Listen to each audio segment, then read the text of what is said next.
I guess I'll go ahead and wait until somebody wants to come on.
Let's see here.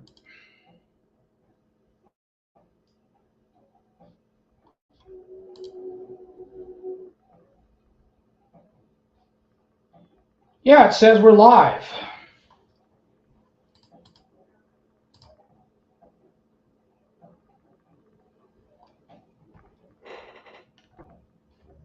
Okay.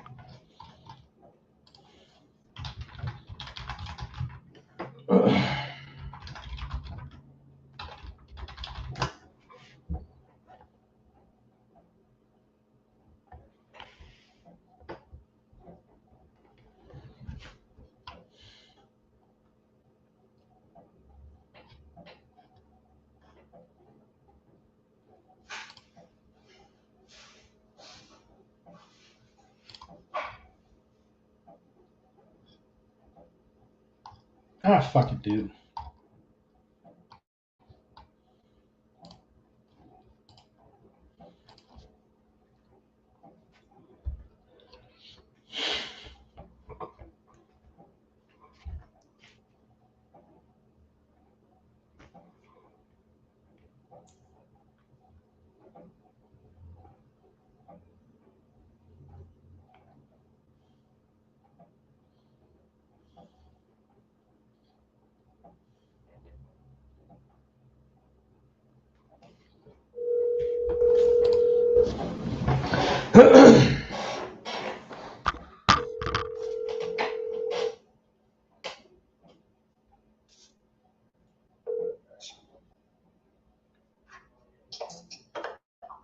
Hello?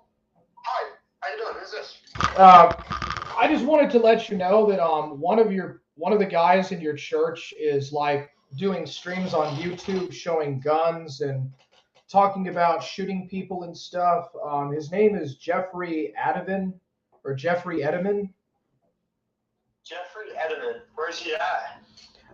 He lives in Martinez, California. Martinez. Yes. His name was what? Jeffrey Ademan. Oh, Joffrey. Yeah, he's not in our church records. Oh, he's not? I remember you called us just a little bit ago, like maybe a couple weeks ago, and you were like talking to us about him. But yeah, he's not in our church records. Oh, okay. So was he excommunicated or kicked out or what? I mean, he's not an active member of the church, so. Oh, wow. So he's not in your church. Well, I have no idea. How would you know if he is a member of the church? How do you know he's a member? Oh, well, he said that he was on his YouTube channel. He's been doing some pretty crazy stuff to me. He's tried to call the police on me, like, because of religious hate crime, but how can it be a hate crime if he's not even a member of your church? Yeah, I have no idea. That's a good question. Yeah, I wish I knew. I don't know that answer. Yeah, so it was good talking to you, man. Yeah, no, it was great talking to you as well. What was your name again, by the way?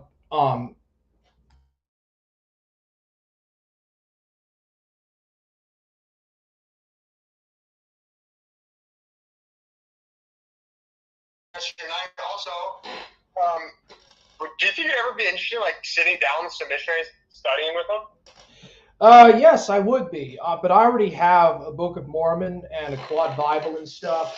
That'd be cool. Yeah. How did you get your hands on those? I bought them on Yahoo. I'm sorry, I mean Amazon. Oh, no worries. You know, you can get a free one just on our website. Oh, really? Yeah, it's all free. If you have friends that are like wanting to get a Book of Mormon, just let them know that if they don't come into Christ on Word, you can get a free one delivered.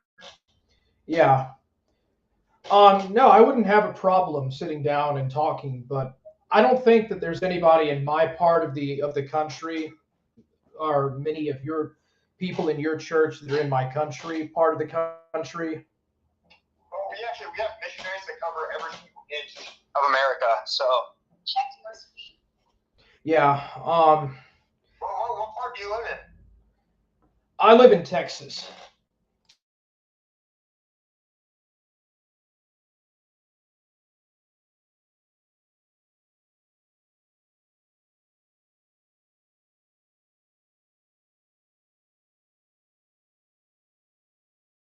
Like the Highland Village, Louisville, Flower area?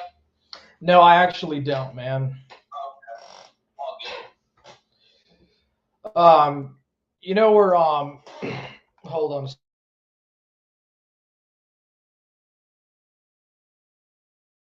Kind of around there. Okay, for Abilene?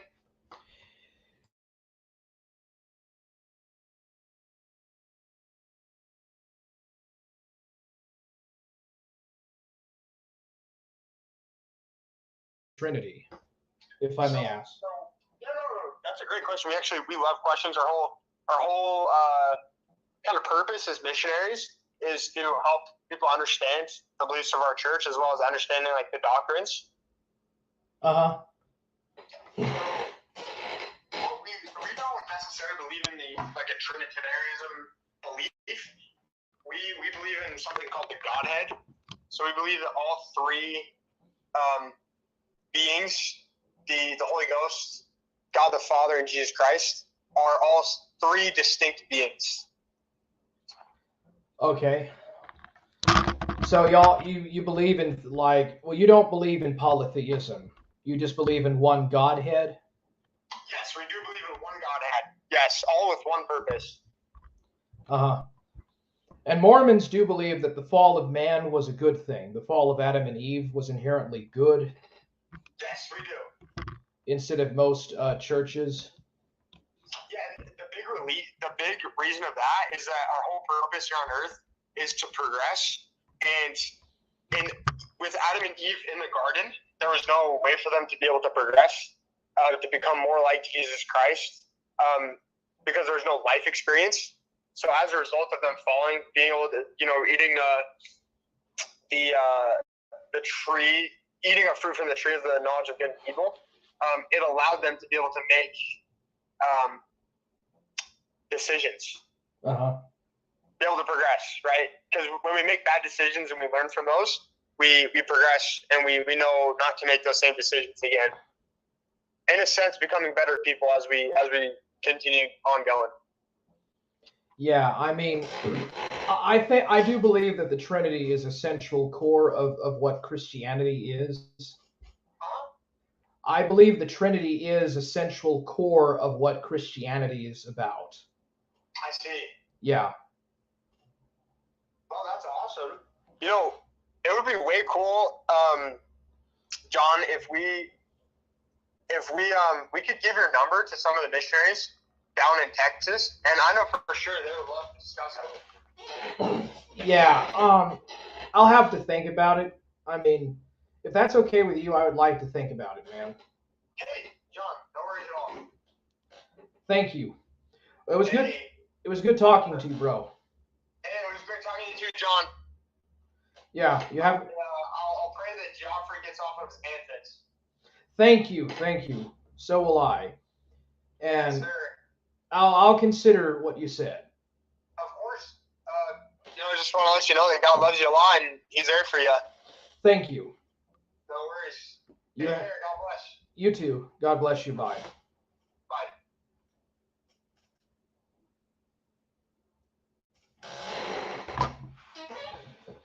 Okay. Should I call another church or what? They don't know who this guy is. I don't think they know who he is, man.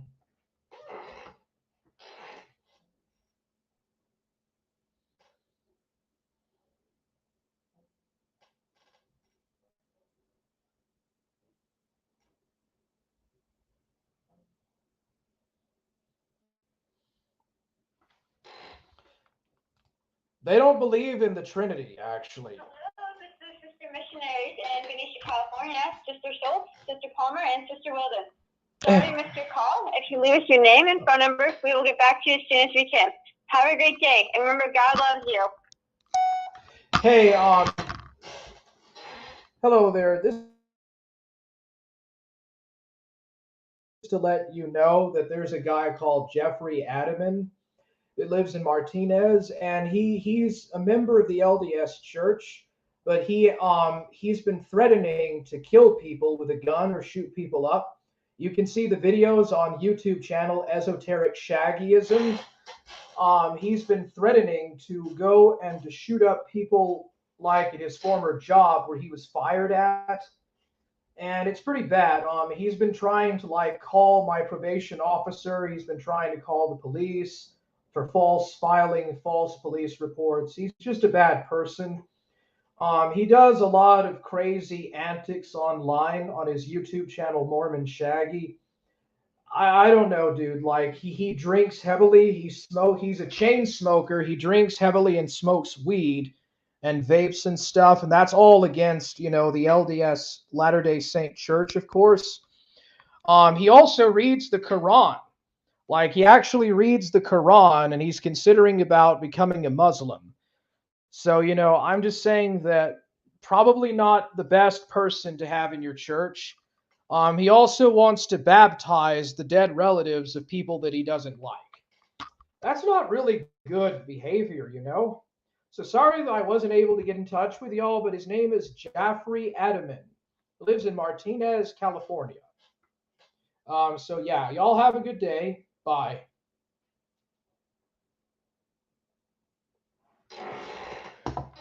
I thought you were not getting involved with Shaggy drama anymore.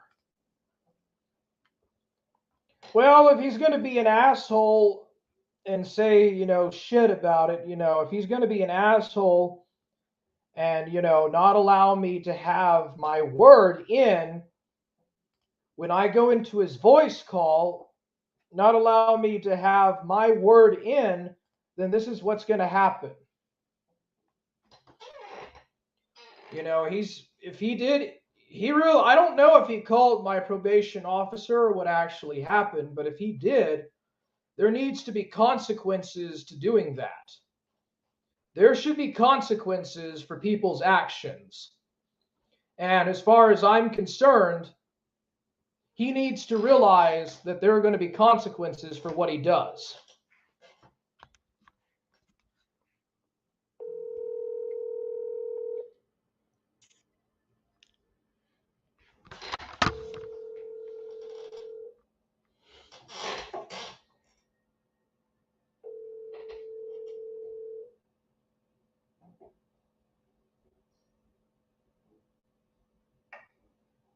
Hi, it's the Sister Missionaries. Sorry we missed your call. Sister Upperman and Sister Log. Please leave your name and number, and we'll give you a call back as soon as we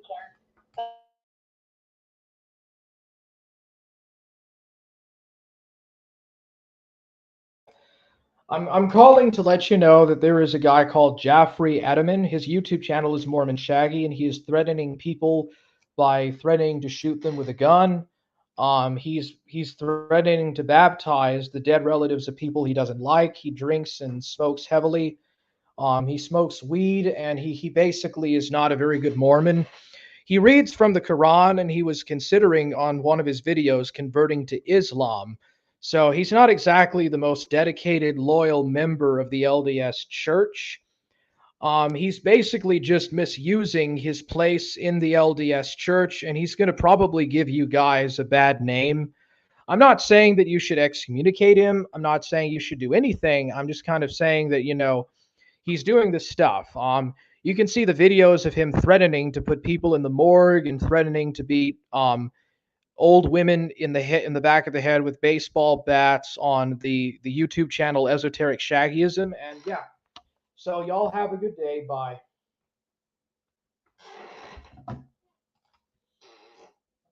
Asshole. Okay, well, let's see what he thinks about this. Fucking cunt. I tell you, you want to mess with me, bro. You really want to get on my bad side. And then let's do it. Let's go.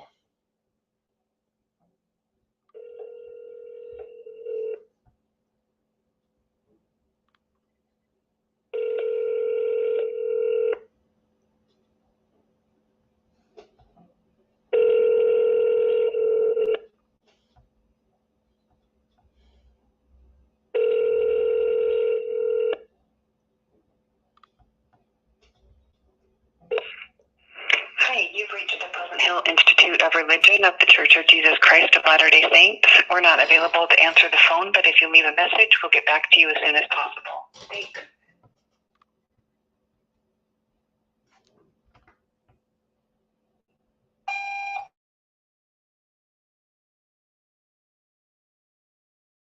Or 5. So there's this guy that his name is Jeffrey Adamin.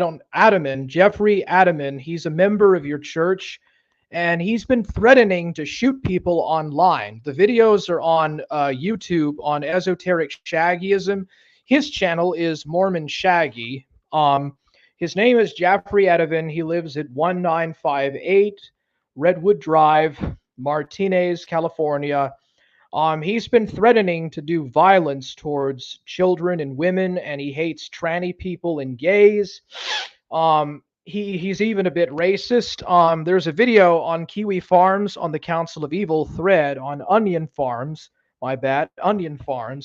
where he's with a swastika, he's in a Nazi uniform, like he's threatening to shoot and kill people, and he hates Jews, he hates people of color. He hates anyone who isn't like himself. He also reads the Quran and wants to convert to Islam and become like basically a Muslim. Obviously, most Muslims are not terrorists, but he wants to do it to commit terroristic acts. He's been talking about committing terroristic acts online. Those videos are on Esoteric Shaggyism, YouTube.com. Jeffrey has been saying that he wants to beat women in the head with a baseball bat. He's been talking about how he wants to shoot people. He's been talking like all sorts of violent stuff. And he says that he likes to jack off to dead bodies of dead women. He takes pleasure in doing that. He's a danger to himself and to society. He's been diagnosed as bipolar, I believe, bipolar type 2. So, I'm just saying that, don't excommunicate him, don't do anything unnecessary, but I'm just saying that he needs to probably he needs some help in regards to this with his anger issues. Because he wants to baptize dead people's relatives that he doesn't like. That's not somebody that you probably want to let into the temple. And he reads the Quran, so, yeah. So anyways, yeah, I gave you back my callback number. You have a good day. Bye. Okay, just try to make sure to not let Shaggy be a victim.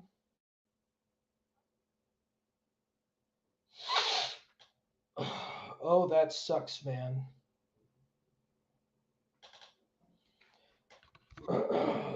Hey, what's up, Robert Fisher? Let's go.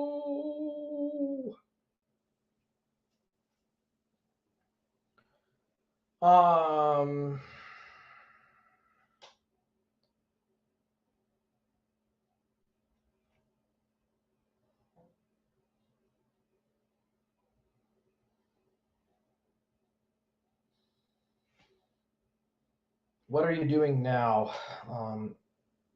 Streaming. All right. I got somebody that wants to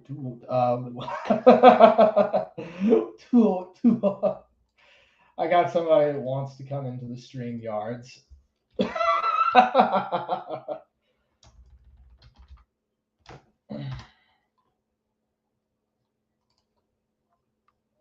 Here. Okay, Google Hangouts. Mac wants to come on.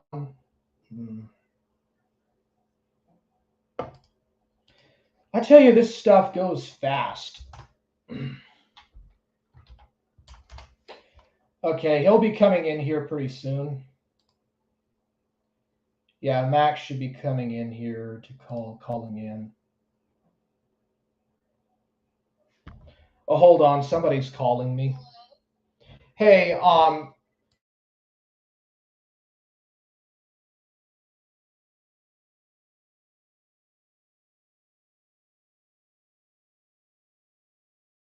I know it is. It's on Esoteric Shaggyism YouTube channel. Wow. Yeah. Well, thanks for letting us know. I'm not sure if we can really do anything about it. But we'll let someone know as soon as we can. That's terrifying. Yeah, well, he lives in Martinez, California. Oh, we don't live in Martinez, though. But we'll let the people know in Martinez. Okay, thank you so much. And I pray to God that he overcomes his anger. Yeah, what's your name again? It was Where are you from?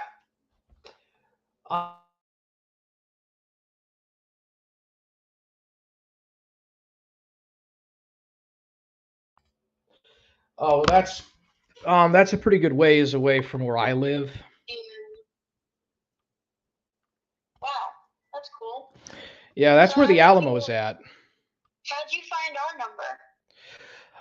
I was searching around for a way to contact the LDS Church to let them know about this crazy man. Well, he's got bipolar type 2. Uh-huh. Yeah. Wow. Yeah, we'll definitely let someone know so that people are safe. Thank you. And that's what's most important, is to let people be safe. Uh-huh. Well, you have a good day. Bye. You too. Bye-bye. God bless. Okay. Yeah, I don't want, the main thing is to not let people get hurt. That's kind of that's the main thing about this. It isn't to get back at Mormon Shaggy. This is not about getting back at anyone. This is about, trying to ensure that people's lives are not hurt. People don't get hurt by the actions of someone that is naive, that wants to legitimately do bad things.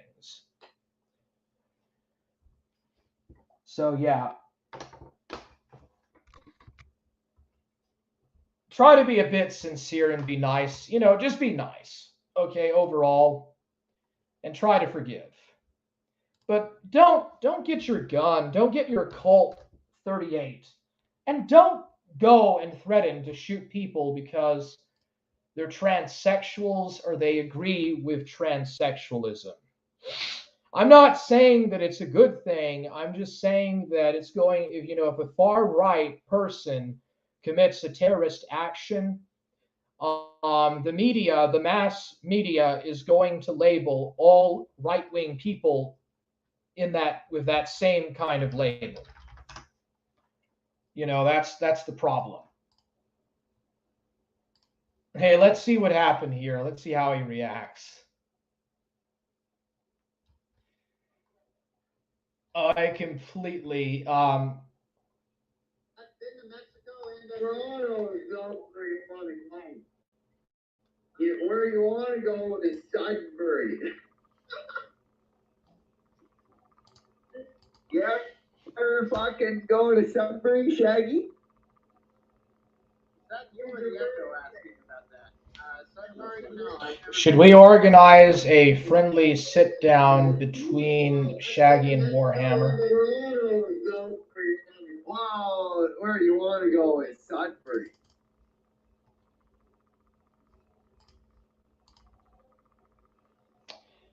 I'll jump in soon. Yeah, just take your time.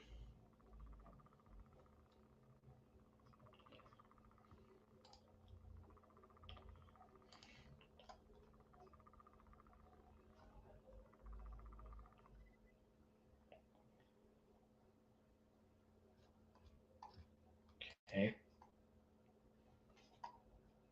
Where is the shield the content thing? Here we go. The user is banned from this guild. All right. Well, could somebody tell Shaggy that I told all the churches around his area that he's a terrorist? And he is. I'm not lying. He's a terroristic threat. He is a terroristic threat to society.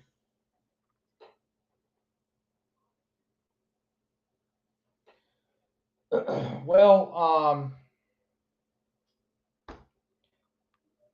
oh, he'll hop in a moment. Okay, I gotta go take a piss.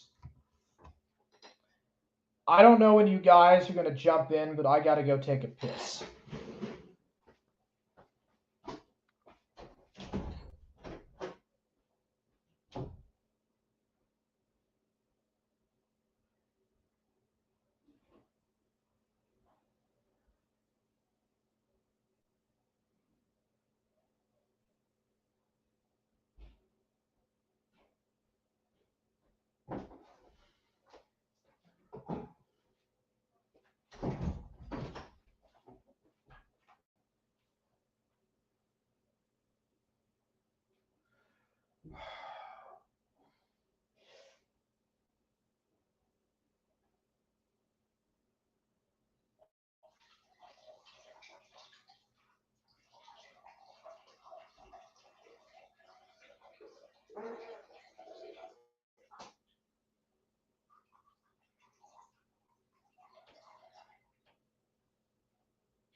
Where's my...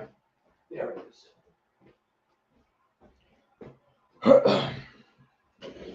Well, I guess I could talk about the influence of the government and the CIA and Project MK Ultra, maybe? I don't know. Space is real, though. I do believe that outer space is essentially real. But that doesn't mean that they're not lying about a lot of this stuff. Looks like PPP is live.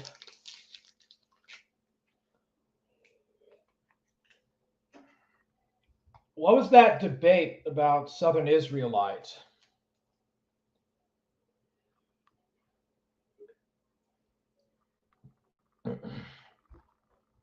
How do I delete this? No, I don't want to. Yeah.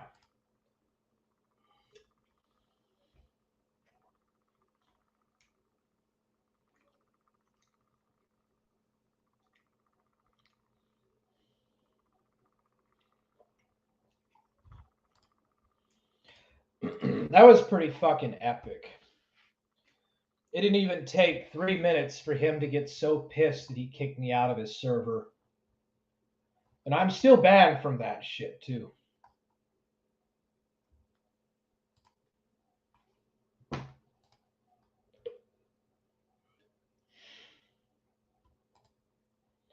Drake made a video about his server getting nuked.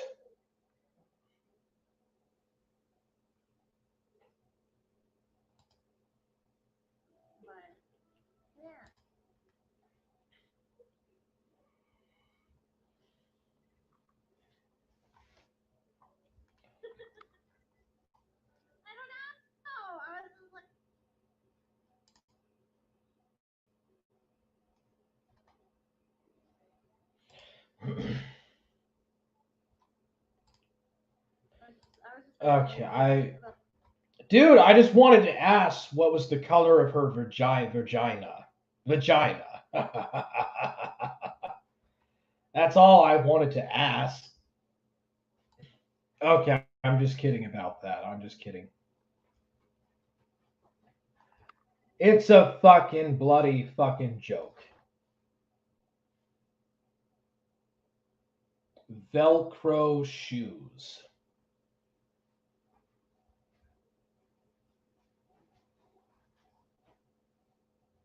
Yeah.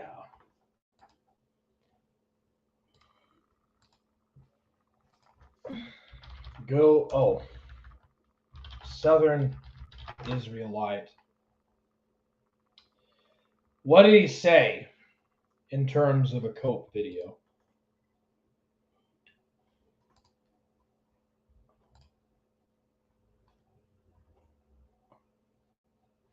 Can somebody feed me? Feed me. Is this it?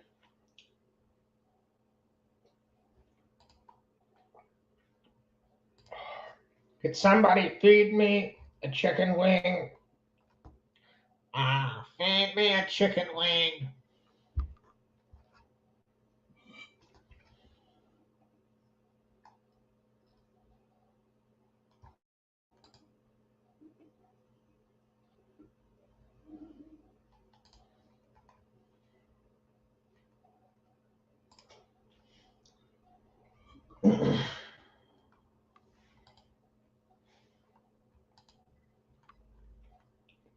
Haiti. Haiti. What?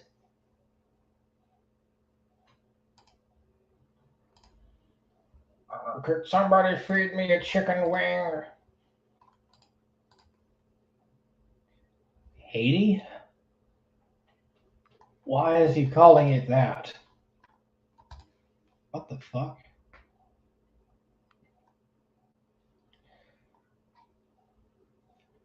Dargent Trod.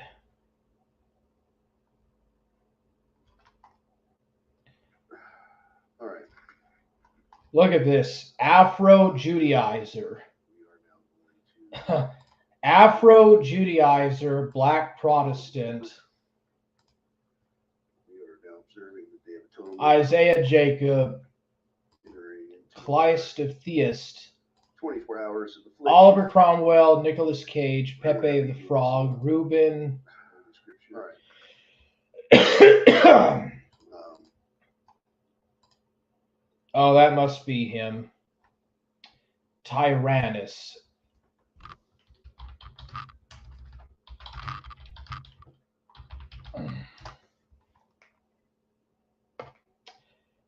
Fuck you, cunt.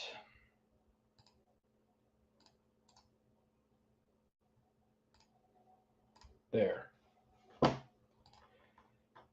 Fuck you, cunt. And then I'm leaving that. No.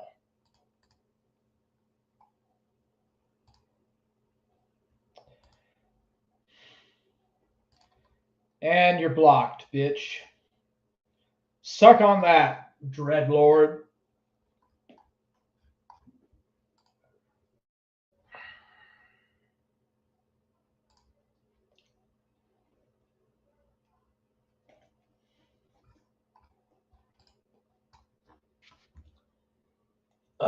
He just talks about celebrating Yom Kippur.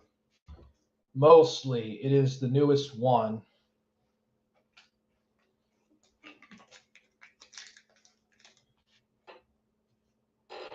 It is the Dreadlord. Oh, it is the fearsome Dreadlord. Oh, whatever shall I do? Afro Judaizer. Afro Judaizer. LOL. We bees the original Hebrews, man. We're the real Hebrews and shit, man. Hey, man, we're the real Hebrews, dog. Drake is a mouth breather. He is. He said that he was reading this book. I forgot the name. but he was reading this book and said that it justified the Oriental Christians being the most closest to apostolic succession. He was saying that the Arians, the followers of Arius, the Nestorians, were the closest to the original apostolic church. That's what he claims anyway. I don't remember the title or the name of the book that he was citing, but yeah. Okay, so I'm losing some of my audience. Debate Reformed Stoic. Dude, does he really want to chat, bro? Look, I don't want to get on his bad side, but I don't like how he says that I copy him. I don't copy Reformed Stoic. I do not copy Stoic in any degree or any significant degree, okay? He does his thing, I do my thing, dude. I drill beat, and he plays the drums. So how am I copying from him? Bruh. Are you for real, bro? Okay. Well, stuck at ice checking. I don't know. I guess we could go ahead and talk about the New World Order a little bit. I don't think that Mac is coming on. I don't know what 3-4's up to. Drake quotes a lot of books he does not understand as long as it justifies what he believes. That's what Richard Dawkins does. Richard Dawkins will quote from authors who, if they actually were alive and knew who Richard Dawkins was, probably would not agree with what he says. Like, Charles Darwin was racist. If you look at the origins of the species and the ascent of man, Francis Galton and Charles Darwin were all racist. And like Richard Dawkins would consider that to be absolute blasphemy to the cult of atheism. So like it just goes to show how much things have changed in the last 150 something years.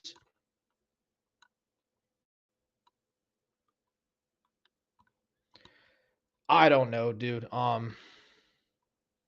Macy gang, let's go. What is this? The Road of Naruto. I don't watch that much anime, actually. In fact, I really never watch anime.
Naruto is not a bad shonen, but I do think it's a ripoff of Dragon Ball Z.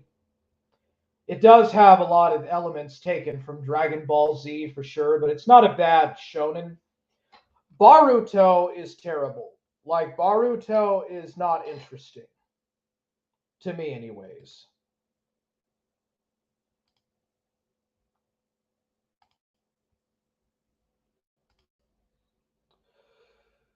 But yeah, I don't find Boruto that interesting. All right, so yeah, I think the federal government is trying to intentionally dumb down the US population. Like, for certainty, the federal government does not give a shit about the American people. At least since Roosevelt, we have been under military occupation. Like, all of our civil rights and the rights of the Constitution have all been suspended. We don't actually live under the Constitution anymore. The Constitution itself, it's a great document, don't get me wrong, but it does have a lot of Freemasonic influences attached to it. The Freemasons did have a hand in America's founding.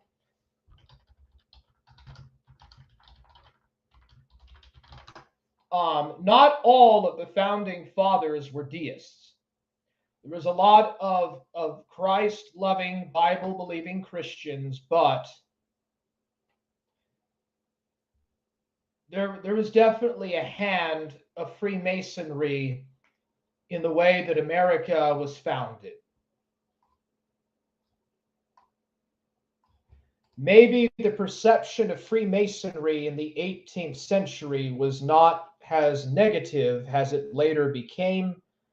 Perhaps the political intrigue, the murder of undesirable elements of people that would, not keep the vow of secrecy in the temple, in the Freemasonic temple, and just really the sheer occultism of Freemasonry wasn't as apparent during the American Revolution as it was later on, or as it later became as time went and people started coming out and exposing the Freemasonic temples.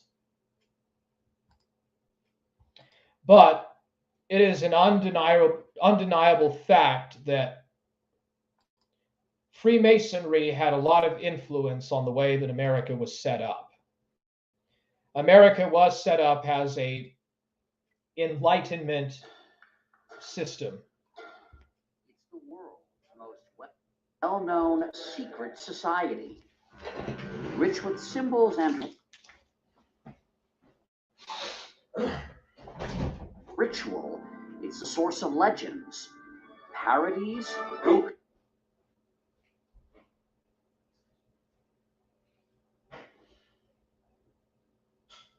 controls the British crown. Who keeps the metric system down? We do. And conspiracy theories. Because so much organized crime uses the Masonic secret system and the good old boy network to be able to get away with murder. And I mean murder. Welcome to the world of Freemasonry. True or false, the Masons are a secret society? No, that's false. UCLA history professor Margaret Jacob is one of the world's leading experts on Freemasonry. True or false, Freemasonry is a religion? No, it's false. True or false, Masons were behind the American Revolution? False. False. Okay, but what about on the dollar bill? The eye. Okay, that's a lie. The Freemasons were involved in the American Revolution. There's no doubt about that. There's no doubt that Freemasonry had an influence on the American Revolution. George Washington, Benjamin Franklin, Winston Churchill, Mozart, Davy Crockett, Franklin Roosevelt, Harry Houdini, Gerald Ford, Henry Washington, Benjamin Put, it's the world, well, at least some of the Set of symbols, Masonic. In fact, it's a commonplace in the 18th century, that particular set of symbols. true. Freemasons laid the cornerstone of America, well, at least some of its most iconic structures. So what is Freemasonry? Simply put, it's the world's oldest and largest fraternity. Its membership a who's who of world history. George Washington, Benjamin Franklin, Winston Churchill, Mozart, Davy Crockett, Franklin Roosevelt, Harry Houdini, Gerald Ford, Henry Ford, John Wayne, even Colonel Sanders. If you want to be a Mason, you can petition a local lodge for membership. You'll need to demonstrate good character and belief in some sort of supreme being. Oh, and in almost all lodges, it's men only.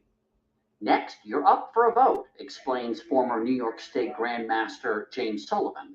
The lodge votes to accept you, and then you have the 3 degrees that you go through. Once you earn the 3rd degree, and yes, that's where the phrase comes from, you can join any number of Masonic offshoots.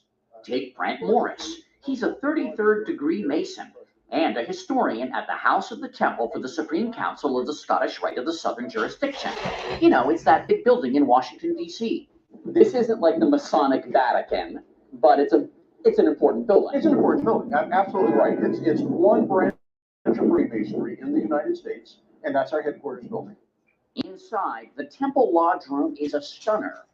And downstairs, there's this. This is the flag that Bose Aldrin took to the moon with him. This flag, Supreme Council 33 Southern Jurisdiction, went to the moon. Wow.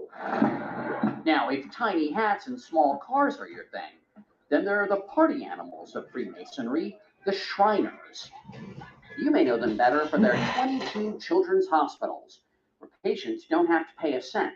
The Masons are philanthropic.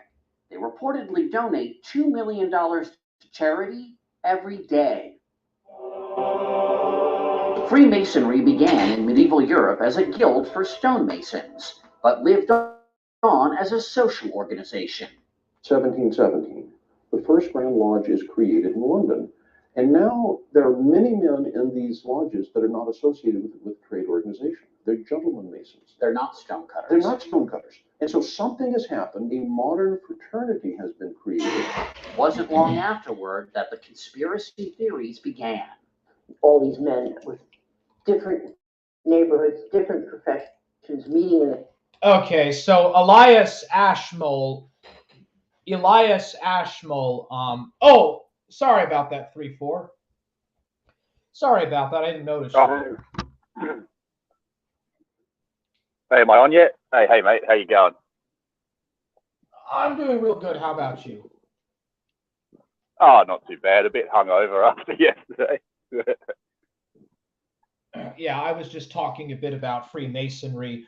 Not all the Freemasonic guilds are connected to the Grand Lodge of England. There's some different branches after the 3rd degree. Yeah, I guess that makes sense. It makes sense that there's it was quite a large organization, so it makes sense that some of them would sort of split off and do this, that, and the other. Yeah. Another thing too, since World War I, the Freemasons don't have the same type of influence in society that they used to, like back in the 18th and 19th centuries.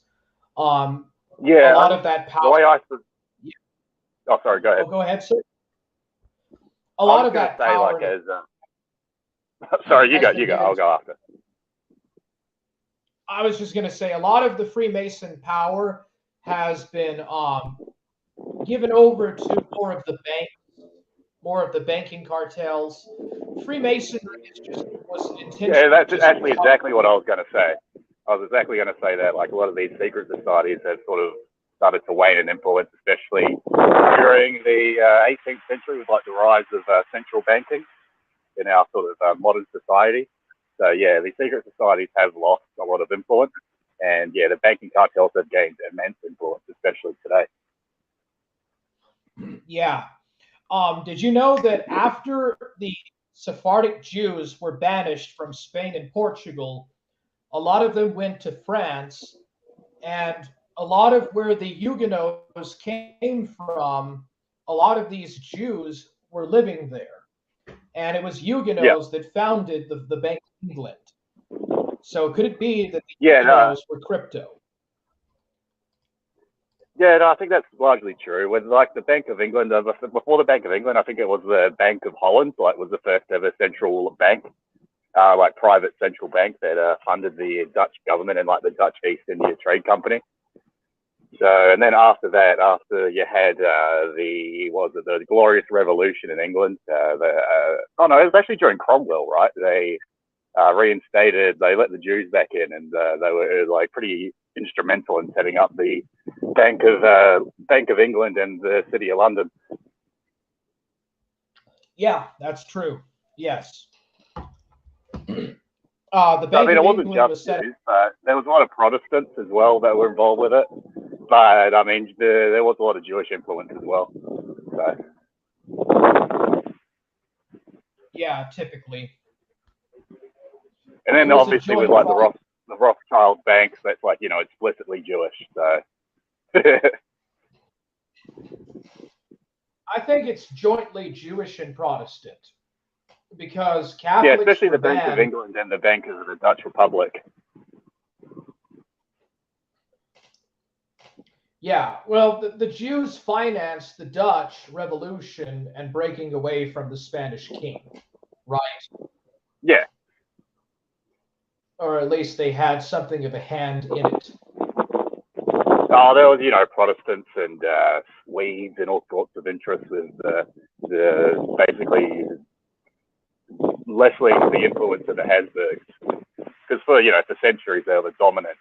They were the strongest, house or family in Europe, basically since like the 12th century right up until like the 16th, like undisputedly like the biggest, most influential house in Europe.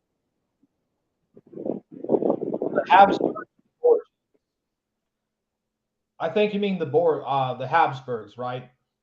Yeah, Habsburg. Yeah. The Habsburgs were one of the longest ruling dynasties in Europe. But what happened to a lot of these aristocracies, they were subverted by the mercantile orders. That's why all of these revolutions happened from the 13th century. It was these mercantile guilds. They pushed first they tried to organize Italy, but they were banished by the Borgia popes from Italy. So these mercantile orders moved into France, Germany, and England and pushed their occultic orders and revivals. They primarily used Holland, the mercantile orders. Yep. They wanted to overthrow traditional aristocracies and clergies and churches or ecclesiastical churches of Europe and replace it with a capital-oriented mercantile system so that they could control. They also profited heavily from the slave trade. Yeah, well, I mean, the merchants, they would profit heavily from a lot of things. That's the thing, because, the aristocracy, they had their wealth tied into the land of, like, the peasants, and they usually had some sort of, like, they were quite militaristic as well. They had to protect that land and the peasants on the land. So it was quite a militaristic order. And then you had, the mercantile class, which is just in it basically for money and, like, usury and making money above all else. So they didn't really have the tie to the land like the aristocracy had. So, it's just the way it is. I mean, I think in England, like the Tories, they were like in the 17th century, they were sort of more pro-aristocracy, while the Liberals were more pro-mercantile. The Whigs and the Tories. Yeah. The Tories were aristocracy, and the Whigs were mercantile, liberal mercantile supporters. I've read a couple books on it. Have you read the book, The History of Central Banking? I read the book, The House of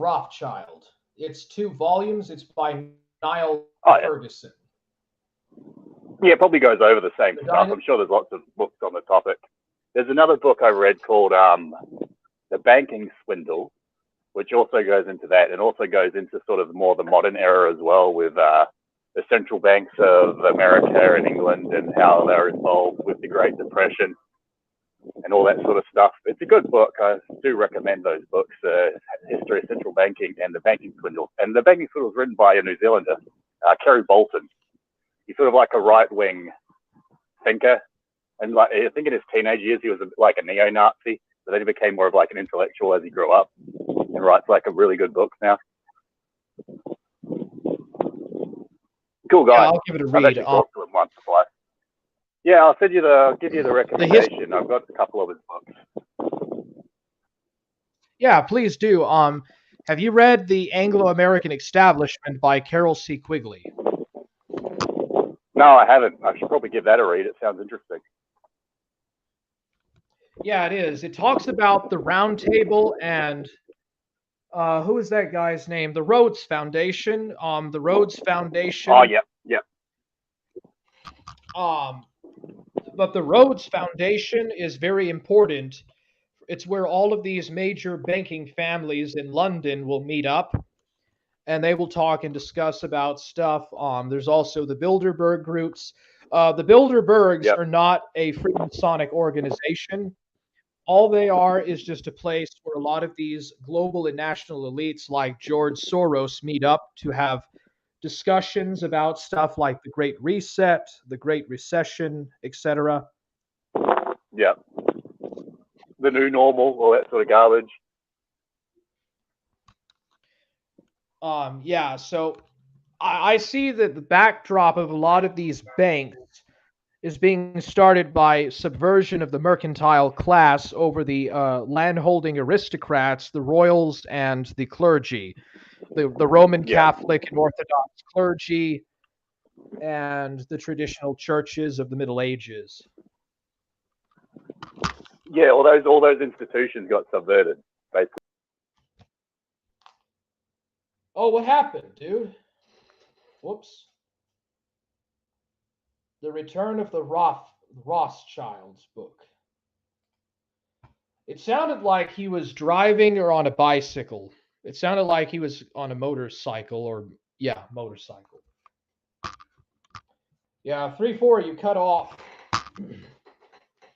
Okay, so continuing on with the discussion, yeah, I will check out those books, The History of Cartel Banking, those two books you recommended. I didn't quite catch the name of that guy in New Zealand that you said who wrote those books.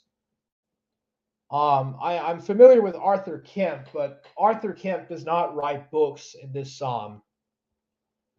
area about in regards to mercantile stuff. Oh, there he is. You cut out. You cut out there, buddy. Oh, right. Sorry, I disconnected. Yeah. So what were you saying? Can't hear you for some reason. Just give me a sec. Makes something happen to my headphones. Whoops. Yeah, I don't. What kind of headphones are you using?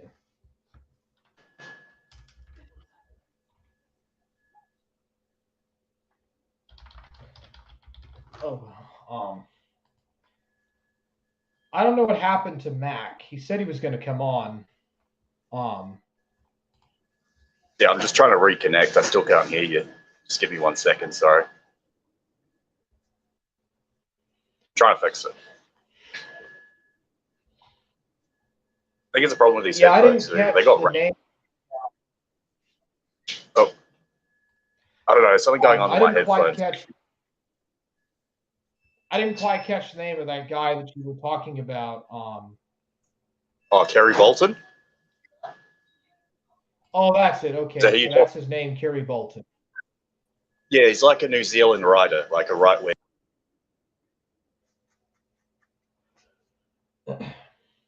Yeah. Oh, did you catch that call I had with the Mormons earlier? Like, they don't believe in the Trinity.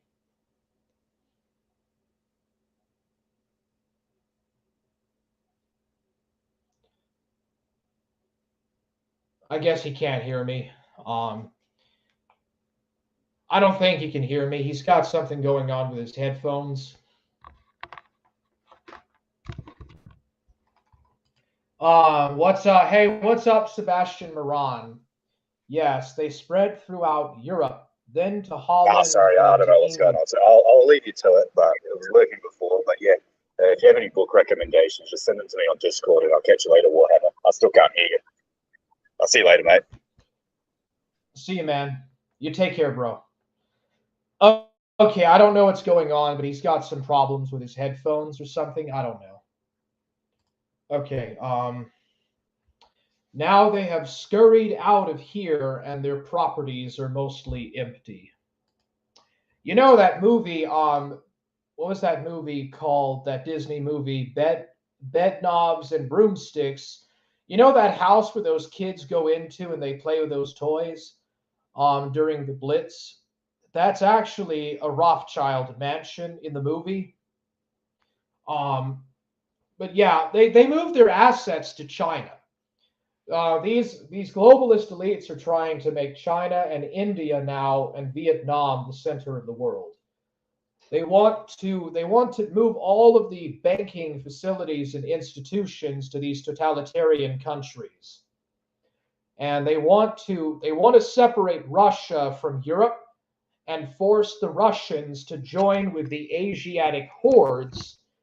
And if you read the book of Revelations, you read about Gog and Magog, you find out that Gog and Magog, which are mentioned in Ezekiel and Revelations, are supposed to invade Israel during the final days, or during the end of days in the Battle of Armageddon. And Russia and China could possibly be Gog and Magog. Hey, what's up, Mac? How are you? Hey, man, what's up?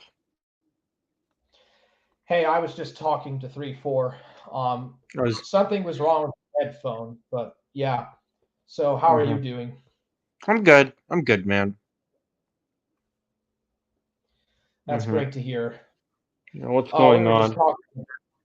We were talking about centralized banking.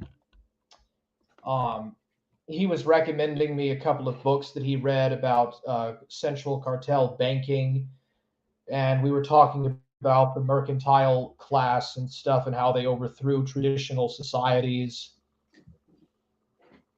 You know, it's like these revolutionaries, right? Yeah, well, I don't think that all Freemasons were necessarily mercantile, but they definitely pushed deism. I see. Well, deism was a religion of our founding fathers. Most of them, but not all, yes. But a lot of them did believe.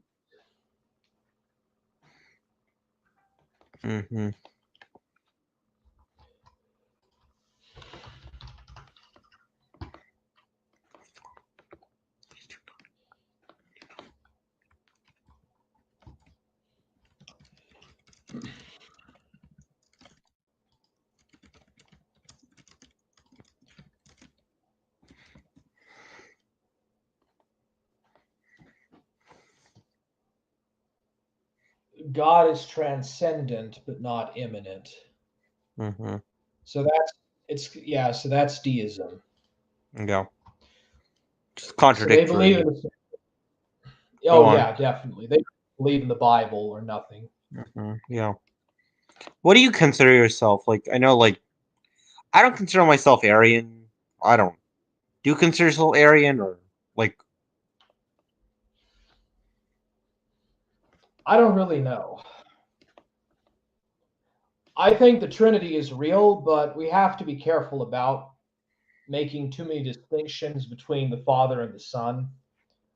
I think. Well, this is how I always see it. Like, I think the Father and Son, like the Son and Holy Spirit, they're separate beings from the Father. That's what I think. Like, they're not the.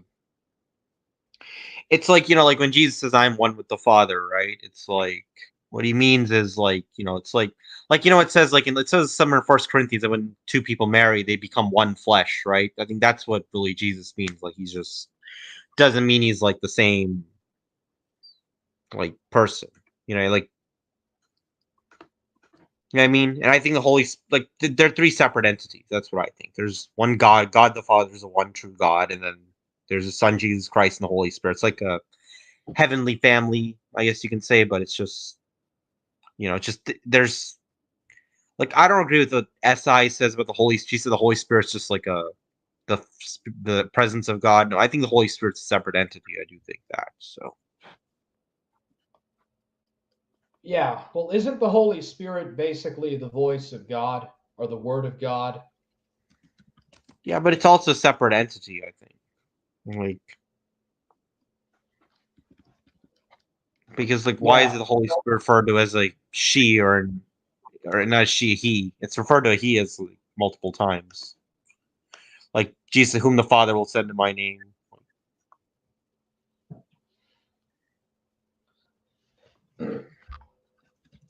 Yeah, isn't it mentioned in John with John the Baptist? He mentions the Holy Ghost. Yeah.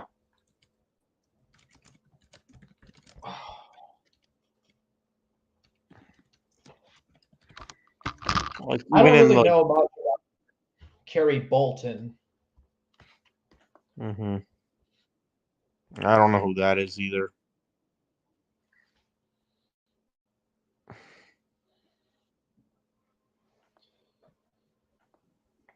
So you believe in three distinct persons, or with one essence, or one ousia, or three distinct They're just heavenly one. beings? It's like three. Like I don't think they're. Look, I don't think I'm not like Mormons. Like Mormons believe in three gods, right? They believe they're three separate entities, right? I do believe they're separate, but Jesus and the Holy Spirit, they're not God. That's what I think. Like, Yeah, so semi-Arianism. but like Or I do think the Holy Nestorian. Spirit. I think the Holy Spirit is a person. Like it's not like SI. What SI says the Holy Spirit is like just God. It's just His presence or something. But I think Holy Spirit is a being. I do think that. That's interesting. I don't know. Mm-hmm. I don't think. Yeah, so you actually think it is an actual person distinctly, or is it Yes. just like a voice or a consciousness? No, it's a distinct person. I think. Yeah, because I know that SI does not believe in spirits, No, or he he believes in doesn't. soul sleep. Like I think he says that when you die, you just go to sleep in the ground. He says,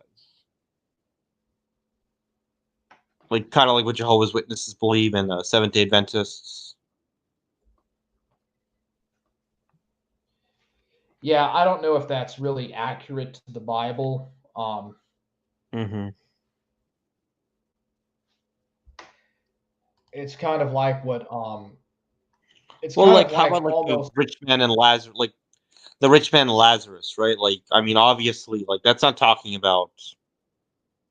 Like that's literally talking about like like the rich man is in like not the one, not the Lazarus that Jesus raised. The rich man is he's in hell and he's being tormented while Lazarus is in heaven, right? So they're obviously in. It's not possible if the soul just sleeps. Like Well, if I mean the body is made of flesh because of the fall of Adam and mhm. Eve. So the body is mortal, but does that actually apply to the spirit? Like, does the spirit fall asleep when the body dies? No, the Probably spirit not. goes. I think the spirit either goes into it just goes to judgment. I think. Yeah, well, I mean, doesn't it say that God keeps the spirits or the souls of the saved with him until judgment day, or they rest with God? Mm-hmm. I'm not familiar with any worse, but The Holy Eucharist mentions Jesus Christ being seated on the right hand of the Father. Well, the Holy Eucharist is not in the Bible. That's nowhere in the New Testament. That was a doctrine that was added later by the church. Mm-hmm. Yeah, this is the problem I have with like Roman Catholic and Eastern Orthodox. Like, yeah, I do kind of agree with SI on this, that there really was no original church per se. Like, there was no apostolic church. There never was. Like, it all fell apart. Go on. Sorry, go ahead. You can talk. It's your show, dude. You can talk. It's okay. I don't mean to interrupt, but I heard him say that yesterday on a stream. Yeah, he is right about that. Like, I don't disagree with him on that, but he's not the restoration either. Okay, like that's all I can say. There's too many different restoration traditions to count. Mm-hmm. There's just way too many of them. Well, he's not the only one to do it. Like, and which one is right? It's just I don't know, man. Mm-hmm. Are you allowed to leave your house now, or are you still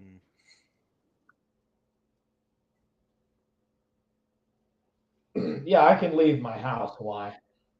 Mm-hmm. No longer, because I know that there was an incident last year. I'm about to pay the fine off and get off, but why? Oh, I'm just curious, dude. I think you need I think what happened was unfair, dude. Like, they didn't give me a say. They didn't even give me a trial with a jury.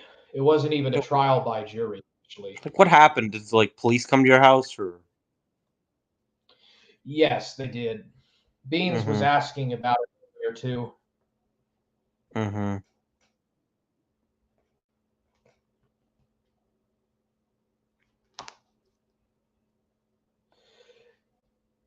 He said that he read a book of the Nestorians or something. He read this book, I forgot the title. And then this was SI saying that he said that the Arianist and the Oriental churches were the most correct or something. Well, the Oriental Orthodox Church, I think they believe that Jesus is he has a single nature, I believe.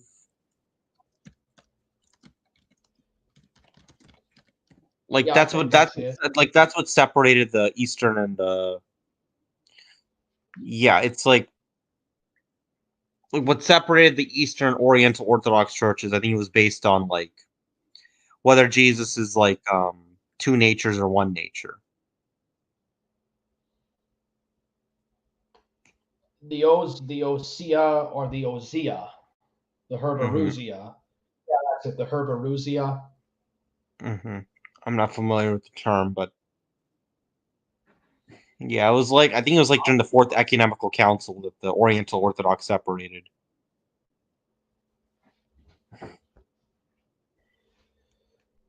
I think the Orthodox Church believes that that the divine nature and the human nature of Christ is inherently one. Mm-hmm. Yeah, so it's the Oriental Orthodox believes it's two nature. There's two Orthodox churches, right, in the world, two major ones, right? There's the Eastern Orthodox, and then there's the Oriental Orthodox. The Eastern Orthodox is the bigger one, right? And there's there's Oriental Orthodox, not as big, but it's Oriental Orthodox, it's in Egypt, Syria, India, Ethiopia, Eritrea.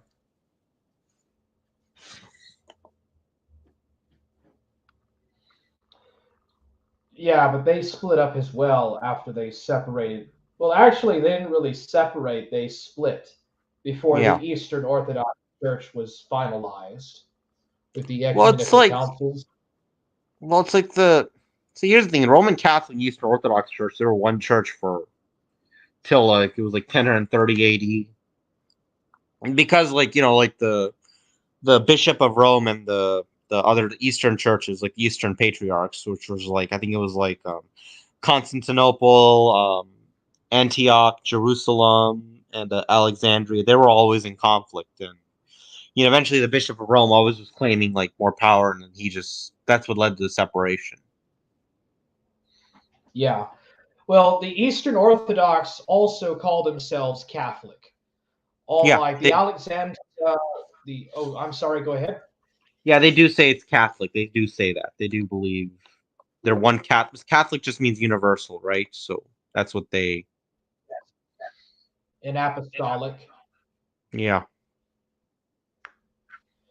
And it's just BS. They're not the real apostolic church. There is no apostolic church. No, that's the point. Yeah. There was no like apostolic church per se. Like everything fell apart pretty much afterwards. And there was like Montanism. There was like the Marcionites. There were so many early forms of Christianity. It's just like Ebionites and Gnostics were the most fringe. Yeah. So it's like there was really no early apostolic church unless you go back to like the 1st century. But after that, it mostly fell apart, I think, and I don't think there really is ever going to be a apostolic church ever again. I don't think it's ever going to be like it's just there is no church. Like there really is. This is why I always say I don't attend any. I don't attend any service and have no intention to do so, just because there's nothing. There's really no. That's all we have is scripture. That's it. That's all we have. That's all we really need. You don't need anything else. Okay, go ahead. I didn't mean to interrupt. Yeah, what? There's really nothing else to believe. I was just going to say that earlier in the stream, I was talking to some Mormons and stuff about the Godhead thing, and they were talking about how they believe that there are 2 distinct or 3 distinct persons in the Godhead. They believe there's only one Godhead but 3 distinct people. I see.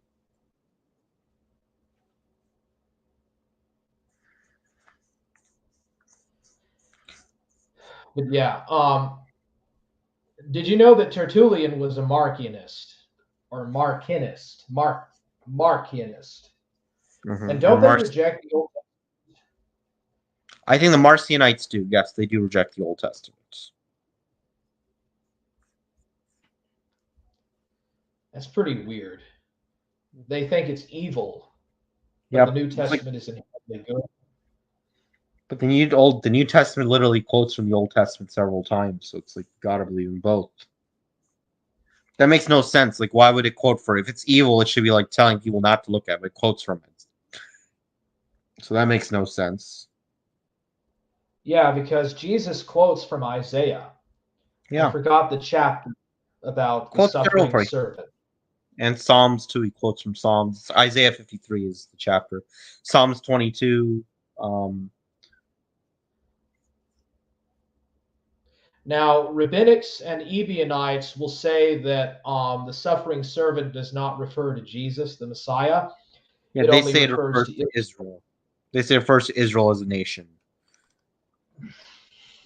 Yeah, the Ebionites do that as well. I see. And other Judaizers. Mm-hmm.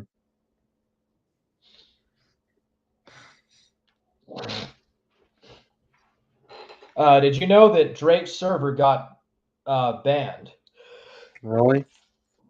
From where? From on Discord. Oh, I see. Yeah.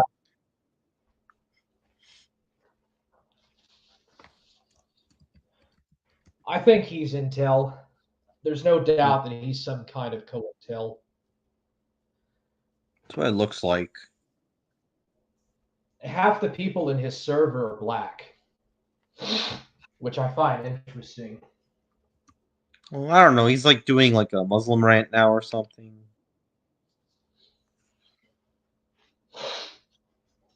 Why does he want to be like an Oriental Orthodox Protestant thing? I don't know. Like he didn't say he's Oriental. He just says like he agrees with one thing, but is Saint Ignatius, the Bishop of Antioch, and his martyrdom in Rome not an example of apostolic succession?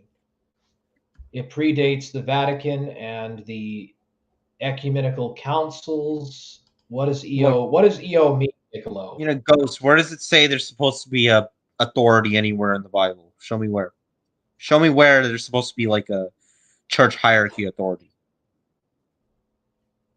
Was Ghost Eastern Orthodox or Ghost? Are you Eastern Orthodox? Oh, Eastern Orthodox. Okay. Is he Eastern Orthodox? I think he's Presbyterian, I think. Christian identity or Catholic? I don't know. I'm not for sure. He'll tell you in the chat. Why don't you come on the show, he's Ghost? not. He's not Eastern Orthodox.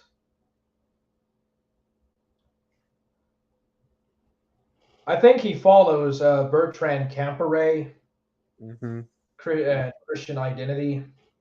I'm not for sure, but anyways, back to the topic. I don't think that Saint Ignatius was a pope in Rome. There were 2 bishops in Rome in the 2nd century, very briefly, because so many of them were being killed by the emperors or something.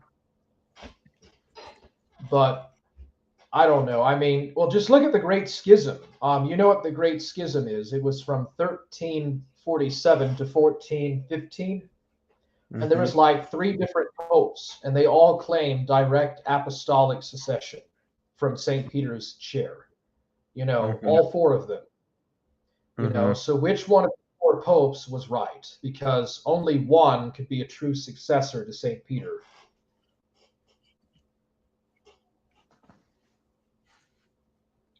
I don't think there was a successor of St. Peter. I think after he got crucified, it was over, I think. That's why I don't believe in any hierarchy or any authority. So,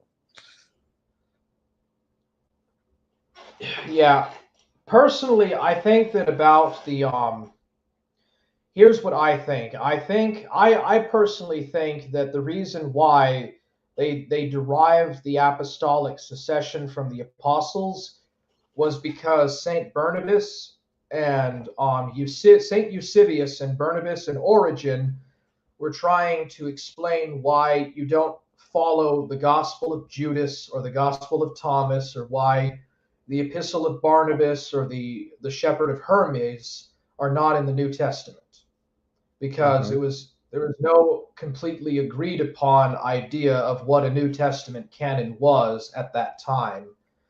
And so they tried to work on some sort of lineal succession from the different disciples or apostles, and, you know, explain that why you don't listen to the Marcionites, the Marcionists, or to the Gnostics and whatnot.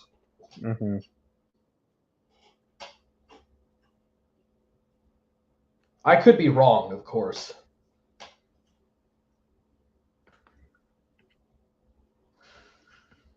could be. I mean, that's why I say, dude, I don't believe in any like church authority. I never really did. Like, it just.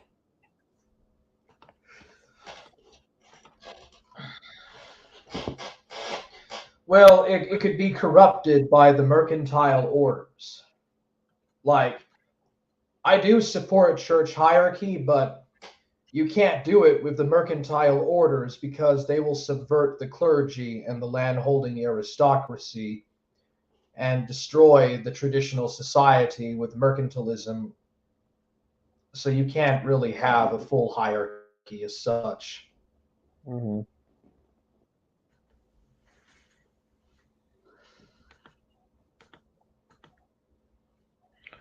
I really don't think we need a hierarchy. Not until the 3rd millennium, at least. Yeah. I mean, I think there was an apostolic church, but it's gone. Like, that thing was nuked. That was 1st century, dude. By the time Paul and Peter died, then it was.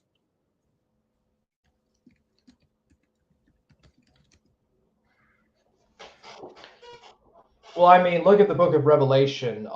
John, the what was his name? Saint John, the good knowing, or that's it, John the beloved. Jesus was telling him that these churches in Asia were already mixing pagan ideas, Greco-Roman pagan ideas and philosophy in with Christian teachings. Yeah. And this is constantly mentioned in the epistles. Like the apostles are constantly talking about this. They're complaining about this. And there's also issues about circumcision, problems about keeping the Sabbath and eating pork, and teaching the Gentile Christians in the church about that they don't have to circumcise. There's all sorts of things going on. Uh-huh.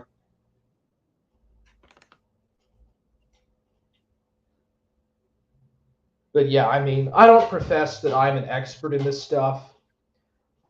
I try my best. Mm-hmm. And Jesus raised up 3 people from the dead, actually. But I'm sure you already knew that. Yeah. I already. That's pretty cool about. Oh, sorry. This is why I don't attend any. I don't attend any church, because I think once you have a church hierarchy, it's going to get infiltrated. So. Oh, definitely, yes. By any one of these Freemasonic orders or 501c3 mercantile things, and they have to like talk about, oh, we serve the state. The churches today are subservient to the state Yeah, and the law of the land. And yes, in the book of Titus, in the epistle of Paul to Titus, it does say that you need to be loyal to the authorities of the land and be obedient, but that doesn't mean that you worship the gods of the world. You're supposed to remain separate from the ways of the world and seek the kingdom within.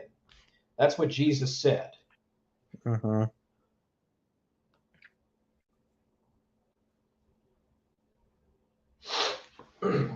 Seek ye the kingdom that is within.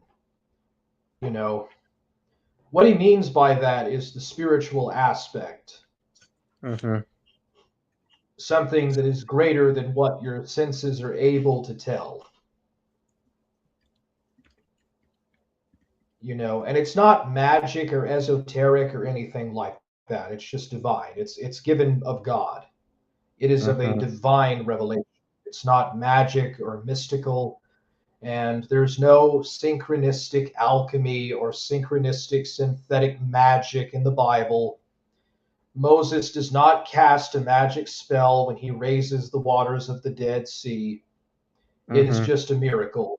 You know, Jesus is not using synthetic magic when he's walking on the Sea of Galilee. He just is able to do that because he's God. I see.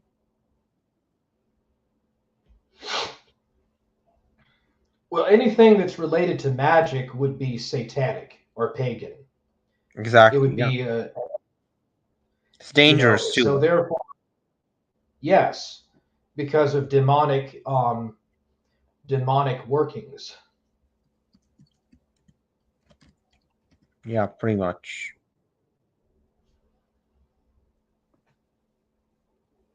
So, like, I mean, how can the Bible be synthetic magic? Because all magic rites in the West and the East are from paganism or from polytheistic traditions. And the early Christians said that was demonic worship.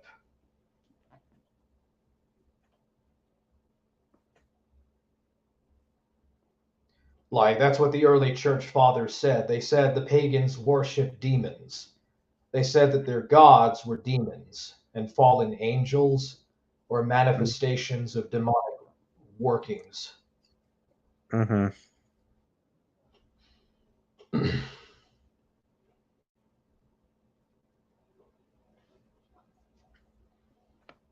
mean, I don't know.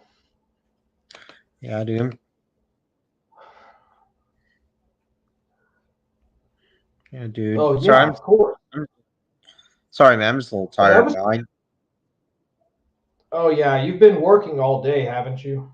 Yeah, working in the morning. I have a second. I got a sort of like second like part-time gig, so I have to do that too now. So, um, Yeah. yeah, So you like to work kind of as independent as you can, right? yeah, I guess. Like, I mean, the company I work for is like, it's like relatively big, so it's not like it's like whatever. To me, it's just making money, dude. That's what matters, dude. Just getting. Oh, that's good. Like, do you get paid pretty well for your job, or is it just like a wage slave job? It's it's all right, I guess. Like, it's definitely not what I want to do for my rest of my life, but it's all right. Like, Oh, cool, cool. yeah, it's pretty decent actually. Yeah, are you still looking for work or? Yeah, I'm still trying to find something. I really don't want to work at a gas station, especially during the graveyard. But I don't know. I don't have many opportunities here. I could work at the post office. Like the best paying job would be the post office for me Mm-hmm. because all government jobs pay very good. They pay like 10 an hour, maybe Yeah. 9 an hour. I don't. Why don't you go for it, man? Yeah, and I don't think I need a license to drive a mail truck or No, you can mail drive vehicle. with your regular license. You can drive a mail truck because, like, the rule is like any vehicle that weighs below 26,000 pounds and doesn't carry more than 16 passengers or hazardous material, anyone can drive it. So no, there's no restriction. You don't need any. Yeah, I mean, like those trucking jobs that you recommended me a few months ago. If I lived in a bigger place, I could do that, but there's not many places here that requires vehicles that big in order to get stuff around. I see. You know what I'm saying? Yeah, I Yeah. understand. Yeah. You can also be a cab driver if you want. Like just making money right now is important, dude. That's what I think. Like because that's what I think. I heard that Uber Eats and DoorDash is in pretty high demand. Yeah, I mean, I think you can do it, dude. You have a truck, right? So I think you can do it.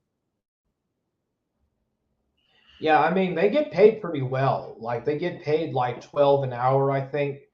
And all you Hmm. do is like go to the restaurant, you get the stuff and you deliver it to people. That's it. That's all you do. It's not bad work, dude. Like for a first job, dude, it ain't bad, dude. Like, and during the meantime, you can just listen to like the Bible. Just put on an audiobook and listen. I'd have to get a cassette tape. My truck doesn't have an updated radio Hmm. that plays like CDs. I would have to get a cassette tape or something. How old is your truck again? Is it? Mid 90s. I see. I see. Do you think maybe you might need a new car? Or...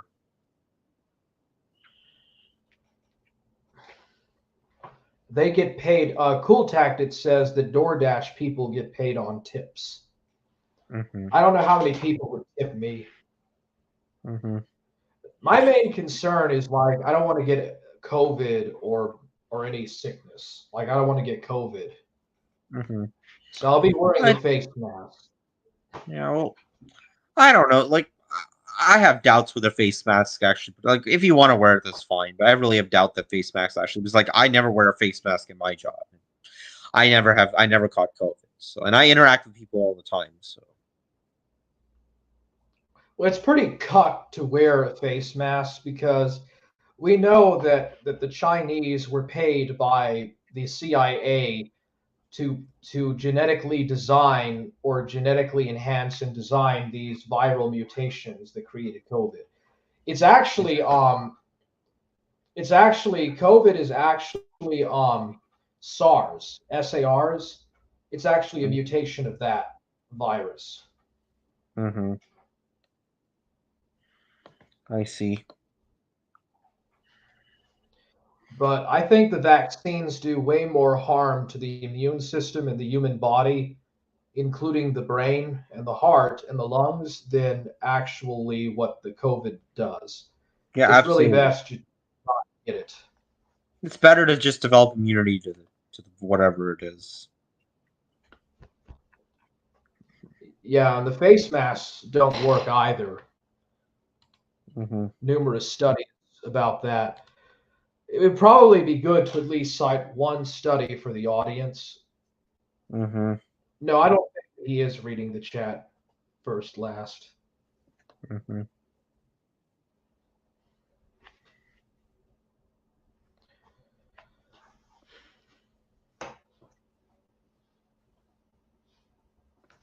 But yeah, I probably should get a job so I could pay off my fine. Yeah, dude. And get Just off I think the- that's. I mean, dude, like, you know, you got to start somewhere, dude. If you want to start a gas station, start a gas station. You know, just work your way up from there.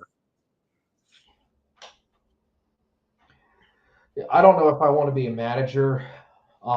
That requires like handling the money in the safe and stuff and making sure it You don't all have to be a goes into the manager, safe. dude. Just start out somewhere, dude. Like, just try to start out and, you know, just work your way up from there.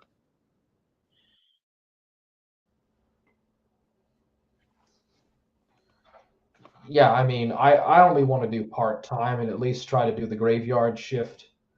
There's no much people to act with. Mm-hmm. Dude, I'd go for it, dude. I don't really think that druggies go to gas stations unless they really just need gas. No, dude. And, you know, like, if you need to do, just have the police, number ready if you need it. Like, just they'll handle it if there's a problem. So. Yeah, I don't think I'm gonna get robbed. That's pretty rare. It is rare, dude. It's very unlikely, dude. It's like one in like 10,000 that it can happen at your store. Well, the police good in your area. Yeah, How are the police? How are the police in your area?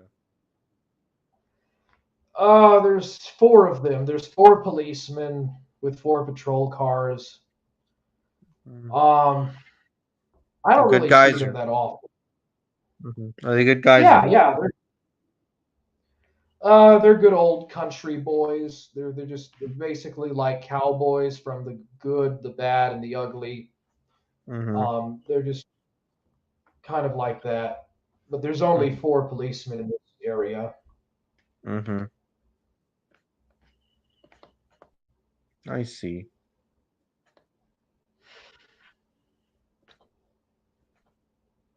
Well, there's not much crime that happens here. It's just mostly people smoking meth in their own homes. Like people just smoke meth and stay to themselves. I see.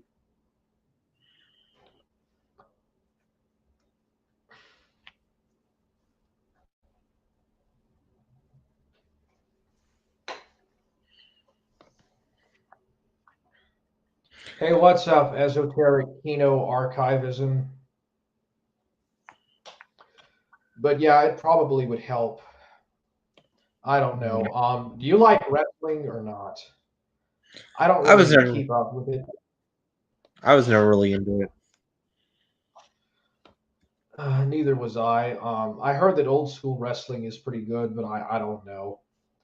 A lot of it seems to be kind of rigged. Most of it is like scripted, I think.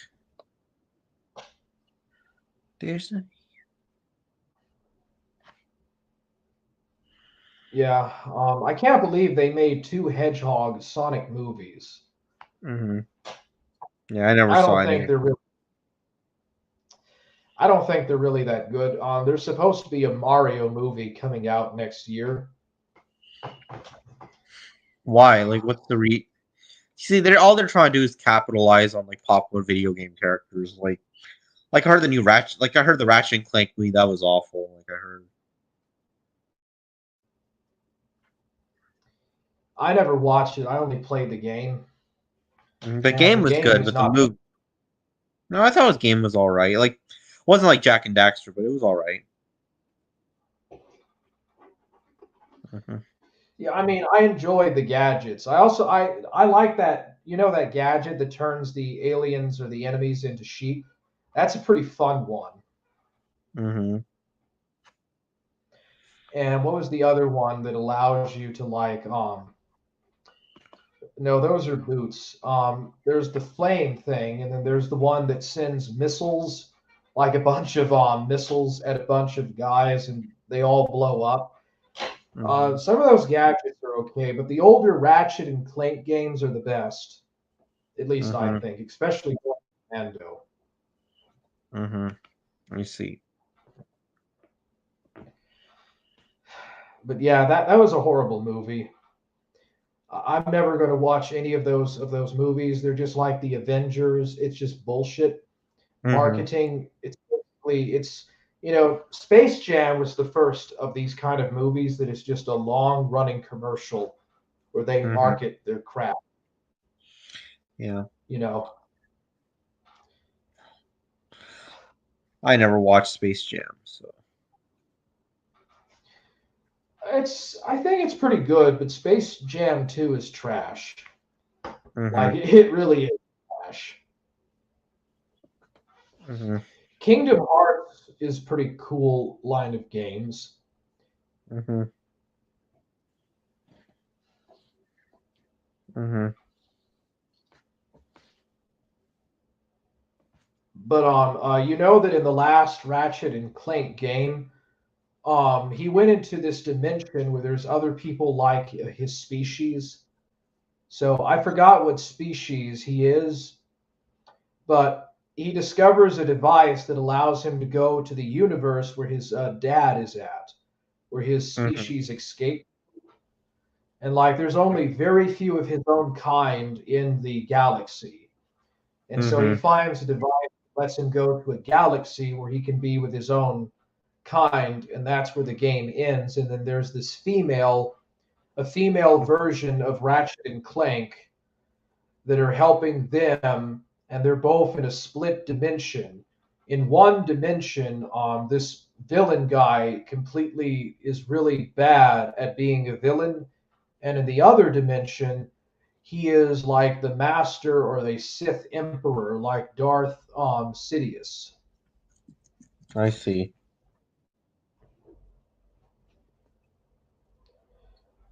Yeah, I don't think it's really that good of a plot. Mhm.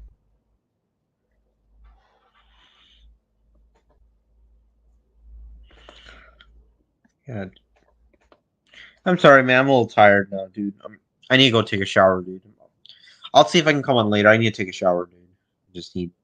Okay, I understand. I'll be back in me. I'll try to be back. I was just going to say I'm having some trouble with my water heater or the Okay. hot water. But yeah, I'll let you go, buddy. Sorry to hold you Yeah. back. It Yeah. was If you great want to having talk, you on. if you want to talk later in private, we can. Okay. I'll Yeah. see you All right. later, I'm gonna go. bro. God. I'll see you. I'm gonna take a shower. I'll be back in 30 minutes. I just need to take a shower, dude. Just haven't showered. I've just been out working all day, so.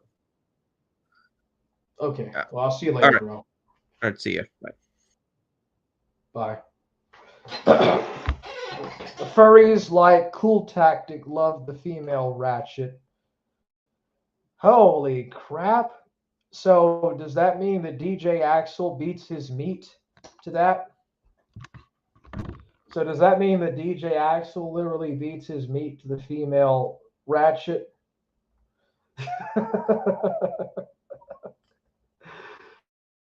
I didn't know there was a female Ratchet, the hot Sam B.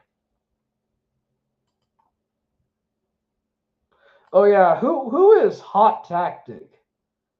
Is that who is Hot Tactic?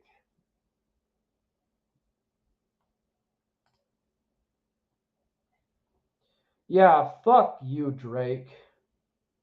Fuck you. Fuck you, Drake Shelton. Well, metaphorically.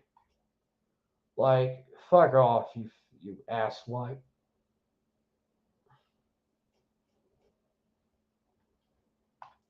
Oh well.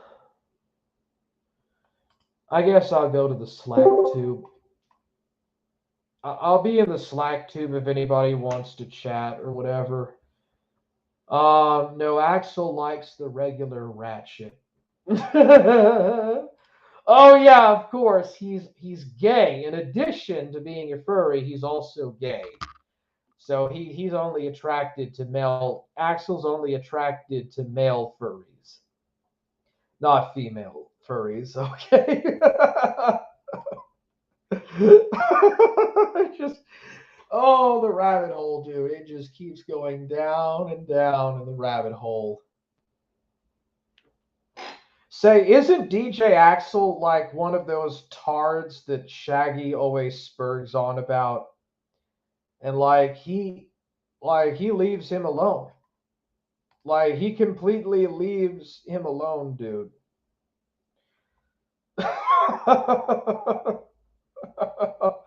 Like what the F, dude?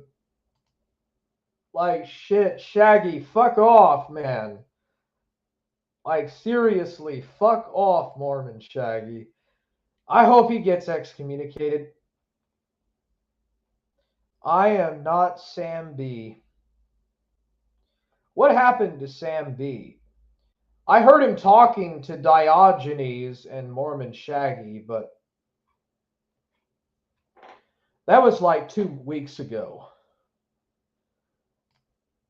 I have some with a Stadium KT, but they aren't mine. Lol, I'll try to. Space Jam 1 is Kino. It's just one big commercial for a toy line. Like, never watched Space Jam. Yeah, I know. I watched Space Jam numerous times when I was growing up. Like, that was a really big thing back in the 90s, was Space Jam. Like, every kid wanted to be like, what's his face? I forgot his name at the moment, but like every kid on the block wanted to be like that famous football player. Fort Gay, let's go. You know, Turkey is just basically a country that was built. Hello, I'm Soycat, and when you... Turkey as a nation was just built off of taking land from several other ethnicities. Think of countries that have had the most countries become independent from them, you're probably thinking of the UK with 53 examples, or Spain with 30 plus, maybe even Russia with its 15. However, maybe the biggest overlooked example is Turkey. A dozen or so countries have become independent from it over the last 100 or so years, and this results in one of the most interesting border situations in the world. Turkey borders 7-ish countries. It'll become clear why we have to say ish later on this video, but Turkey borders 7-ish countries, and it results in the most interesting geopolitical situation that, like with most places, can explain its very weird policy of being partway between the US and NATO, partway between the EU, and also very much being a Middle Eastern country that still has better than expected relations with Russia. How is all of that possible? Allow me to explain with today's fun border video. We're doing something a little bit different, and I hope you enjoy it. But first, let's just explain the elephant on the room, or rather, let's explain the turkey bird in the room, because wow, why is Turkey named after this cute little bird? It's actually, fun fact, the other way around. Turkey means land of the Turks, and so when people saw these cute little birds being carried around there, they associated the bird with the country, and then kind of like in reverse fashion, the turkey maybe is more in people's minds today. Well, Turkey is just a mongrelized country of the original Anatolian and Hittite and Hurrian peoples, and then the Greek settlers that came from the west, followed by the multicultural peoples of the Roman and Byzantine Empire, and then the multicultural peoples of the Arab Caliphate, and then finally the Mongolian Turks, the Turco-Mongol people from Central Asia, and the Turanian people that settled and created the Ottoman Empire. Like, Turkey is a conglomeration of all of that mess of people. Turks should be skewered. Well, don't tell that to Euros. Turk should be skewered. I would make Vlad's deeds look like a Sunday stroll. You know, I never figured out, but why did Germany and Austria-Hungary fight with the Ottomans in World War I never really figured that out. But then again, Nazi Germany also had the Empire of Japan as an ally in World War II. Germany always chooses the weirdest of allies to fight in its wars. At least the 2 world wars. Turkey has the second largest military in NATO. It's very weird. Yeah, and Turkey is not even in the European Union. Like Turkey's not even in the EU, and it's a Muslim country. Yes, Ataturk secularized it, but it's still a Muslim country. And like, what's his name? The modern leader of Turkey.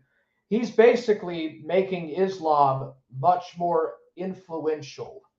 But yeah, what is the deal with Germany fighting with other white countries like the Slavs and the French and the British and choosing like the Turks and the Japanese to be their allies? I understand it was the world wars. Like Japan fought on the side of the British in World War I, and the Chinese were fighting on our side, on the side of the Allies in World War II.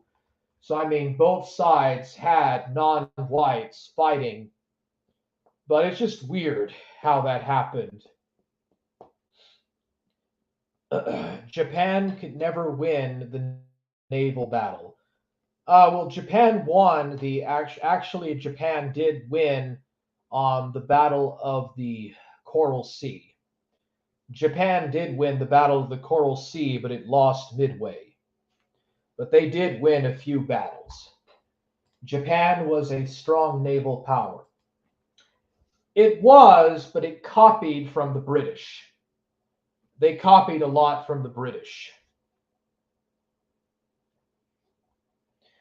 The British and French and Slavs started the world wars. Germany was defending itself. I don't think that Kaiser Wilhelm was very Jew-wise. Esoteric King's Kino archivism. Hitler was, yes, because he wrote Mein Kampf, but Kaiser Wilhelm II, I don't think he was really that up to speed about the Jewish world conspiracy or world Jewry and the protocols of Zion. But yes, in World War I, the Germans did very much see it as a defensive war. Kaiser Wilhelm II, Ludendorff, Hindenburg, and then later Adolf Hitler did see Germany fighting a defensive war to protect its land and territory. In World War I, it was less so about race and kind of more about defending German culture from barbarism, and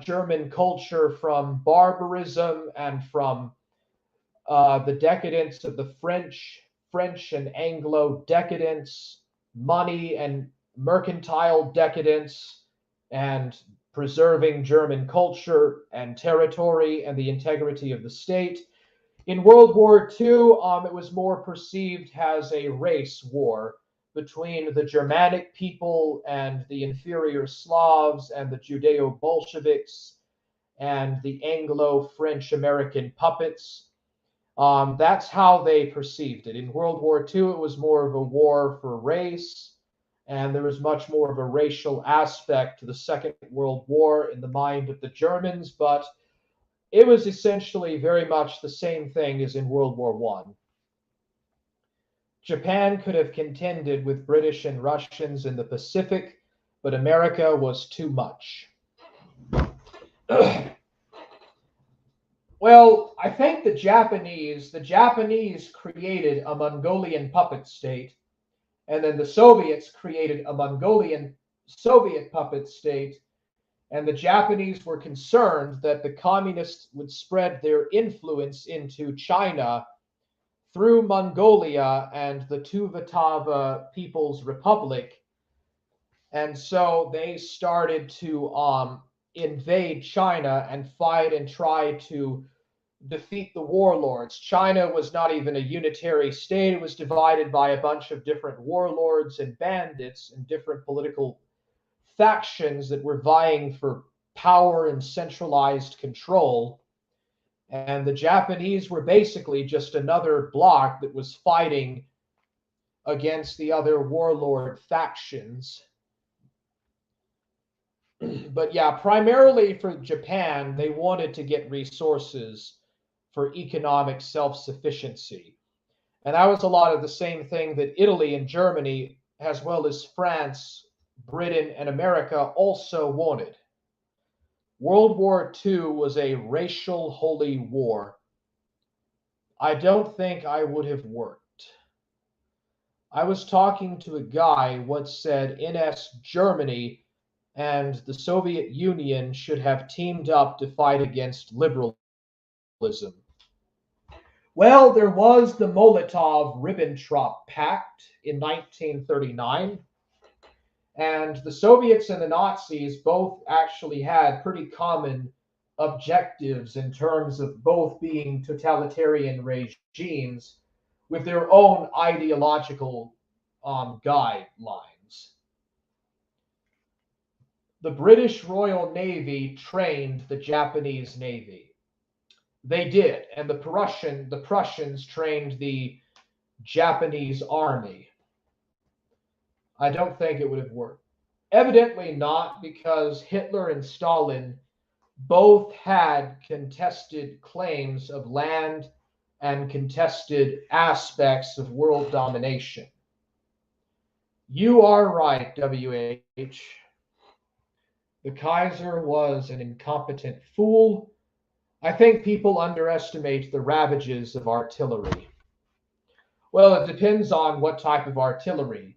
If it's basic pre-industrial cannon or cannonage, pre-industrialized cannons, or light artillery pieces from the First or the Second World War, heavy artillery pieces, heavy shelling, fire bombing, air artillery, and whatever else. There's all sorts of different types of artillery and stuff in the pre-industrial and industrial and post-industrial eras to look at. That's why the Japanese still love the Germans to this day, because of the Prussian army. Well, also, there was a lot of German POWs that were put into internment camps in World War I in Japan, and the Germans and the Japanese got along very exceptionally well in World War I, and the Japanese treated the German prisoners of war incredibly well. Forge! Warlord hammer! Forge, warlord, we're going to hammer the shagster into oblivion. Warlord, warhammer. I was talking of modern-ish howitzers. Oh, my bad. My bad, man. Yeah, I think howitzers have their origins in the interwar period. They're kind of transitory type of artillery. They're mobile artillery pieces. Artillery is still in heavy use in Ukraine. I really don't know where the Ukraine-Russian war is going to go at this point. I think the Russians are going to win. The Ukraine is a worthless, dead state. It was an artificial, dead, cultureless state from the very beginning in 1991. People that say that Russia's in retreat are lying to you. The mass media is lying about holy Christian Orthodox Russia. So yeah. Okay, they had 777 cannons on my fob. The deadly radius was ridiculous. Are you talking about Halo or like in real life? Oh yeah, cool. You're a veteran, aren't you? You're a veteran of the Iraq and Afghanistan wars. Well, I'm going to have to tell you that you fought a meaningless war, Cool Tactic. Your generation fought in a completely meaningless and ruinous war for the state of Israel and for the intelligence assets that run America. America's been under martial law since the Civil War. I know. Oh, okay. Like the U.S. Army, well, the U.S. Army was growing poppies in Afghanistan. They literally grew poppy seeds with the Taliban in Afghanistan, And that's not a conspiracy. There's people in the army that will actually tell you that they grew opium to sell to the Muslims in Afghanistan to make money. Okay, there was some German POWs held in New Zealand too, in the First or the Second World War, because there were Imperial German colonies in the Pacific. The Russians have artillery superiority. Well, absolutely, bro. Like the Ukrainians have only one sub. Ukraine only has one sub and no aircraft carriers. Like the Russians have like 40 submarines. Bellum Romanum. Roman war. Total war. It is all for Rome. All this is for Rome. What was that old song? Yeah, that's it. Artity for Rome.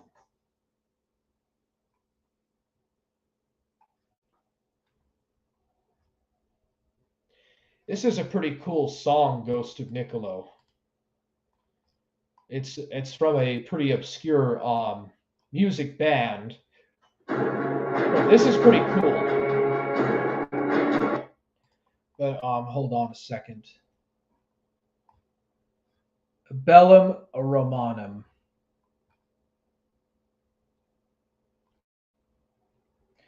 Russia-Ukraine war will end in a negotiated peace.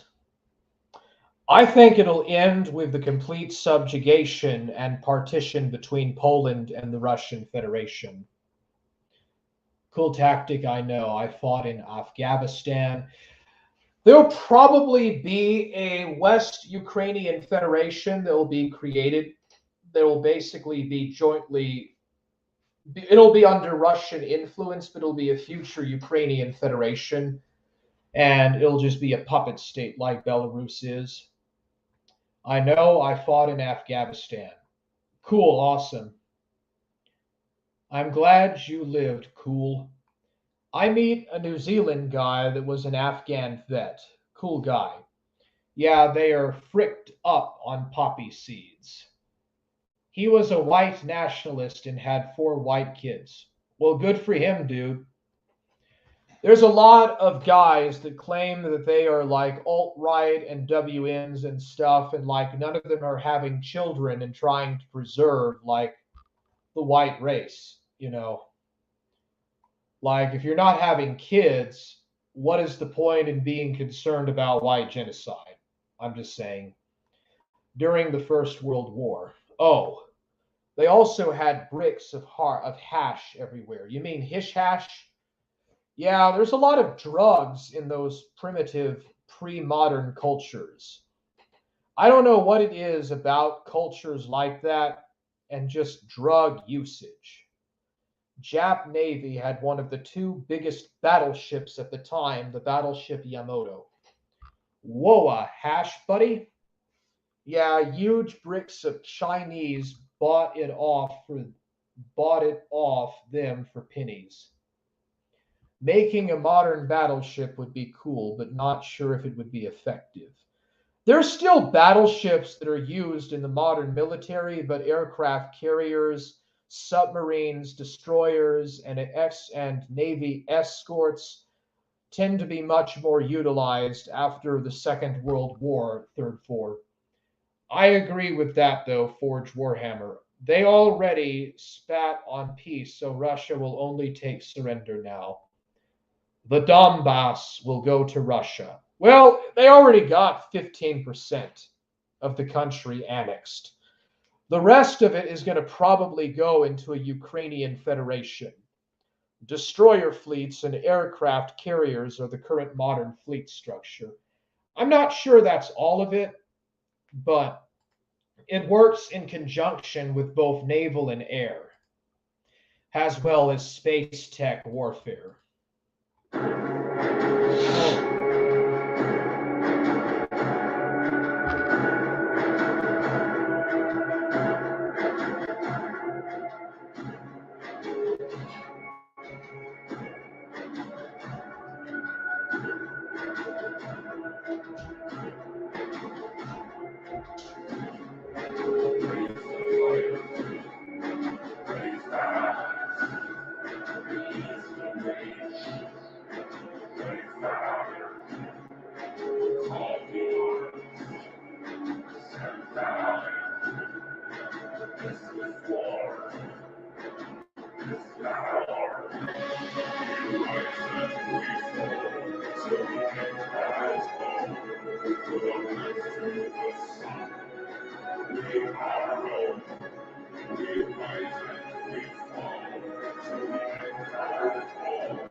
Legio Arterium Victrix. Legion Aeterna Victrix. Legion Eternal Victory. Awesome song, Warhammer. Yeah, if you want to, I'll play it again. It's not Arditi, it's Triari. Yeah, fun fact. The French and Anglo Navy disagrees on what is a frigate and what is a destroyer. Wasn't there an incident in 1941 at Mers El Kaber, where the French scuttled their entire fleet there so that the British would not completely destroy it or the Germans would not get their hands on it? France was pretty much Dude, France was pretty badly attacked by both sides. Like both the Allies with their fire bombings or carpet bombings, and the Germans, they both killed a lot of French people. But France surrendered very early in the war. It's not a good time, cool. Yeah, fun fact. Oh. Imagine being in a sinking submarine. Any underwater explosion is fricked.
That's a lot of energy in constructing a submarine. What is the music, Warhammer, please? Arditi, Sons of God. Sebastian Miran. I'll post it here. It's Arditi, Sons of God. Half the Nosballs you see are just disaffected dissidents who want to troll right-wingers. I thought Stryker was just an ex-leftist. Say, isn't Strasserites another name for Nosballs? Like, they follow Strasserism? It's like blood soil.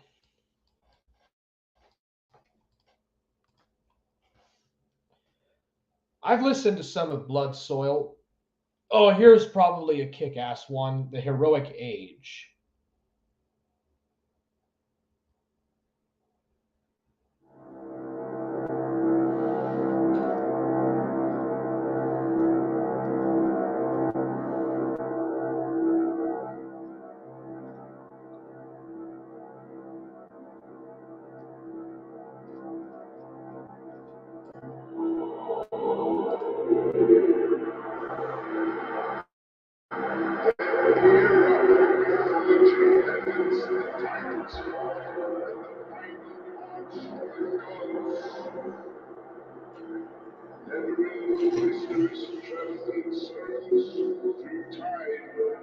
Carrying secrets of an age lost in centuries, reaching marvelous shimmer, blinding the lovers of those once with fame. Immortality regained, though that philosopher's creed echoed through millennia, the warrior sighting eternal races consumed.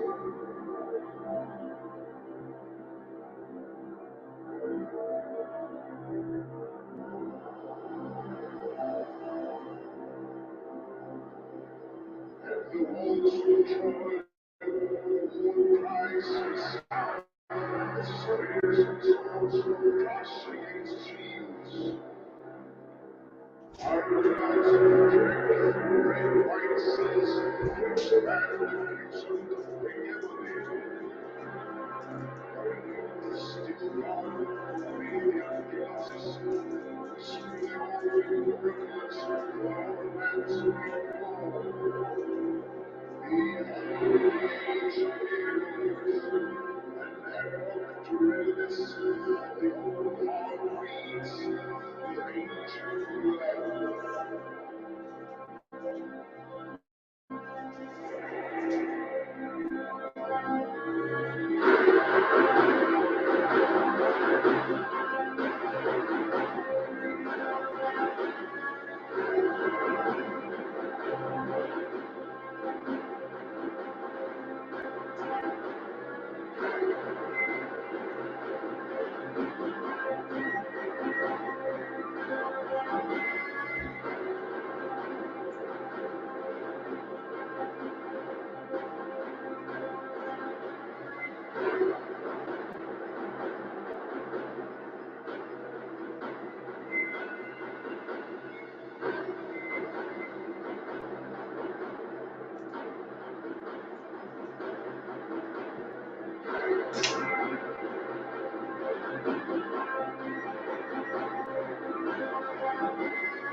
don't know if this is black metal. I'm not for sure if this is black metal.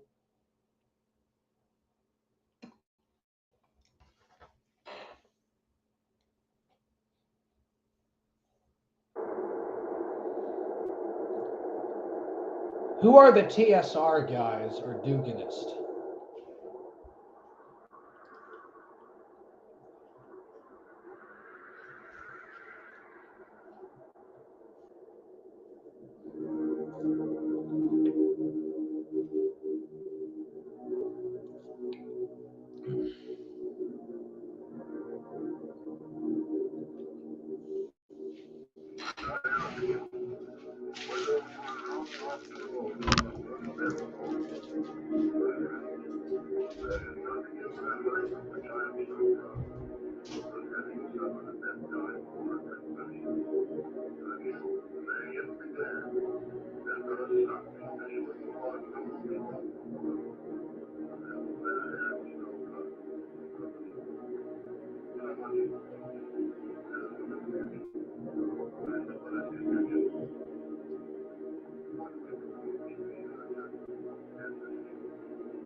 Juchi. What is? I don't really know much about Juchi. What is Juchi? Supposedly, this is like the left-wing ethnocentric form of communism. National communism or something. Our channel is not doing any sort of Juche propaganda. This movie is just a retelling of its ideologists' works, but its most basic statements. This movie was written by Juche followers to let you understand what they are standing for. The aim of this movie is to tell you about the idea itself, not the state of the DPRK. Thanks for understanding. Now, let's get to the juicy stuff. After Stalin's death, when the tough times for the socialist camp had come, the leader of North Korea, Comrade Kim Il-sung, created the new revolutionary working class theory. It had its roots in Marxism, but in fact, wasn't actually Marxist. Describing Marxism as a previous step. Marxism, according to Kim, outlived its usefulness. Marx had made his job in history as the first scientific working class theorist. Its dialectical self-denial happened, and it had to be removed. Now, One of the main questions of philosophy is which is first. Okay, so this is actually a rejection of Marxism. It's like Thule for Koreans. Ireland needs men and women with guts and other things. Matter or consciousness? In the middle of the 20th century, this became irrelevant because of dramatic scientific progress, and it wasn't in fact correct for consciousness being the reflection of matter, which means its attribute. But if the old main question of philosophy lost this relevance, it means that we have to ask the new one. For the human role in the world being the new debating point of progressive and reactionary ideologies, Kim Il-sung made it the main question of this new philosophy, which he called Juche, which in Korean means human for Jew and master for She. Of course, any communist can understand these human roles very clearly, but it's still an open question. Wait a second. Jew and master for She. Of course, any communist can philosophy, which he called Juche, which in Korean means human for Jew and... Did you hear what he said? In Korea, it means human or Jew. I'm pretty sure he said Jew. Master for She. Of course, any communist can understand these human roles very clearly, but it's still an open question as reactionaries who claim the opposite are not defeated yet. You can say that those who believe in primacy of consciousness still exist too. Well, here's a simple answer for these. Existence of primitive tribes who pray to wooden idols doesn't make traveling to space impossible. But the question of human role is still actual, because only under socialism people really do own the world. Kim Il-sung declares the main characteristics of human beings: independence, ability to create, and consciousness, and says that no one shall lose his or her independence because it's simply against human nature. And the same thing is said about countries and nations. No state has the right to impose its will onto another one, and no one has the right to encroach on the independence and self-conscience of any Well, what about starving 2 million peasants? nation. Kim Il-sung created the principle of self-reliance within his ideology. A revolution in any country is first of all the business of people and revolutionaries of this very country. In their revolt, they must rely on themselves, act fast, and don't wait for any foreign help. If any work loses self-reliance, it fails. Self-reliance doesn't mean refusing help, but in strategic matters, this help must be the last option. According to Juche, when the whole planet will become red, when all countries will be citadels of socialism, that will be the world revolution. Socialist countries must cooperate in terms of equality and mutual benefit for none of them to become dependent from another. Whatever your ideologies are, you have to study not only your ideas, but the ideas of your comrades too. All right, so that was Juche.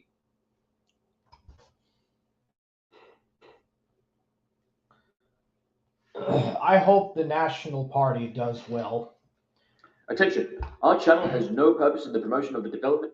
Are you talking about the National Party in the Irish Republic, Sebastian Moran? I'm guessing that's what you mean, is the Irish National Party. No, third four, he's talking about Ireland. He's not talking about the BNP or the British National Party. He's talking about the National Party in Ireland, I think. I wish I could find that audio book. It was an English translation of real North Korean literature. It's probably on the archive.org somewhere. Why don't you try looking on archive.org? What is this? Liberati. I don't know what it is, but something about women in sweaters and skirts and pantyhose just turned me on. I don't know why I don't even know why I'm talking about that online, but whatever.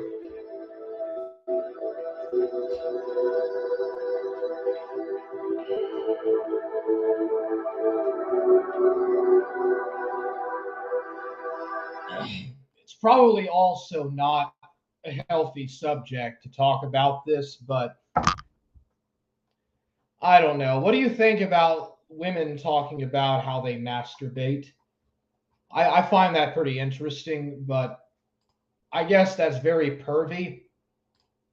I guess that's highly perverted and decadent, but I don't know. It's something to think about. I don't really care about how other guys masturbate myself. I'm only interested in how women masturbate. It's probably the most fricked up subject I've ever talked about in the stream.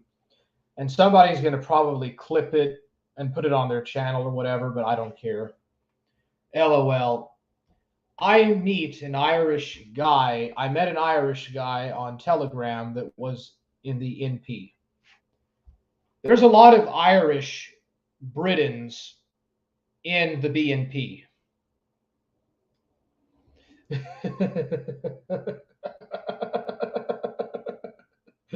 They flick their little bean hammer. Well, there's actually two ways that they do it. One involves a toy, a sex toy. One of it involves a sex toy, and the other one is, yes, they flick their bean. LOL, nice, Keeve. Sorry, had to clip that. Well, dude, I wish you wouldn't, because that's going to get my channel deleted.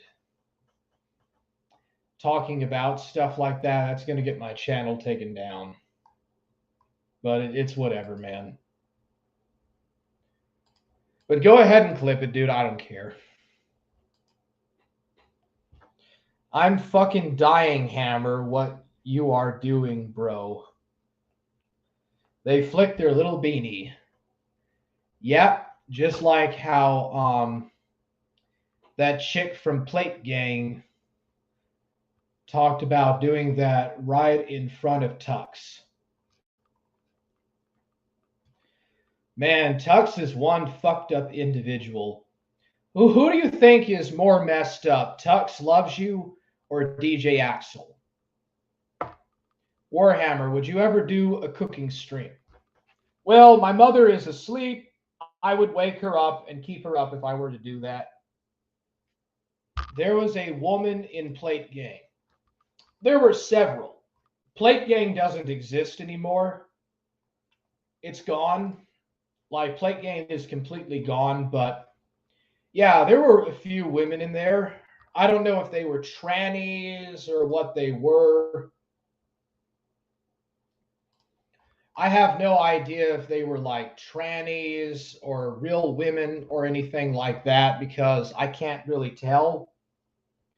But yeah, there were women or things, that sounded like women. Tux is more than messed up. Axel is. Tux did the very things that Axel jokes about. Cooking with Warhammer. I'd have to have a recipe. I could cook Hungarian goulash. There's Hungarian goulash. The kind of stuff that I would cook would be like recipes from other cultures. Yeah, here it is. Hungarian beef goulash recipe. Bulgarian bean soup. Bulgarian bean soup. Supposedly this is very delicious to make. You take another thing too about these different recipes. There's the Hungarian meatball. This is all made from fresh produce. Like, unlike in America, where sweets and vegetables and meats and dishes and breads are all made from real processy stuff, all this stuff in these cultures are made completely fresh. They're very organic and they're very authentic. Hello, and thank you for watching Cheesy Cooking again. Today we're going to make another Bulgarian staple, which is Bulgarian bean soup. For today's recipe, we'll need only a couple of different things, and it's super easy to make. It's a one-pot dish, and really the most work. Goulash is based. Gruel is also actually good too. If you ever watched Oliver, the kid that lived in the working house in the 19th century, there's this thing called gruel. And gruel is basically a precursor of oatmeal. Before oatmeal was a thing, there was gruel in the 18th century, and it was absolutely delicious. So goulash and gruel is actually very good. Just cutting up your onion and cutting up your carrot. That's about it. So let's see what we need today. Today we need cut up onion, cut up carrot, tomatoes, oil, seasonings. I have all of mine combined in one container. Basically, that's parsley, salt, baking soda, mint flakes, celery, pepper, paprika, and optional, a little bit of crushed red pepper. And of course, we need our beans. I have mine soaking in water, and we'll go over that in a minute. So now that we know what we need, let's get started. I'll clean my work area, just move things around. First, I'm going to drain my beans from the water. Make sure to soak your beans at least 2 hours before you're ready to cook them. That gets them all nice and soft, and it really cuts your cooking time once you're ready to put them on the stove. If you don't pre-soak your beans, they're going to cook for easy 5-6 hours and probably still not be done. By soaking them for 2 hours at the least, you're ensuring that they're not going to stay on the stove for more than an hour to cook. I usually throw mine in the morning, and when I'm ready to make dinner, I just dump the water. So we'll start with that. Okay, now that we've dumped the water out of our beans, I should probably do some more explanation. We start with raw beans. I usually do Great Northern, and we dump the water because, as most of you know, when we eat beans, what happens? We get a little gassy. In my country, we say we get really gassy water, so we're going to refill it back with water, and we're going to just go in with that. And again, just make sure you guys need to soak those for at least 2 hours, otherwise you're going to be cooking that soup all day long. So we're going to put some more water, or actually first, before we do that, we'll just throw everything in there. We need some tomatoes. We'll put them right in there. Again, it's a one-pot dish. Super easy to make. We'll put all of our seasonings in there. Carrot. Get our onion. Get our oil. That's it.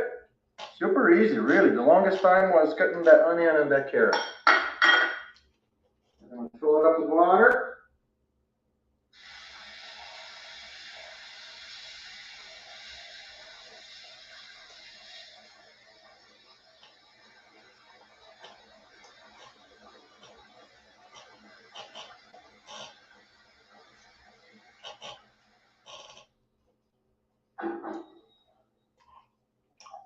Lid on top. It cracks a little bit. Now we're going to start with high heat. You want to make sure to bring it to boil. Once it starts boiling, turn it down to medium heat or medium low, and make sure to cook it for a good hour. Try it after the first 60 minutes. If your beans are still hard and they haven't cooked yet, keep it on. Halfway through the process or almost at the end of the process, you may have to add some more water, depending on how long your beans stay on the stove. If it starts getting dry, just dump some hot water in there, bring it back to boil, keep it cooking. Make sure the beans are cooked, but don't overcook them either. Well, hello, it's been actually about an hour and a half, and our soup should be ready. I'll turn the heat off. Actually, I did not end up adding any additional water today to it. I had my lid covering most of it the entire time, which kind of helped with retaining some of the water. If you want to zoom in, Caitlin, just kind of show what it's supposed to look like. This is the end result. Really nice soup. I'm going to dish myself out once it cools. It's actually boiling hot right now, so I'm starving here.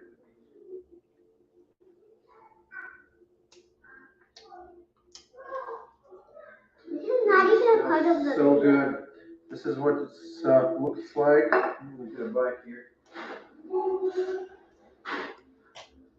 It's still steaming a little bit, but it's cold enough so that I can try it. So that's Bulgarian bean soup. It looks pretty delicious.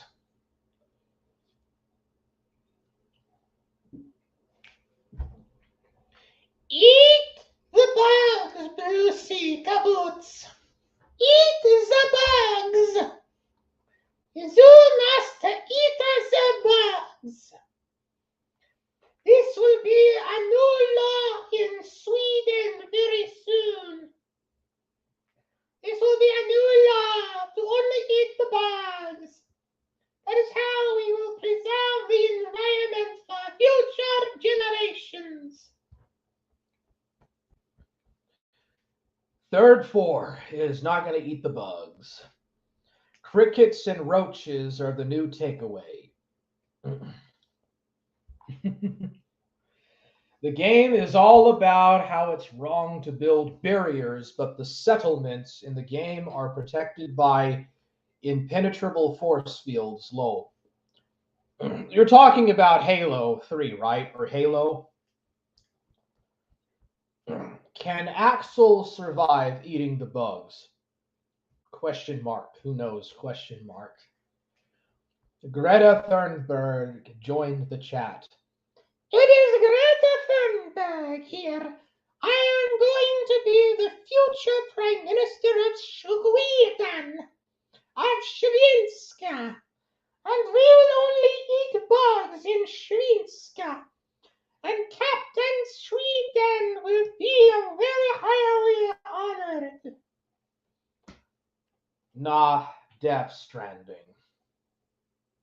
Oh, okay, so I got it wrong.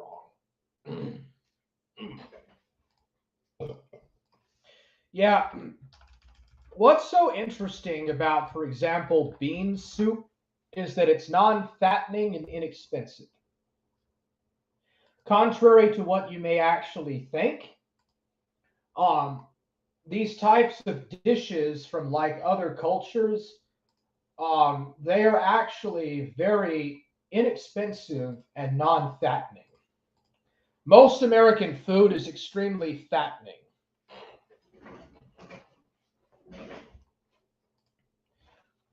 I recommend Armenian goulash Forge Warhammer. It's better than Hungarian goulash. I'll try it out. Macy ate a grasshopper once. Well, Macy is an environmentalist.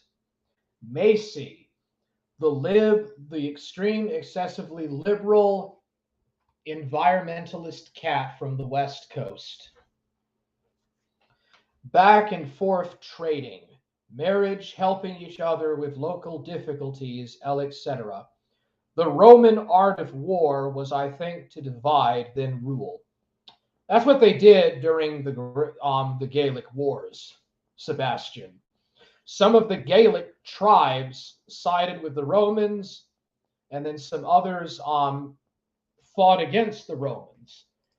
The Romans knew how to tactically conquer different provinces because of all the wars they had with the Illyrians, the Dacians, the Dacians, the Germanics, the Mauritanians and Parthians, Persians, Sassanids, Sabbateans,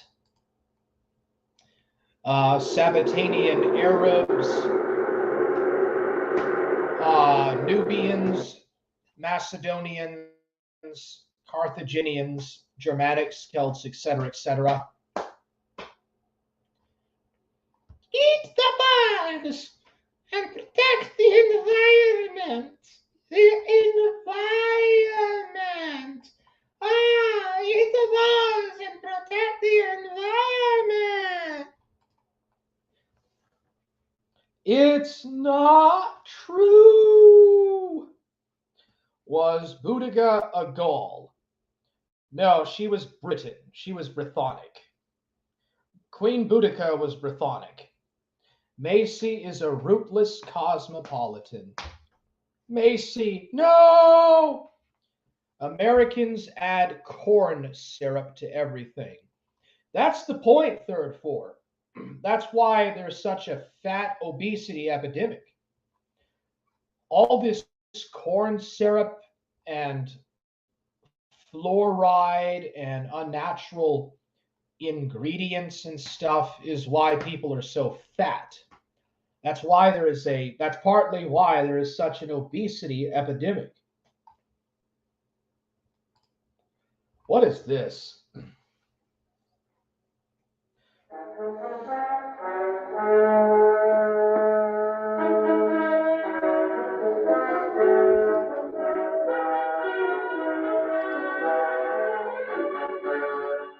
I can never come to this sacred spot without being very, very reverent. Everything you see here, the buildings, the people, is a fulfillment of prophecy. Isaiah prophesied that the mountain of the Lord's house. That's Mormon. Okay, I think that's Mormon.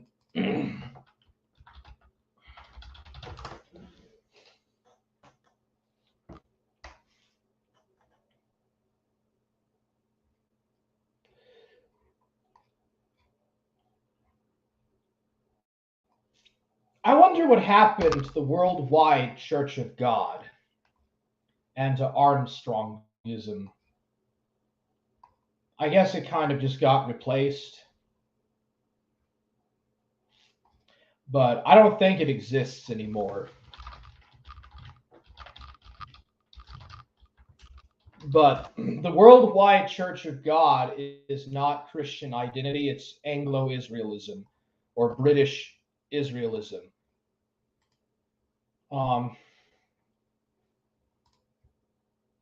Let's see here. Now, I think it's now called the Grace Communion International. 30,000 members and 550 churches.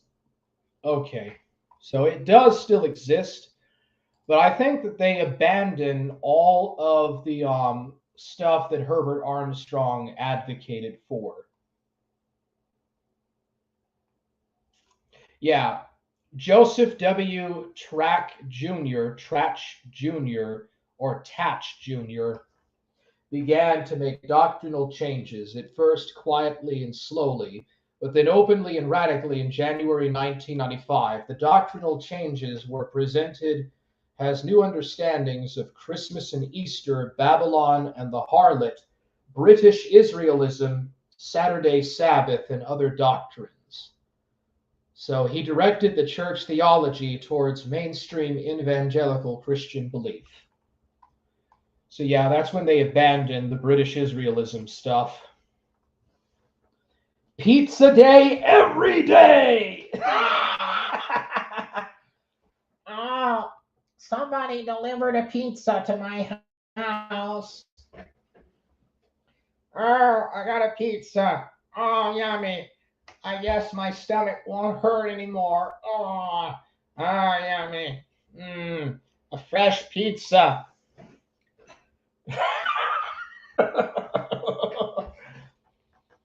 Hey, do you think if I were to order a pizza on DoorDash or something, he would call the Martinez police again on his stream?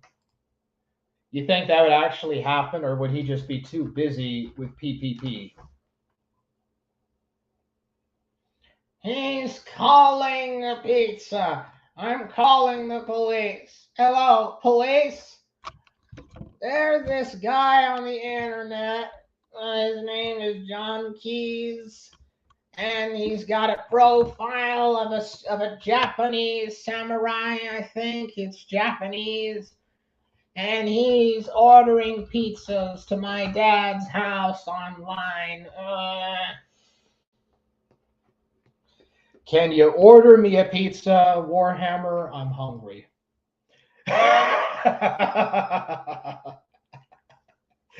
Yeah, I can.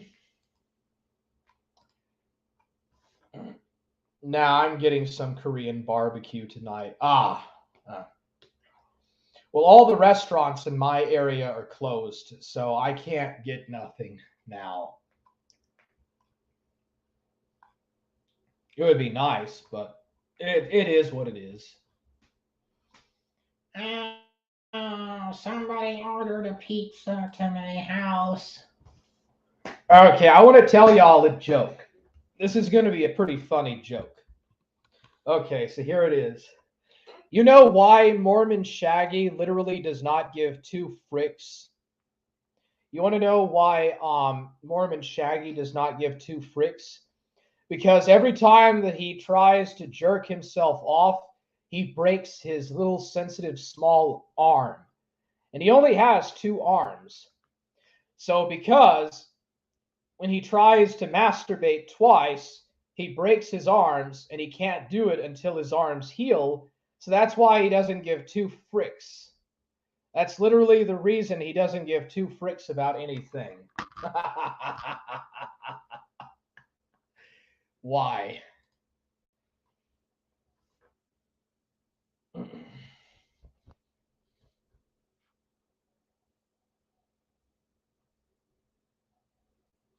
Damn. He only has two arms. Fricked up. Yeah, I thought that would be pretty funny. I came up with that about 20 minutes ago. You don't have his address, amateur. What is your favorite dish, Warhammer? Probably traditional pizza. Traditional Neapolitan pizza. Maybe American hamburgers. Probably German sausages. I don't really know.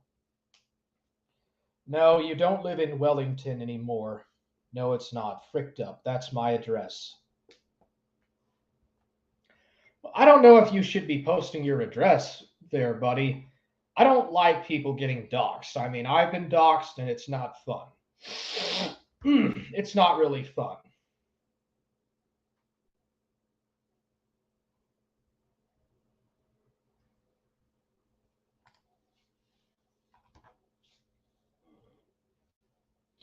What the hell is this?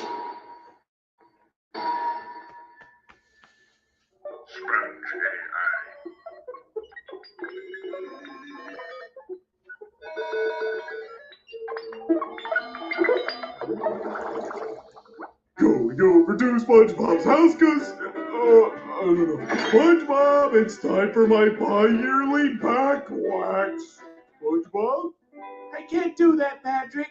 I can't do that. I was only kidding. Oh, of course you were. I'm nothing but a big joke around here, huh? Is that it? SpongeBob, take it easy. Easy for you to say. I have to live every waking moment suffering in this exact spot, almost as if it were written by a guy who only knew how to tell a single joke and didn't know what else to do with me. This is brilliant. Jeez, SpongeBob, you sound fucking bad. Gee, thanks, Patrick. I can always count on you to lift my spirits. Oh, don't be so down on yourself. I'll help you get your voice back. Really, Patrick? With a highlight to you, SpongeBob. Well, I kind of wish you would. Don't touch me, I'm sterile.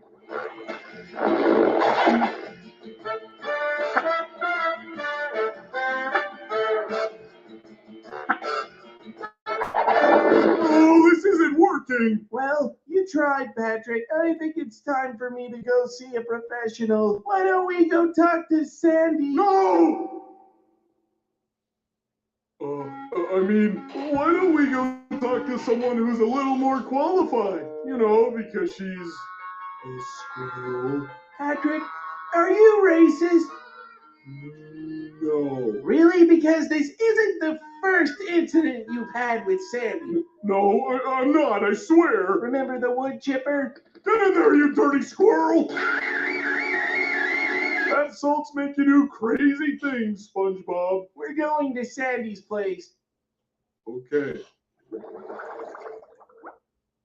Howdy, SpongeBob. Patrick. Hi, Sandy. I need your help. Jesus Impressive, SpongeBob. You sound worse than a razor-laced corncob dildo up a cow's prolapsed anus. That's why we're here. The bronchitis really fucked me up. Can you fix my voice? Well, I have been working on another voice regulator. That's how I'm talking to you right now after I lost my body. I said sorry.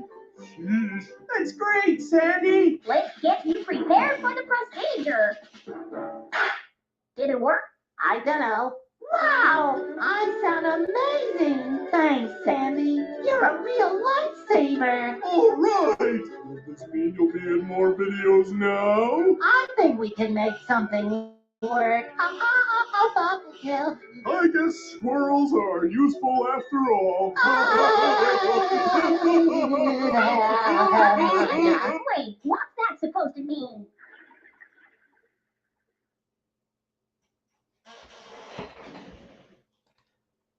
Okay, well, it's just a typical SpongeBob SquarePants episode. He does a pretty good Patrick voice. It's Patrick. I don't like squirrels. I just got a strike. What?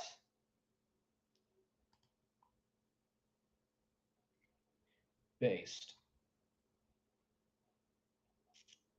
Might do a walking stream tomorrow. What would be some good ideas for a cook stream? Do y'all have any ideas like for a cook stream? I really don't know how to make goulash or goulash.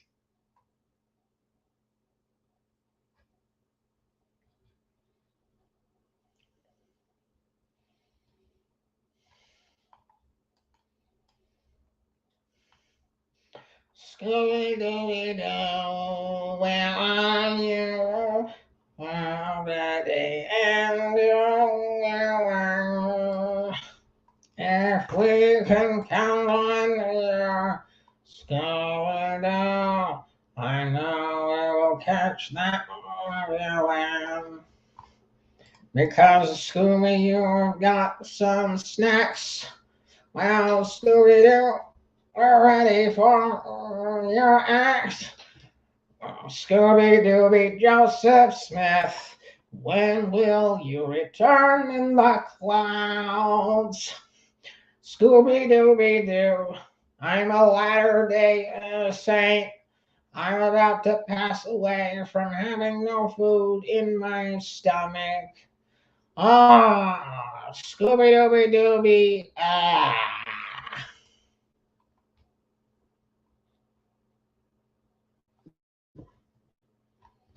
On the Kyler stream, or Kaler stream.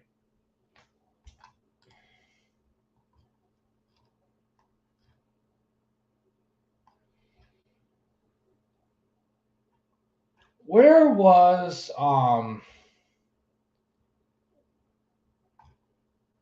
Alinza Ramos? I can't find Shaggy's last stream. It's not showing up on his channel.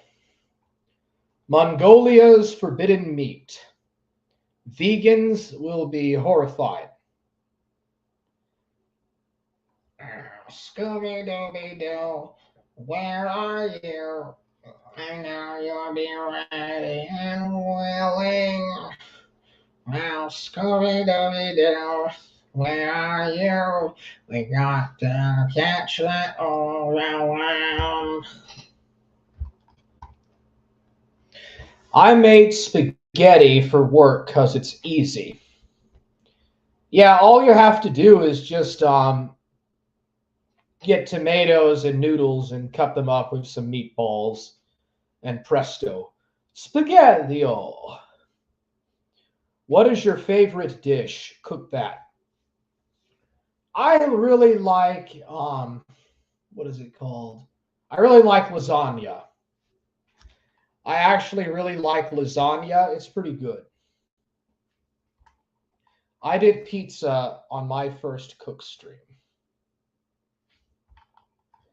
Shaggy's last stream, he said me and Dark Ninja are like Voldemort. Voldemort, LOL. Yeah, it is gay, Brucey. I did boil an egg. Cook something easy first just to get used to filming. That's a good idea. Like, I'm not going to make poop or pea soup or like some kind of soup and put poop in it. Like some people recommended. Like, I'm not going to make that. I don't really like to be that. That's not the sort of cringe that I'm into. Like, that's not my sort of cringe. I can be funny, but not in that manner. I'm Scooby-Dooby-Doo. You know why I don't give two fucks? Because every time that I masturbate or fuck, I break an arm. I only have 2 arms, you know? So that is why.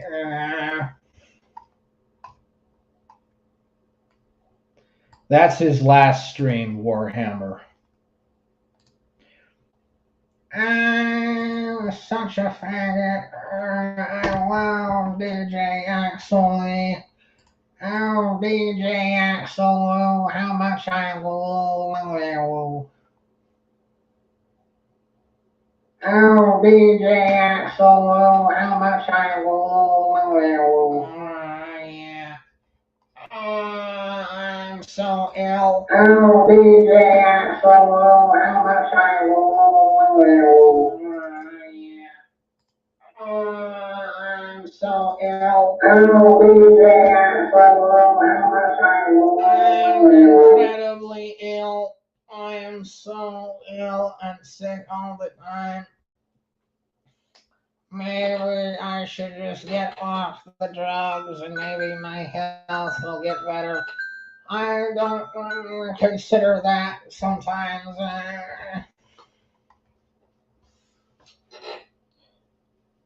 LOL, yeah, poop soup sounds like a shitty. What in the hell is that? That's so fucking gay. I'm a season and coping. I don't think anyone has the balls to call in since we basically started a fuck the A-logs policy here at. Yeah, well, no wonder, you fucking idiot. Shaggy's Emporium of Comfort. Yeah, but don't you A-log Ashton, retard? Half of your streams is about A-logging esoteric PPPism. You stupid fuckface. And then you complain about having A-logs. You're such a butthurt faggot, dude. It's so flappingly obvious. Shaggy claims to have 4 A-logs and the rest are alts. I'm sure he has more than just that. Complaining.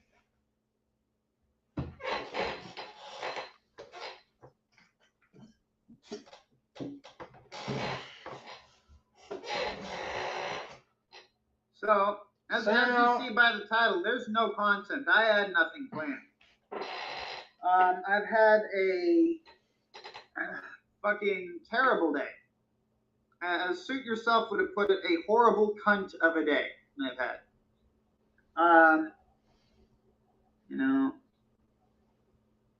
Here's Alistair Mycroft, or someone impersonating Alistair Mycroft. Either way, Alistair, I would not be repping Forge Gang. I know a bit about you now, and the last thing you really need to do is get in bed with a verified crew of retarded lolcows.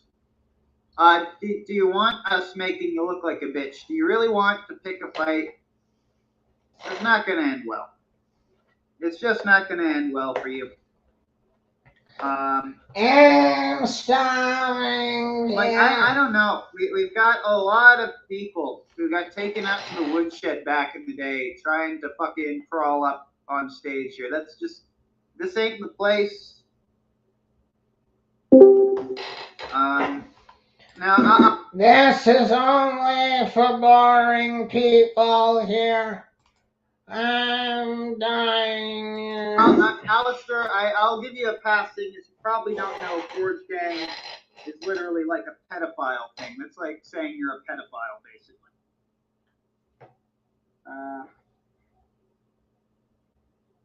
You probably didn't know that, but that's what John Keese is all about.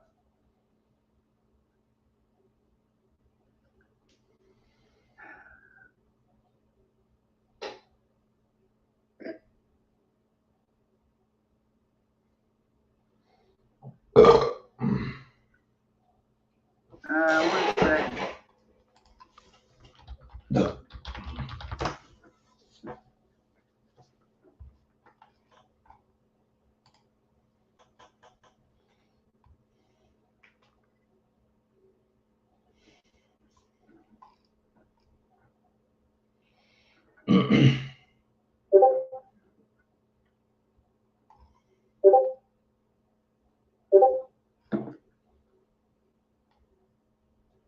All right, what's up?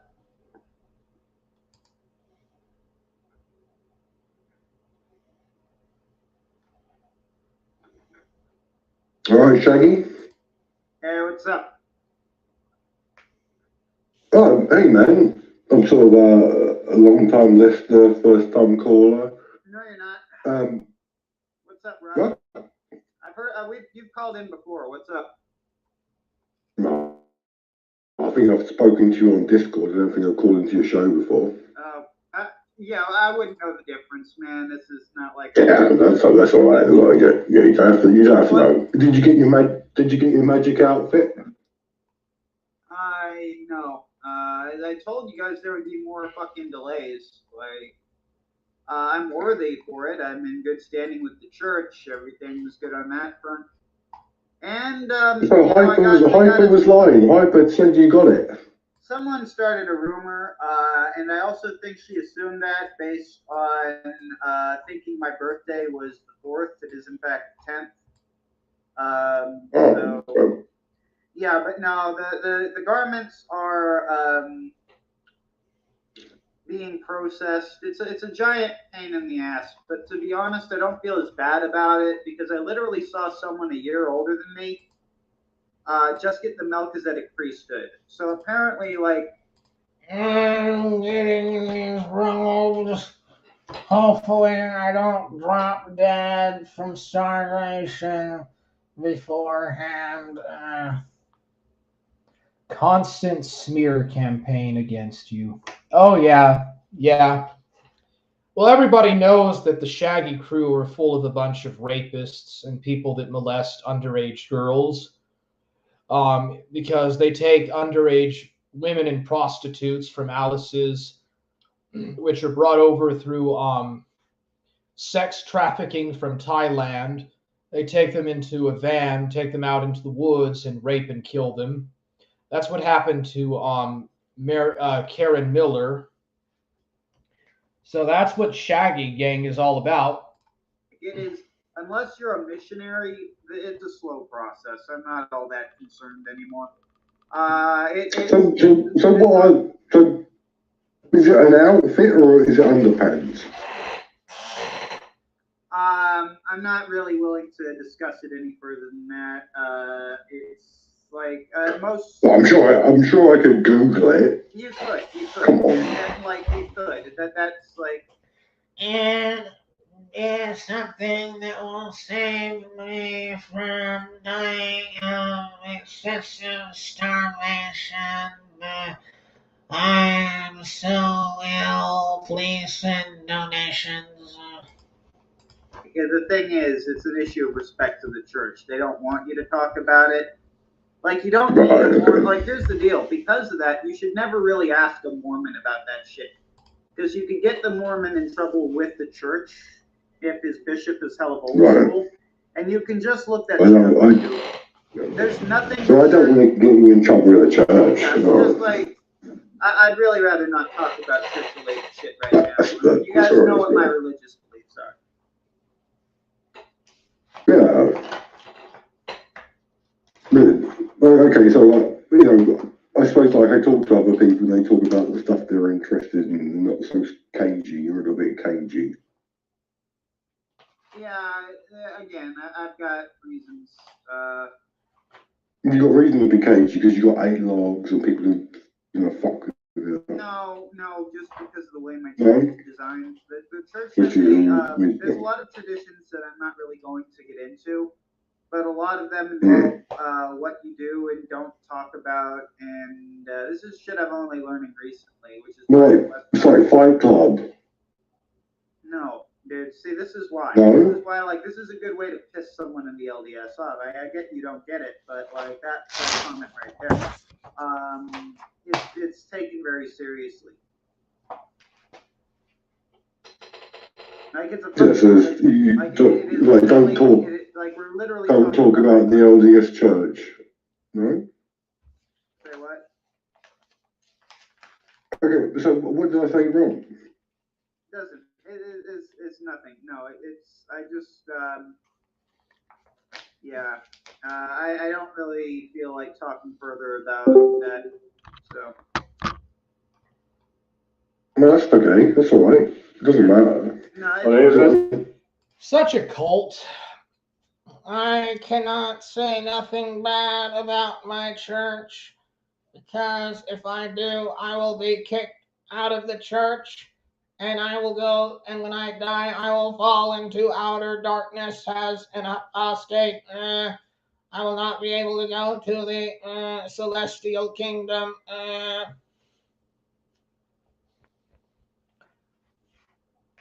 I think Shaggy could be really happy with a simple menial job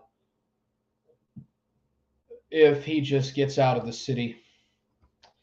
Yeah, that's what I think, dude. He really needs to get into a small town. He needs to go to small town America. I need to find a good church to start going to. I thought you were Anglican. I thought you went to like the Anglican church in New Zealand. Shaggy could get a job as a church janitor. Yeah, see? That's a good recommendation. He could clean up the shit from his bishop in the toilet. He could wipe up all of the excretions that Axel made on the toilet in the Mormon church, or Tux. He could clean up after Tux. A very, very simple job. My friend recommended the Reformed Church. Is that like the Dutch? Are you talking about like the Dutch Reformed Church? I'm assuming you mean like the Dutch Calvinist Church. Reza, what's happening? What's up, Cantor? Mein Bruder. What's happening? Cantor's an ignorant Celt, Shaggy, just so you know. Don't let him on the show. Mate, my dad's fucking English. What are you talking about? Yeah, fake English, whatever. This is I'm trying to talk to Shaggy. This is starting to feel like Mickey News show. Here's Shaylin. No, well, she just heard that and bailed right immediately. I am so I think she got connection issues. Please feel sorry for me. I don't have a job. I don't work. I don't work for a living. Please feel sorry for me. I'm so depressed. Look at how depressed I sound. I like Mickey, but like very different sort of content from that, which I'd like to run. Anyway. Shaylin, that's so funny that you like joined here when I was trying to get your pussy pics off of Reza. I was trying to like warm them up. Like, I was trying to warm them up and get them.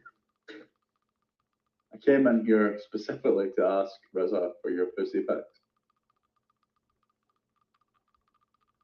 Shaggy, do you want to see Shalen's pussy pics? Yeah, show them. No, I'm asking Shaggy, don't you dirty fucking Celt. How dare you?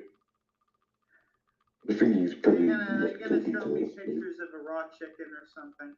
What are you gonna show me? Raw chicken? No. Do you want to see Shalen's dirty hole? Yeah, go for it, man. I have some. You don't want it. Shaggy. Well, there they are talking about pornography.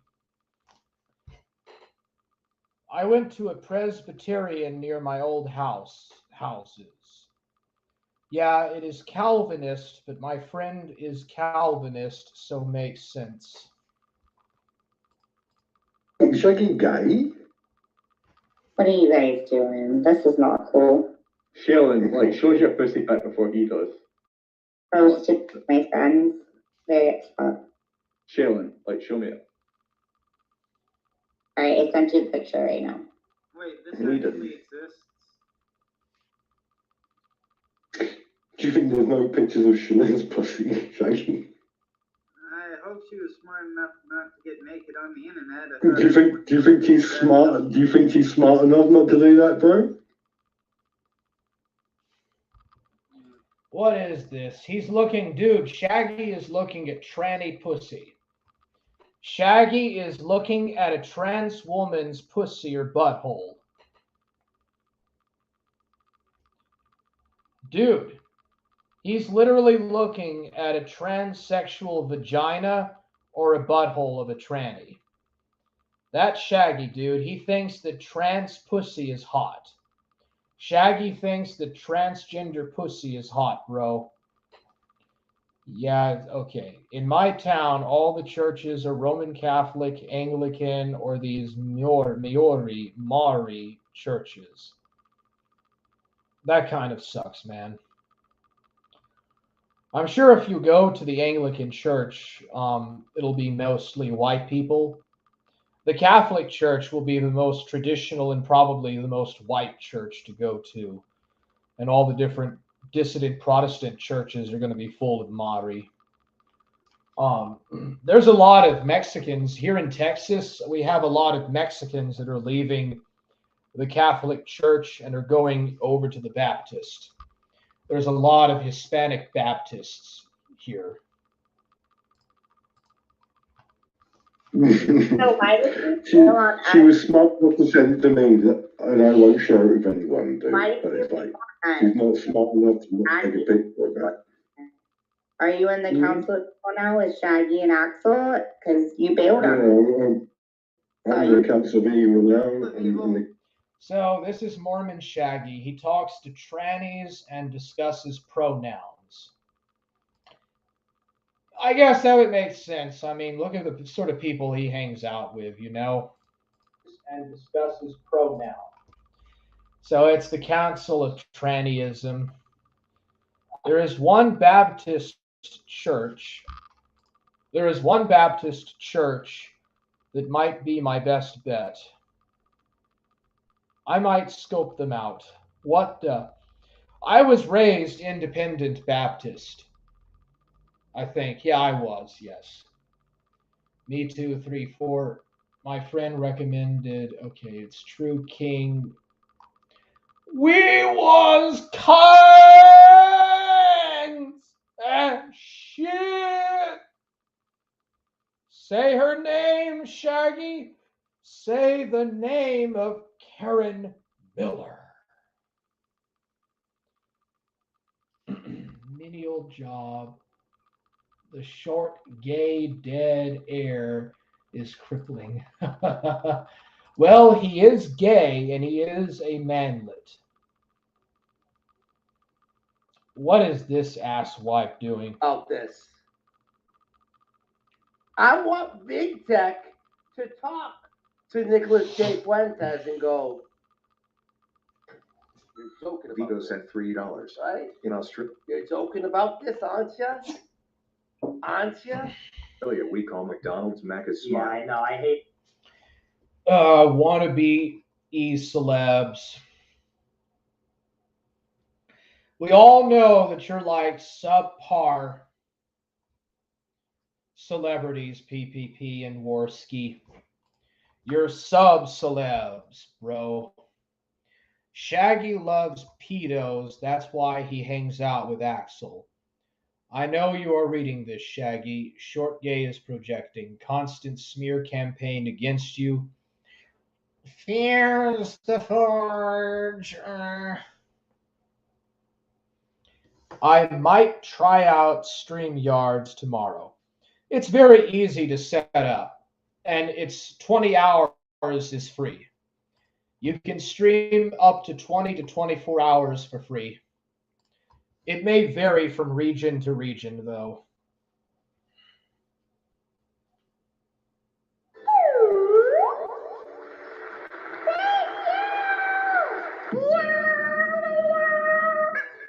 Chat, I'm about to jump scare you. It's your own reflection. Chat, if I laugh, we have to spin the wheel of punishment. That's right, Chat, and I wrote all of them, so I picked my poison. That's right, I had to do. The Wheel of Punishment. Awful things like eat ghost pepper hot sauce, let my dumb viewers control my Twitter. Oh god, it was a hot mess. If you like seeing this anime girl be stupid on the internet, make sure you subscribe so I can bother you a lot more. I hope you like the video.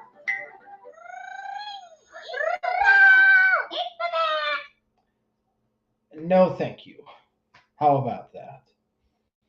Why do Russians drink so much? Why do Russians drink so much, then?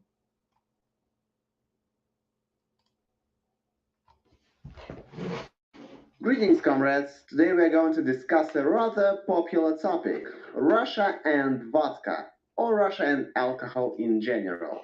As you can see, there are already quite a few videos on YouTube covering this subject. And that's not counting the standard haha Russia vodka gopnik hardbass balalaika type of videos. No, let's talk seriously, because alcohol in all its manifestations played a really big role in the life of ancient Russia, the Russian Empire, the Soviet Union, and modern Russia.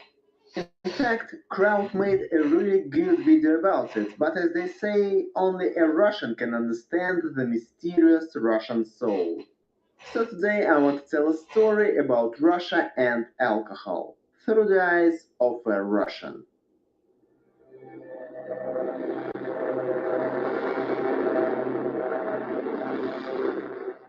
Shakespeare accustomed us to the fact that the central question for a man is to be or not to be.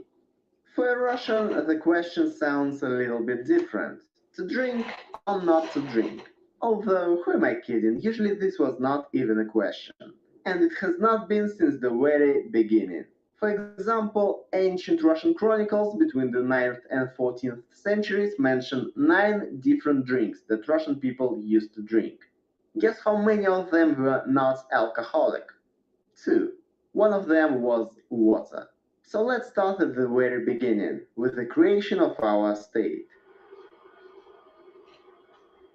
The topic of alcohol culture among the ancient Slavs is rather complicated, and we can easily encounter diametrically opposite opinions ranging from the Slavs were the most drinking nations to the Slavs led an elevated lifestyle, not a single drop of alcohol.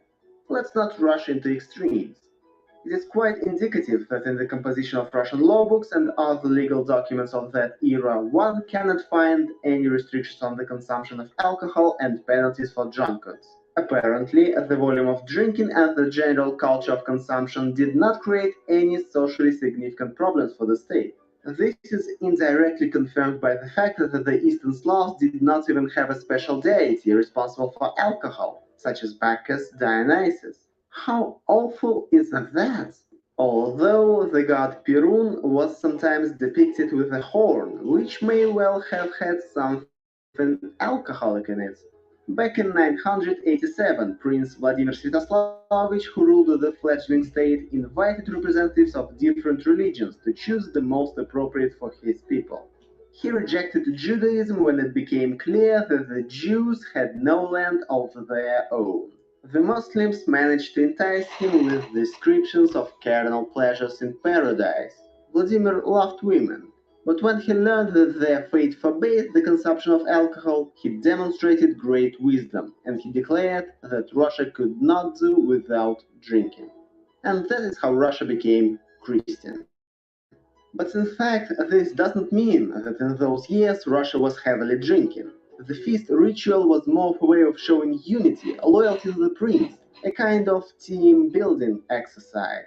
And if Vladimir had decided to abandon this ritual, his closest supporters might not have understood him, might have been offended, or might even have overthrown him. So, what did they drink in Rus? Of course, the wine, which was brought from Byzantium. It also became a sacred drink after the adoption of Christianity. But the real people's drink was mead. In fact, it was a mixture of honey and berry juice with spices and herbs, which they put in barrels and buried in the ground for 10-15 years. Or they just left the mixture to ferment and then drank it. This version of honey was much cheaper and therefore more popular. There was also beer, which was brewed from barley or rye, sometimes with the addition of hops or wormwood. Beer was also a very important drink. According to excavations in Veliki Novgorod, almost every house had kegs for beer. Not to mention that even our main folklore hero, Ilya Muromets, in order to become a mighty bogatyr, had to drink strong beer first. There was also quite an exotic drink, berezovitsa, which was made from fermented birch sap. As you can see, all these drinks are quite low alcohol and there's no vodka in the list. So let us move on to the next stage at which Russia had adopted a drink that became so tightly associated with it. To this day, historians argue about the exact moment when Russia began to have problems with alcohol. Some blame Ivan the Terrible and the 16th century, others blame Peter the Great and the 18th. Most likely, both of these great monarchs had a hand in the problem of alcoholism in Russia. Still, let us take the 16th century as a starting point, when Russia began to be flooded with caravans of wine and vodka. Yes, it was not invented by the Russians. The first mention of the word vodka dates back to 1533, but at that time this word meant a medicine, an alcoholic tincture of herbs. As a drink, vodka came into use closer to the middle of the 17th century. However, by that time it did not need to be imported. Russians had learned how to make grain alcohol themselves. From the second half of the 16th century, some evidence of drunkenness in Russia also began to appear. In particular, Staglavy Sabor of 1551 encouraged people to drink wine for the glory of gods, not for intoxication. In fact, the mass heavy drinking came to Russia only when the common people were forbidden to brew their own beer and other alcohol themselves at home, and all drinking establishments were made state-run. According to one version, Ivan the Terrible came up with this brilliant idea after the conquest of Kazan. There he encountered such a thing as a kabak. The Tatar Khans not only taxed alcohol, they appropriated all the profits from its sale. Ivan rushed to Moscow and ordered to do exactly the same. Around 1555, Moscow began to prescribe voivodes everywhere to create Tsar's taverns. Unlike the taverns that existed earlier, in these drinking houses one could only drink alcohol without any snacks, which led to rapid intoxication. That is, in fact, they created state establishments that did an amazing job of turning ordinary people into drunkards, because people were forbidden to make alcohol at home, where they could actually drink and eat. And in doing so, they were filling the state coffers nicely. An ingenious plan. The state actually relied on the profits from the sale of alcohol, that is, on the alcohol dependence of its population. Only after 100 years, the church and monarchy deigned to deal with this problem. Under the influence of Patriarch Nikon, the task of combating excessive drinking was set. A decree was issued limiting the number of drinking establishments, forbidding the sale of alcohol on certain days, and generally severely condemning heavy drinking. If we count the days on which, by virtue of the Tsar's decree, the sale of wine was prohibited, the number exceeds 180. In other words, an Orthodox person was sober for more than half a year willy-nilly. But as you probably understand, such decrees were a heavy blow for the treasury of the state. And the treasury always wins. That is why the decrees lasted only for 7 years. Interestingly enough, back then, two totally opposite social classes did not suffer from excessive consumption of alcohol. The aristocracy, because they actually could quietly and reasonably make and consume wine at home. And the serfs, because they had no time to go to taverns, they had to work. The situation with alcohol has worsened during Peter the Great. As I said, some historians are convinced that Ivan the Terrible did not tolerate drunkenness, and certainly did not want to get his people drunk intentionally. Peter's role, on the other hand, definitely cannot be underestimated. He turned out to be more cunning than his predecessors. He reintroduced the state monopoly on alcohol, which had been cancelled 15 years before he came to the throne, but he did permit the private production and sale of wine and vodka to individuals. You only had to pay a small fee to the state, and you are good to go and have your small brewery. Naturally, these did not exactly reduce binge drinking among the population, but the amount of money pouring into the treasury tripled. At the same time, no one was going to close the taverns, and weak alcoholic beverages in them were almost completely replaced by strong alcohol. Peter himself was a heavy drinker and demanded the same from his subordinates. Peter regularly threw huge booze parties, one of the main figures at which was Prince Fyodor Ramadanovsky, head of Peter's secret police. It is said that Ramadanovsky had a tame bear trained to offer guests a glass of vodka and pepper and to smack the victim if he refused to drink. At the same time, Peter, a truly bipolar guy he was, established the infamous medal for drunkenness in 1714. It weighed nearly 7 kilograms, not including the chain, and drunkards caught in an inebriated state had to wear it for a whole week. Peter's descendants were not known for such grandiose drinking sprees, but they were in no hurry to abolish all these alcoholic traditions too. Most of the countries tried to limit the use of alcohol to some degree, struggling primarily with the criminogenic situation, unrest, and loss of labor because of the Green Serpent. For the Russian state, all these concerns were outweighed by the inflow of money into the treasury. Only in 1914, on the eve of World War, Nicholas II had to choose between sobriety and income. He introduced a dry law, broke the 400-year tradition, and brought down the monarchy, which relied on the population's dependence on vodka.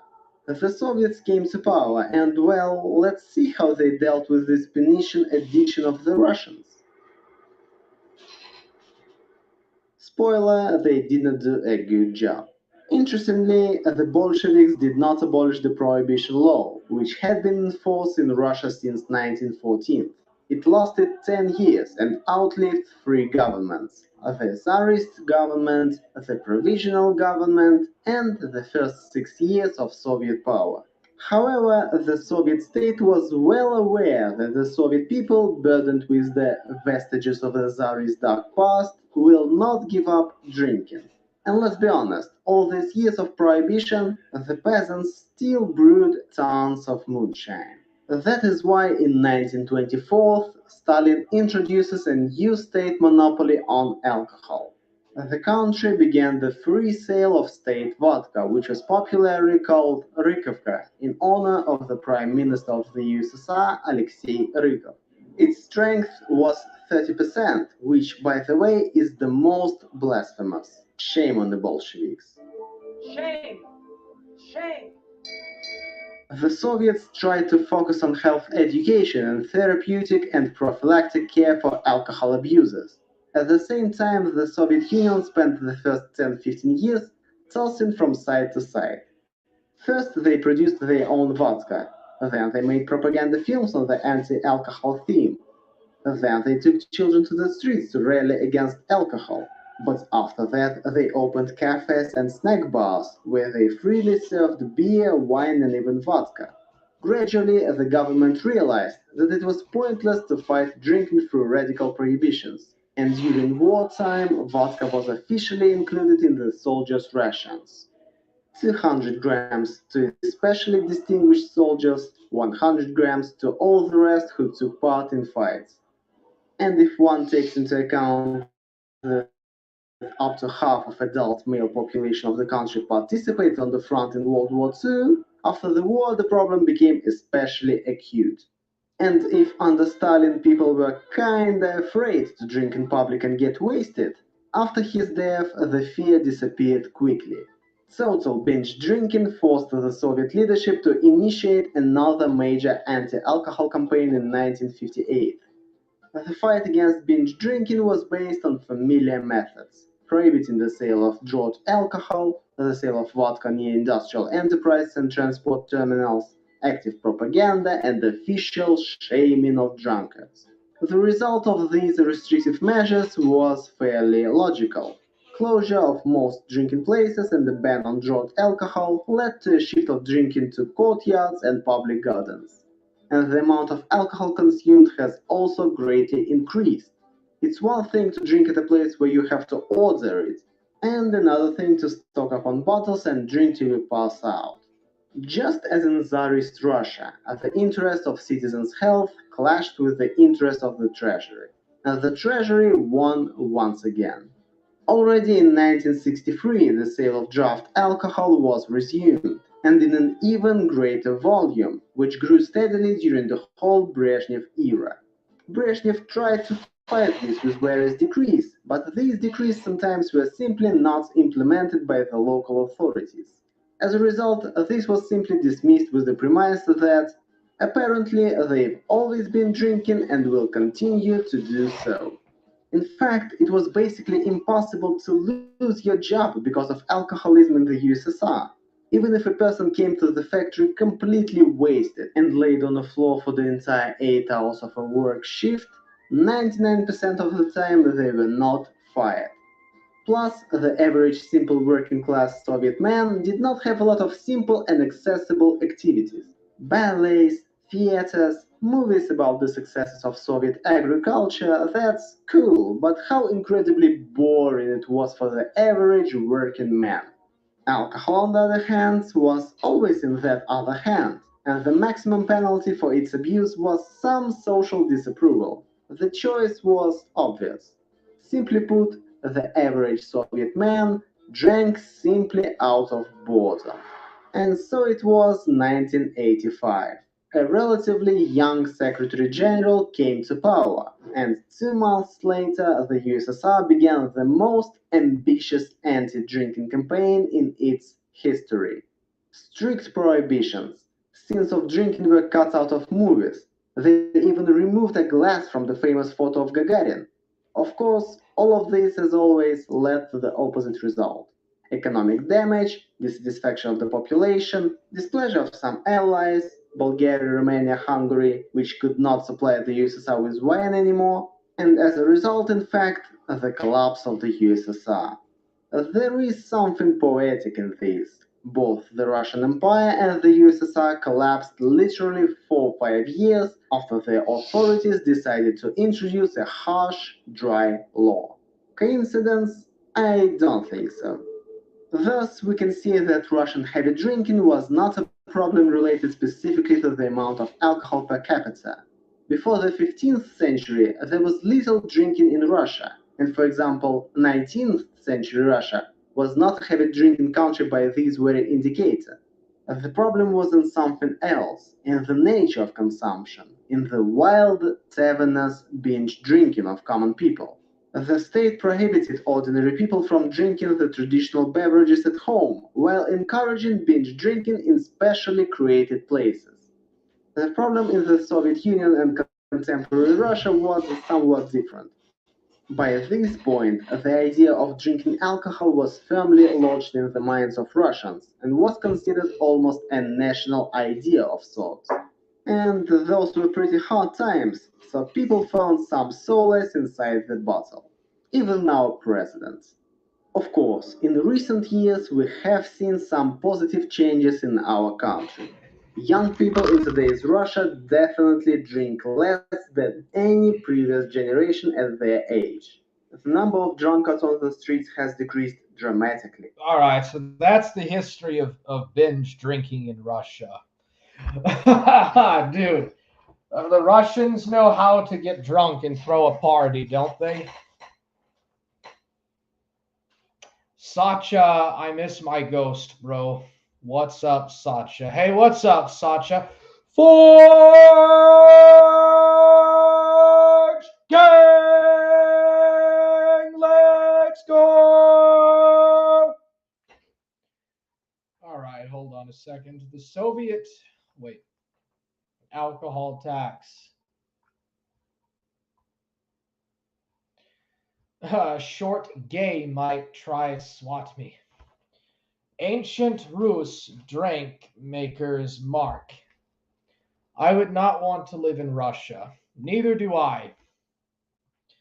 But it's a very easy place to get drunk very fast. Too cold. Is this video about the Bacchus cult in Russia? No, that was just about Slavic paganism not having an equivalent to the Bacchus cult. I should start buying wine as a cooking ingredient. Axel ate Warhammer's diaper. That's pretty gross. Based Ivan. There was a cult of Bacchus in Russia. The ruler would have a parade and go from door to door, forcing people to drink dangerous amounts, even to death, and having orgies. Well, there's Peter the Great. Peter and Catherine the Great. Alcohol is still around to this day. Alcohol tax, I mean. KKK supported prohibition in the 1920s. Catholics were against it. Organized criminals and bootleggers made money off it being illegal. Well, dude, didn't the KKK have a lot of moonshiners in Appalachia? I don't know. I know that Oregon had a lot of KKK members back then. The Soviet Union was interesting, especially pre-World War II. The most cringe thing about the Soviet Union was state atheism. That's what makes communism bad, is the destruction of culture and religion. It's what makes the economics not work. Oh no, I guess I have Russian in me in some capacity. Ghost bro. If the Soviet Union wasn't atheist, it would have been somewhat more based. Also, small business would have been allowed and some private property is fine. But at that point, it isn't communist anymore. I think it was just mostly driven on feudal slave labor. Socialized slave labor in a way. What's up, Sasha? I will stream sometime this weekend, Sacha. Everyone's divided. Arab socialism is better than communism. We can learn some things from based Arabs. Yeah, you mean like Gaddafi, Muammar Gaddafi? I think that Gaddafi allowed some business and private ownership in Libya, though. Everyone needs to take a picnic, Sacha. I think a lot of people are just banned, Sacha. Brucey, it's all fucked up. It's fricked. Banned from the Short Gaze channel. Manlet gay sus. Manlet gay sus. That too, Ghost. Interesting video. Epic. I met a Russian guy that said Gorbachev was a CIA asset. He was. He absolutely was. But so was Lenin. I'm trying to find info on that Bacchus cult. It's really esoteric. It's funny the Russians are more successful in Afghanistan, or were more successful in Afghanistan than the Americans. Well, the reason why the Russians were a little bit more successful was because they had a better organized frontal assault, and the factional infighting in Afghanistan wasn't as bad. It was just different, though not completely differential Muslim factions. Afghanistan was already in a complete absolute mess before America, when America got there. Maybe it was Peter. Hope it fixed soon, 'cause I'm drunk as a skunk, bros. Yep, they did. Warhammer LOL. Been since the surfer falling out with Shaggy. Ah, yeah, I found it. It was Peter the Great I was talking about. Third Four, unblock me, bro. I only love. I found the podcast I listened to about it if anyone's interested. Orthodox nationalist Peter Greats. Capitalism is slowly becoming slavery too. Why did I ban you? I don't remember. LOL.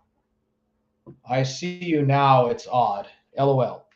You might have banned him for praising Axel 3-4. That Rasputin guy was pretty fricked up. Ra ra ra Rasputin. You can hardly notice them, at least in the big cities.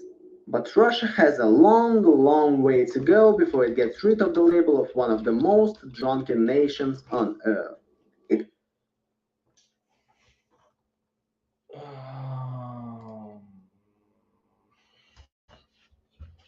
The Old Believers, Peter the Great, and usury.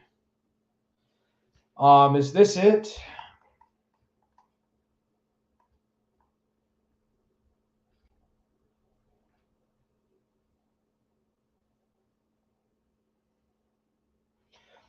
Peter the Great was a Satanist and a libertine pagan. His reign, like all the enlightened absolutists, was to force the modern world on an unwilling population. In his frenzied hatred for the church and old Russia, he did all in his power to destroy the traditions of the nation he ruled. Interesting. So, how do we get this to play?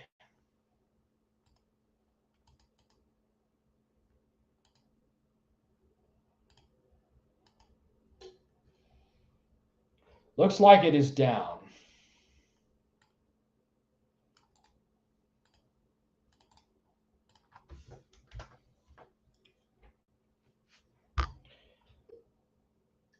Radio Albion.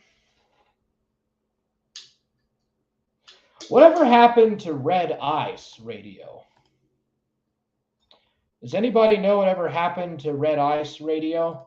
That's actually a very good show. It's based in Sweden, but it's really good.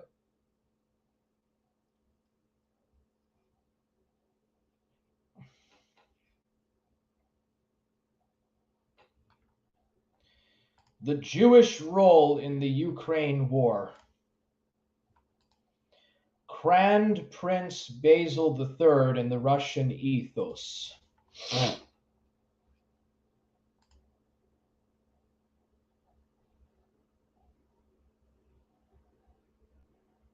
You are listening to Radio Albion.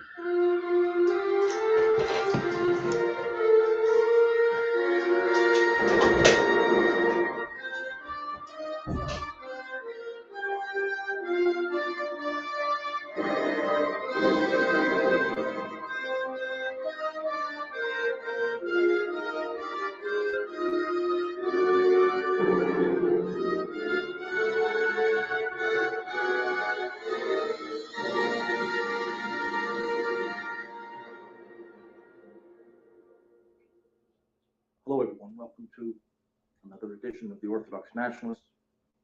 This is Matthew Raphael Johnson, and it is the 4th of May, 2022. He is risen, as we say this time of year. I am pleased to announce, I know I said this last week, I'm going to say it again, that thanks to the business acumen of my wife/agent, we have merchandising that's being designed right now.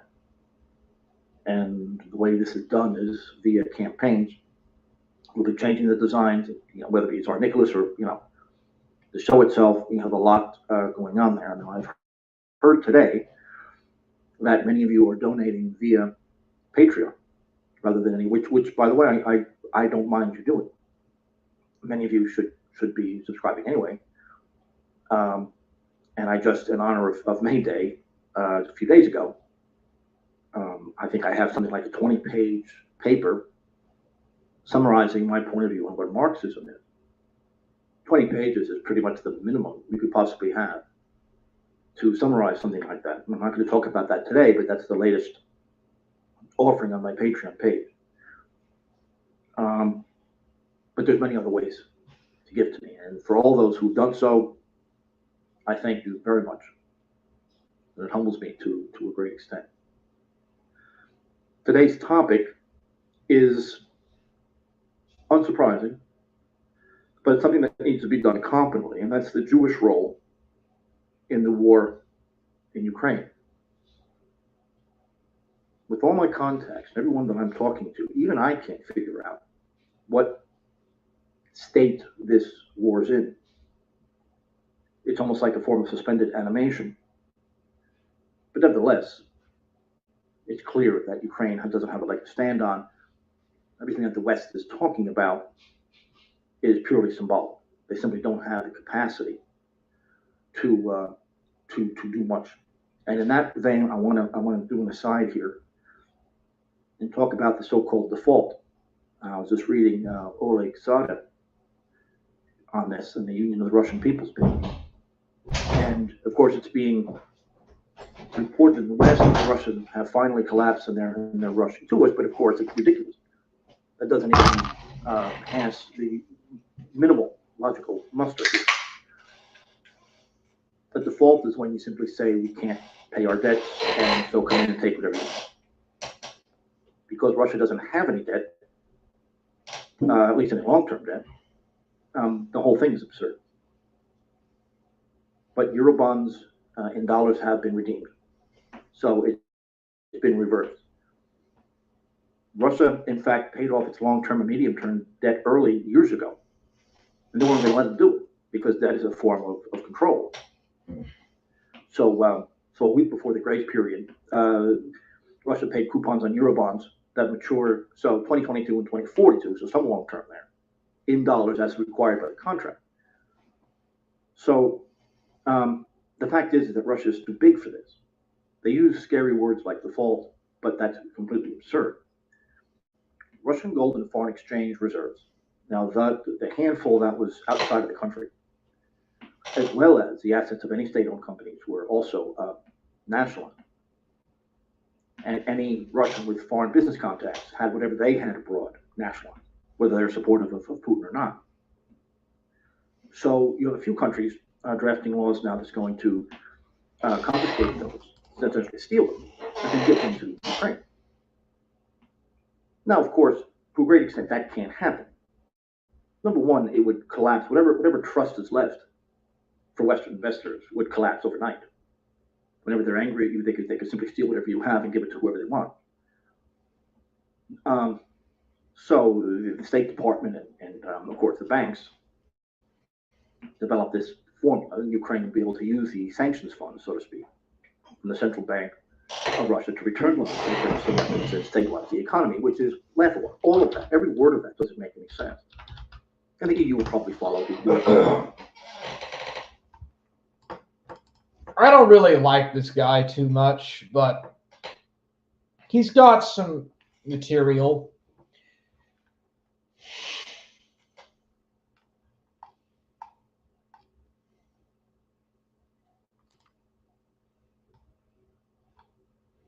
The City of God is from Hello, this St. is William Augustine. Fink, and this is Christianity Internet Radio. Today is Friday, October 7th, 2022. Praise Yahweh, the God of Israel, and thank you for listening. This evening, I'm going to present our commentary on the revelation of Yahshua Christ, part 27, and it is titled The City of God, which is sort of an obvious title, but there is no other relevant title for Revelation chapter 21. Next week and the week after, I will be on the road, and I'm not sure if I'll be back here long before the podcast on the 29th, I think it would be, or no, the 28th.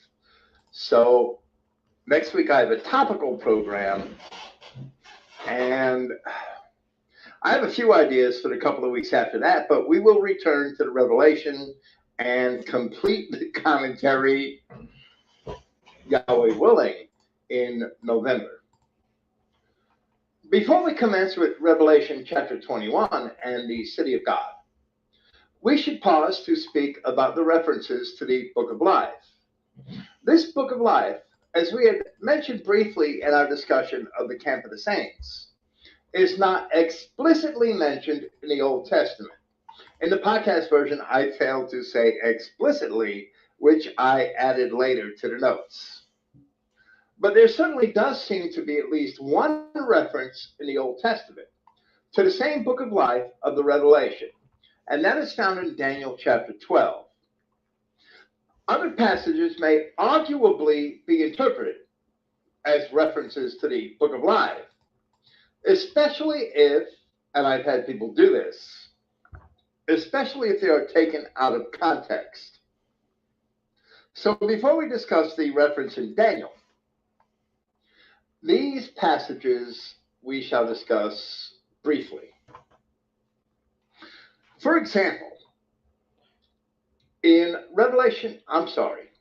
Exodus chapter 32, we read from verse 33, "And Yahweh said unto Moses, Whosoever has sinned against me, him will I blot out of my book." This passage can indeed be interpreted in an ominous manner if it is taken by itself and cross-referenced to the verses where the Book of Life is mentioned in Revelation. And I've had somebody do that. In fact, the individual that did that killed his wife just a few days later and is still sitting in prison. And that's the truth, and that's unfortunate, but he should humble himself the next time he thinks about this passage from Exodus chapter 32. That interpretation is not honest, since all men sin and fall short of the glory of God, as Paul professed in chapter 3 of his epistle to the Romans.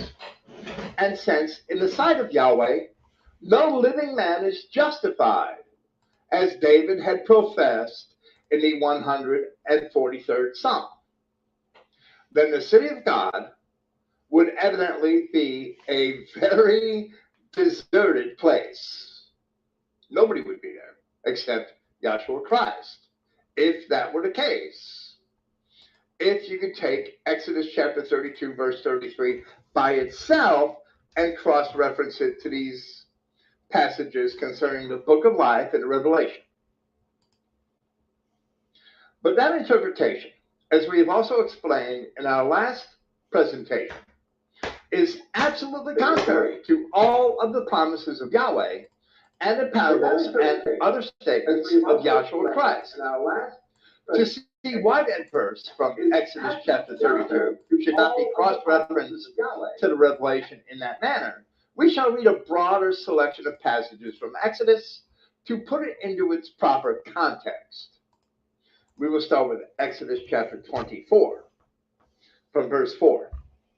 "And Moses wrote all the words of Yahweh, and rose up early in the morning, and built an altar under the hill, and 12 pillars, according to the 12 tribes of Israel.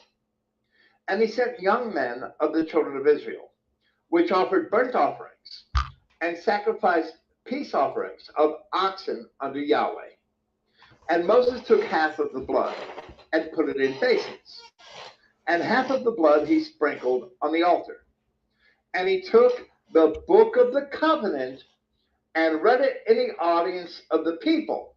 And they said, all that Yahweh has said we will do, and be obedient." So Moses wrote all of the words of Yahweh into a book. And as we shall see, the book is later called the Book of the Covenant. Those words of Yahweh are the terms of the old covenant to which the children of Israel had agreed, which are found in Exodus chapters 19 through 23, where many of the commandments of the law were first given at Sinai. But even though Moses was told to write those words, Yahweh was their author. So later on, in Exodus chapter 32, Moses attributed the book to Yahweh, where we read, "And Moses returned unto Yahweh, and said, Oh, this people have sinned a great sin, and have made them gods of gold." A lot of the answers that they got were negative. Hell of a lot of unhappy people there, even from people who, previously supported lockdown measures and stuff like that. And they just thought things were just going completely overboard.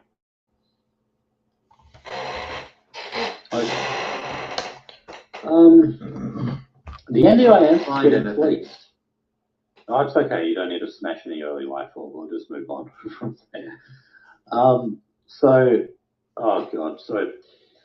apparently organized crime, right, are getting in on fleecing the NDIS. Okay.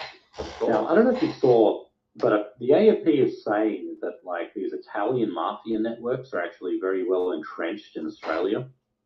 Yes, it's the Italian mafia. That's yeah.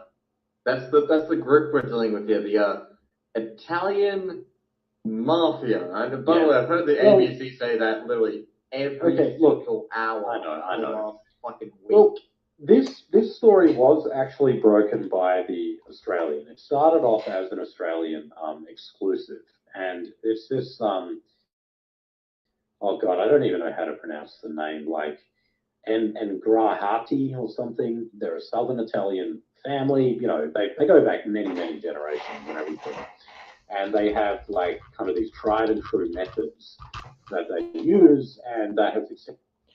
Who is this guy, the racer? I recognize the Aussie Croc guy. The Aussie Croc.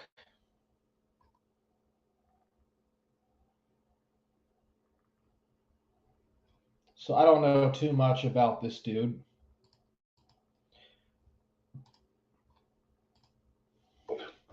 Yet now, if thou wilt forgive their sin, and if not, blot me, I pray thee, out of the book which thou hast written. That book of the covenant from Exodus chapter 24. And Yahweh said unto Moses, whosoever has sinned against me, him will I blot out of my book. With this, it should be perfectly evident why the passage at Exodus chapter 32, verse 33, cannot be cross-referenced to the book of life in the Revelation, because the full passage is explicitly referring to the book of the covenant, which was described earlier in Exodus chapter 24. Much later in history, while the scriptures do not explain it explicitly in this next. Okay. Fink killed a black and went to prison. I knew the other guy who killed his wife for trying to take his kid and leave him for an immigrant. I know a guy that was a Satanist, but then became a Catholic. Weird stuff. I still have some of his old links bookmarked somewhere. I read the Satanic Bible when I was a teenager.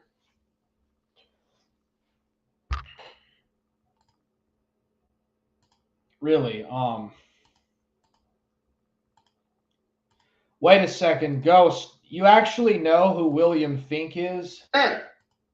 When the children of Israel had sinned and were put off in divorce by Yahweh, every one of them were blotted out of the book of the covenant, while at the same time they were promised a new covenant. So the old covenant was pronounced broken. In the words of the prophet Zechariah, where we read in chapter 11, and I took my staff, even beauty, and cut it asunder, that I might break my covenant which I had made with all the people. and it was broken in that day. Tonight I've got something And so the poor of the flock that waited upon me knew that it was the word of Yahweh.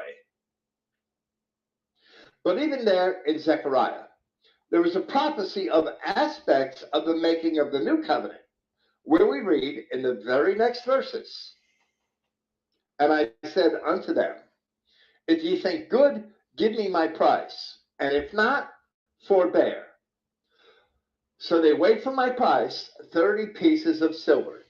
And Yahweh said unto me, cast it unto the potter, a goodly price that I was prized at of them. And I took the 30 pieces of silver and cast them to the potter in the house of Yahweh." These words were later interpreted by the apostles as having been fulfilled in the money for which Christ was betrayed to his enemies, arrested, and crucified, an act which made the confirmation of the new covenant possible. So these mentions in Exodus to a book from which men may be blotted out are references to the book of the covenant and not to the book of life. The books of Moses are referred to quite often as the books or the book of the law, but it is not entirely clear whether that particular phrase often merely refers to Deuteronomy or always to the entire Pentateuch, or Torah, as it is also commonly called. In 2 Kings chapter 23, it is called the Book of the Covenant on several other occasions, where it is apparent that the phrases may have even been synonymous. So, where it speaks in that chapter of the young king Joash, we read, "And the king sent, and they gathered to him all the elders of Judah and of Jerusalem."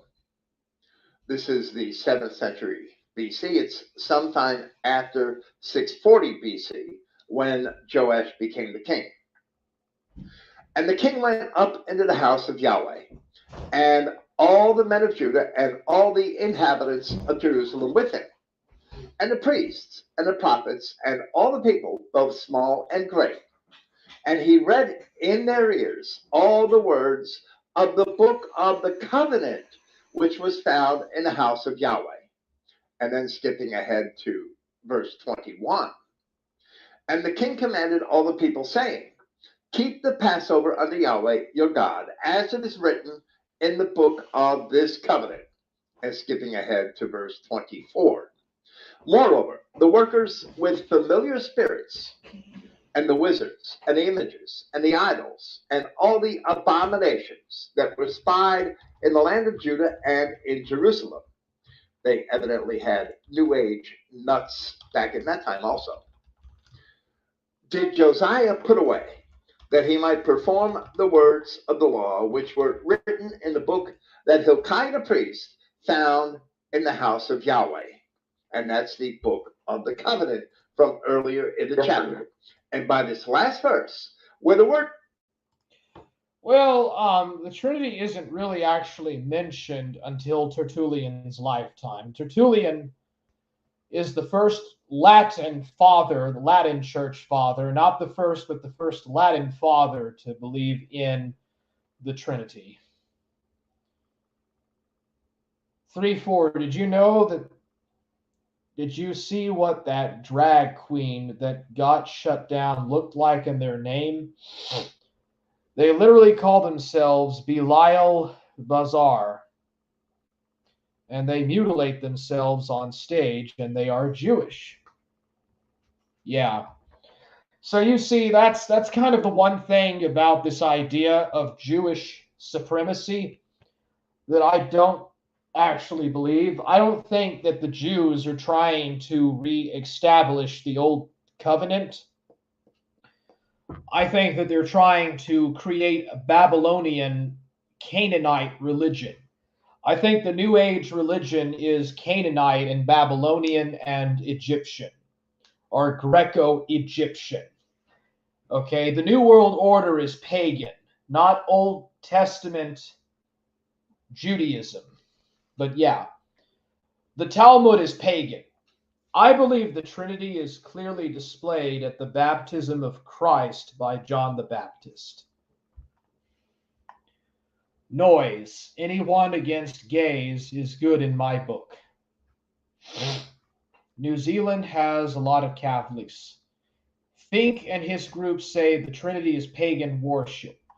Another thing, too, about William Fink that I don't really like is that he thinks that only white people can go to heaven, or that only the white people, only white Israelites or white Israelite people can actually go to heaven, and all of the non-whites or pre-Adamites are going to go to hell. I don't really sign on that. I'm definitely not going to co-sign that one. I do believe in dominionism. I don't believe in Keanism, but I definitely think that anyone of any race or skin color can be saved and go to heaven. But I also think that there's not going to be different skin colors in heaven either. Black skin is a testament of the curse of Canaan and the curse of Ham. And there is something about this condition here. I'll have to, how we learn to hate slavery. Here is the guy. There's this condition, but I have to remember who this person was. Heroic triumph. Let me go back. There is this minister. This might be hard to believe, but I think it is true. On shifts lasting for 24 hours or more. Death rates are generally significantly higher than birth rates, so fresh captives were always needed to keep the system working. Such families as enslaved people might manage to form. There he is. This is him. Yeah, I do believe that there is some truth in this. So there's this guy called Jacobus Eliza, or Johannes Kapitein. This was a man that was born in Ghana, and he became a Christian missionary for the Dutch Reformed Church, and he went to Africa to preach for the Moors, or to preach the gospel to the Moors. And Penguin Privateer, or Jotaro Joestar, he was talking with me about this guy, and he said that at some point after he lived a full redeeming Christian life, he became white. His skin became white, or his skin got whiter, and he started to no longer look African. He actually started to look white. So there's actually a skin condition that makes you black, and it's part of the curse of Canaan, or the curse of Ham. It's very interesting, but yeah, this guy, at the end of his life, this guy looked white. So I think that people of color, when they go to heaven, they're going to be white. Saved people of color are not going to be black. They might not be completely Nordic or white, but they will not be black. Black skin is a curse on the Hamites, has punishment for Ham or Ham looking at Noah's nakedness in the book of Genesis. No, Ham was not dark. Ham was actually not dark until after he was cursed. His son Canaan was cursed by Noah. And over generations, he had black skin. Black skin is a curse on the Hamites. And servitude and slavery is also a curse as well for that. That's the curse of Ham. Words of the law are described as being in the book of the covenant. It is fully evident that the books of the law were being referred to where it was called the book of the covenant, perhaps the Torah or the Pentateuch.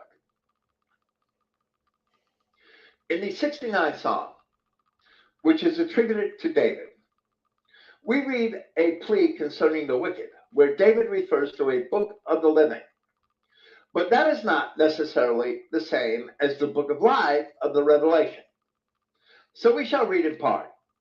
They gave me also gall for my meat, and in my thirst they gave me vinegar to drink. This is absolutely a prophecy of the crucifixion of Christ. Let their table become a snare before them, and that which should have been for their welfare, let it become a trap. Let their eyes be darkened, that they see not, and make their loins continually to shake. Pour out thine indignation upon them, and let thy wrathful anger take hold of them. Let their habitation be desolate, as Christ had told the Pharisees, your house shall be left to you desolate. And let none dwell in their tents. For they persecute him whom thou hast smitten. Cross-reference that to Isaiah chapter 53. And they talk to the grief of those whom thou hast wounded. Add iniquity to their iniquity, and let them not come into thy righteousness. Let them be blotted out of the book of the living, and not be written with the righteous. Polycarpus also paraphrased part of this psalm in Romans chapter 11, where he wrote, what then? What Israel seeks after, this it did not attain to, but the chosen have succeeded, and the rest were hardened. Just as it is written, Yahweh has given to them a spirit of slumber. I said, all right, this is pretty interesting. Let me add this back. They can't even have a physical church for fellowship because they are on the ADL hate list. Fink had a lot of good info, but he is very prideful. Yeah, he does sound prideful. He sounds vain. He sounds vain and egotistical. A guy I know said the Book of Enoch is likely inspired and should be in the Bible. Well, evidently it should not be. I don't think the Book of Enoch belongs in the Bible.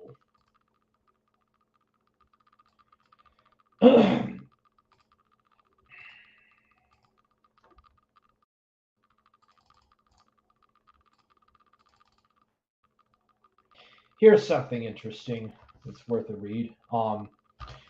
This is by Samuel Stanhope Smith. And no, I don't believe he's related to Joseph Smith. And he's not a Mormon. This is an essay on the causes of the variety of complexion and figure in the human species. I don't know how long this is. It's from the 1700s. But Jotaro Joestar recommended this. So here it is, an essay on the causes of the variety of complexion and figure of the human species. So yeah.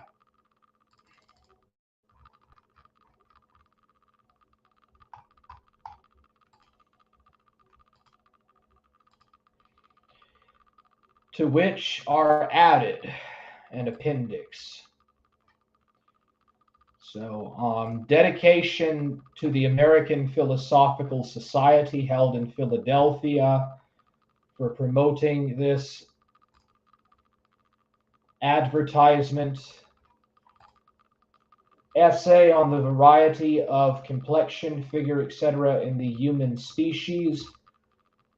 And this is pretty interesting. It talks about where the different human species come from, or from which side of the Noahic family tree they derive from.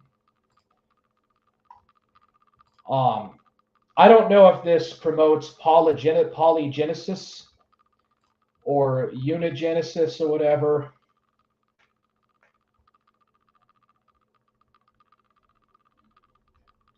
But it's interesting if you want to read about it. This is probably the first such attempt that I know of to actually create a form of Christian anthropology. in regards to climate, of the state of society, and of the manner of living. Those are notes that he has added.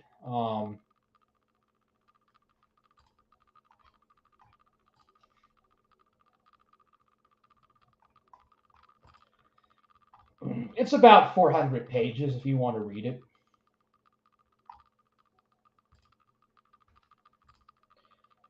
But yeah, Jotaro recommended this to me.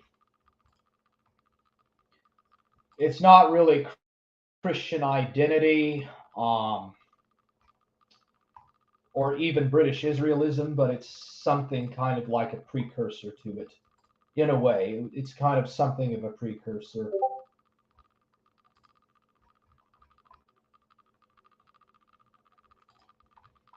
So yeah, if you guys are interested in reading this, hope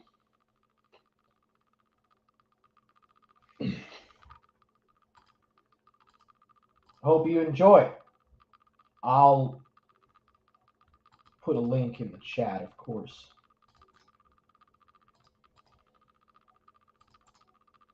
I agree that the Book of Enoch is basically false.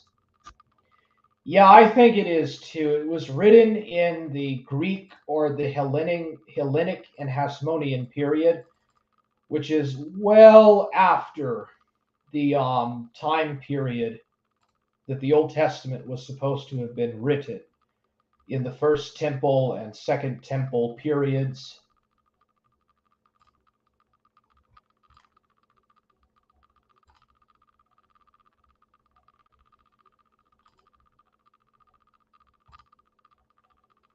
Yeah, this is kind of like a combination of sort of the classics, the different classics, and the Bible.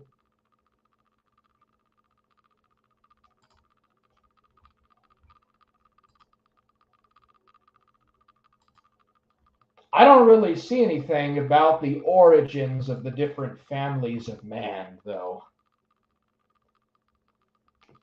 Abyssinian, Great Indian or Arabian Ocean, from which the elevated degrees of northern latitude.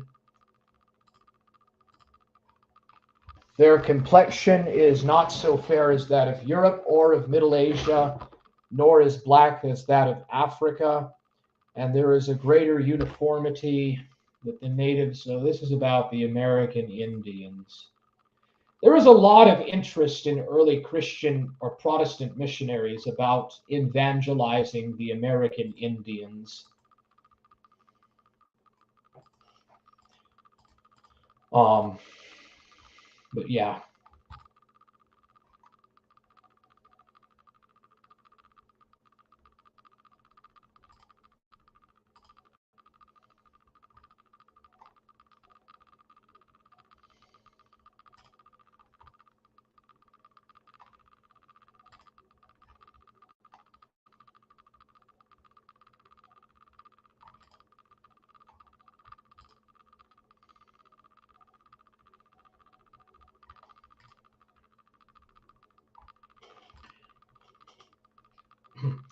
Afro-Judaizer or Afro-Judaizer.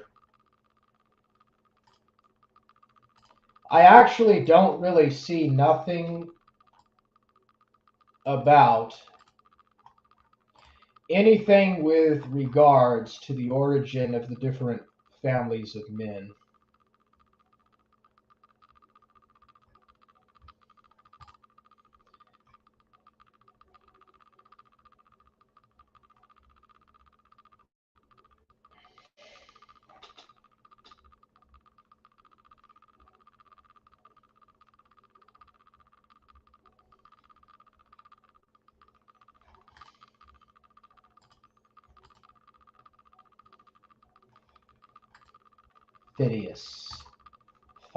Phidias, or Thaddeus. The skin of the Hamite, he observes, is thicker than that of the European. The fact is admitted, and the cause of it has been already assigned in the essay. It is the natural consequence of the intense action of the sun's rays, which by their constant stimulus tend to incrastinate its substance. The bilious mucus, likewise, which is deposited in the cellular membrane of the skin, having parted, has the surface with the hydrogen with which it was diluted, has before been shown, becomes more gluttonous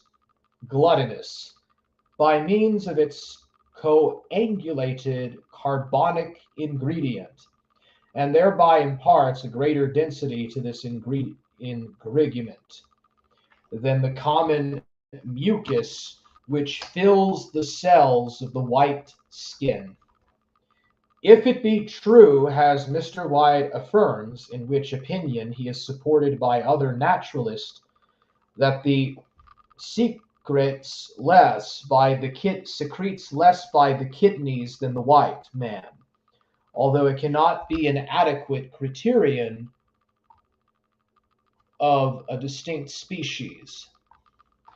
So yeah, there is actually compounding and conflicting ideas if black people were actually fully human. Are you going to do more A skills of X person in the DB universe? Oh, do some more kills? Yeah, I can. I was thinking about it. You mean more of the kill list. I know a guy that said that Cain was the spawn of the serpent. Seems like you know a lot of odd people, 3-4. Faculty of parturition in black women is assigned as another criterion of a distinct species. You know, maybe after the Noahic flood, Hamites intermarried with pre-Adamites that went on Noah's Ark during the flood. Maybe that's how they got a different look of a different species. I don't know. It's very bizarre, but black people definitely do not seem to be fully human in that regard. I meet these people on Telegram, lol. Yeah, it's a series idea. Oh yeah, about different DBZ characters and the like, of how many people have been killed and stuff. I need to go back and I need to finish up all the people that die. Like, I need to cover some of the Red Ribbon Army soldiers. I need to do the Galactic Patrol Prisoner and the Granola the Survivor arc. There is now the new Black Frieza arc in the manga, and then there's Dragon Ball Superhero. I need to do Dr. Slump because it is allegedly connected. Pre-Adamites. Not sure if that is a real thing. Telegram sounds like a very special place. I imagine that it is a place where a lot of very different ideas fall out because of how disorderly it is.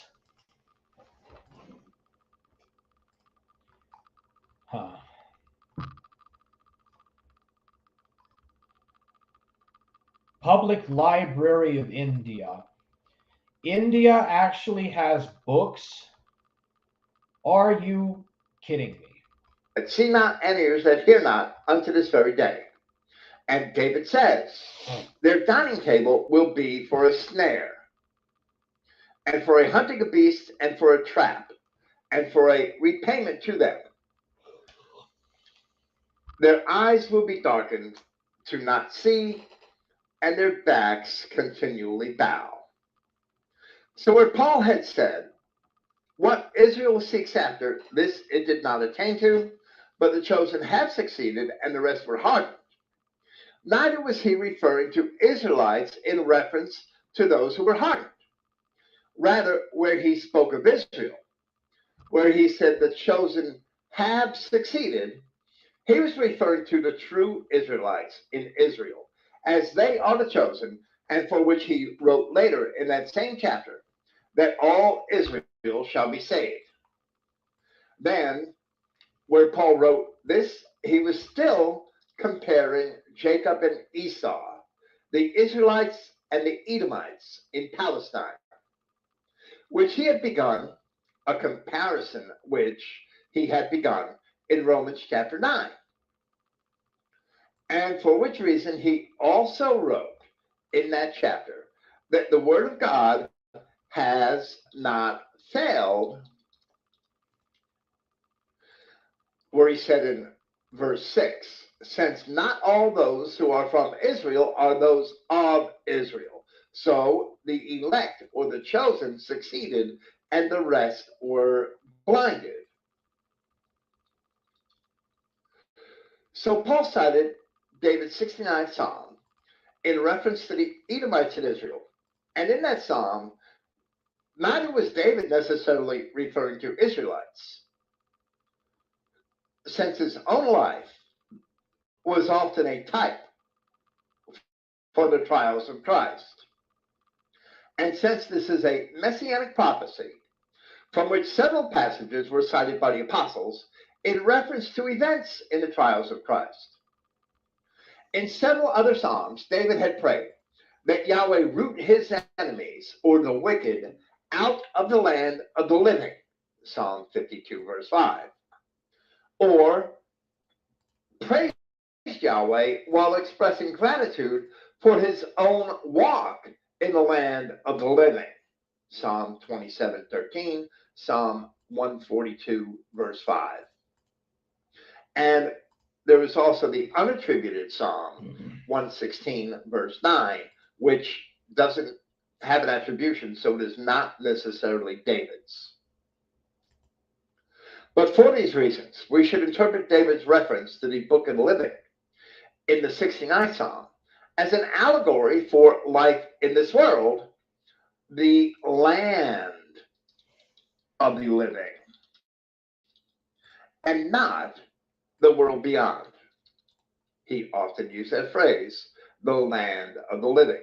So the book of the living simply seems to be a sort of equivalent to that, a similar saying. The enemies of Christ, among which are all of the children of Esau, were never in the book of the life in the first place. So David's book of the living is not a reference to them. Or I should say, so the book of life in the Revelation would make no reference to them.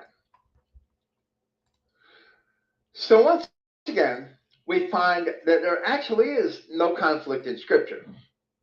As the words of Moses concerning the blotting of sinners out of the book of the Old Covenant, or the words of David praying that Yahweh remove the wicked from the book of the living, do not conflict with any of the promises of Yahweh or the parables of Christ concerning the ultimate salvation of the children of Israel.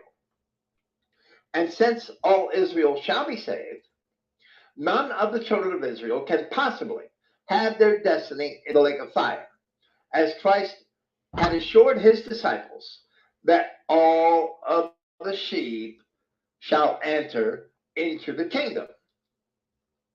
But finally, there is one reference which very well should be associated with the book of life in the Revelation, which is found in Daniel chapter 12, where we read, and at that time shall Michael stand up, the great prince which stands for the children of thy people. And there shall be a time of trouble, such as never was since there was a nation, even to that same time. And at that time thy people shall be delivered, every one that shall be found written in the book. But here we do not interpret this as a singular event, nor do we interpret Michael to be a title for Christ. The meaning of the Hebrew word for Michael is usually interpreted as a question: who is like God? And earlier in Daniel, in chapter 10, it is explained that Michael is only one of the several chief princes, whereas Yahshua Christ is God. He is Yahweh God incarnate, and not merely one of a group of angelic peers. Well, I don't really find William Fink that interesting. The only mangaka I ever read is Junji Ito. Junji Ito.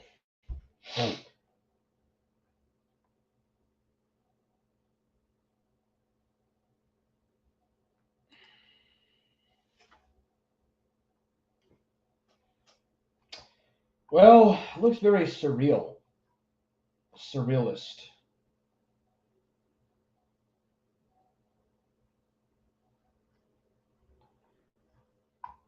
So is he like a horror manga artist? Is Piccolo the strongest non-Saiyan Z fighter? I don't really know, actually. Roshi seemed to be the strongest non-Saiyan in the Tournament of Power. Roshi, Master Roshi, has a lot of potential. It is psychological body horror. I got through it, but the next season being all about who has the coolest hair was too much for me. Never read the arcs after that. Maybe they are better, but who knows?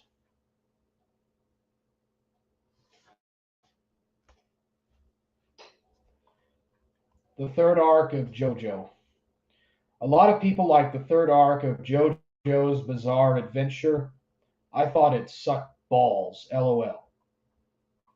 I might rewatch Dragon Ball GT. I still haven't seen a red DB Super.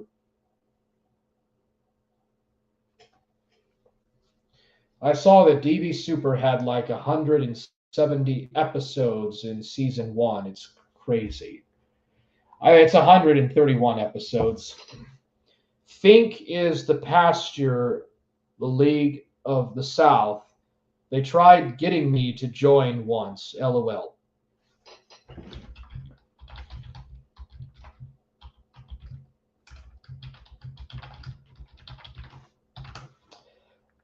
Don't they let gay men into the League of the South now? I also think they allow Jews and Hispanics to join the League of the South also, as long as they're like, pro-Southern or whatever, or accustomed to Southern culture. So, I mean, I don't know what to make of that. But yeah, I don't think that's something I would do.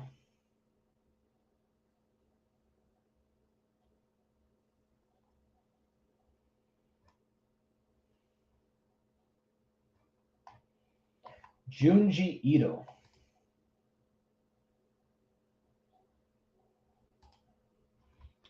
Isn't there an anime about his work on Adult Swim now? I'm not sure, Hammer. Haven't checked in on them in a long time. Didn't Roshi only have a power level of about 200? He did in the early episodes of Z 3-4, but by Resurrection F, Roshi was strong enough to fight Frieza Force soldiers under the control of Sarbe and Tagoma. And he was able to take on dozens of Frieza soldiers. And if you watch the Namek arc, the Frieza soldiers have battle powers comparable to Namekians, and they had battle powers that are like 3,000. Like, some of the Frieza Force soldiers are about as strong as Nappa and Raditz from Z. So that means that Roshi is stronger than Nappa and Saiyan Saga Vegeta. Warhammer, someone took out the bridge to Crimea an hour or so ago. I have read the Berserk mangaka. It gets worse over time. Berserker is actually pretty freaking awesome. It is really hardcore medievalist. Like, it is very hardcore. The drawings and stuff are highly, highly detailed. The drawings in Berserker are very highly detailed. And it's pretty amazing, actually.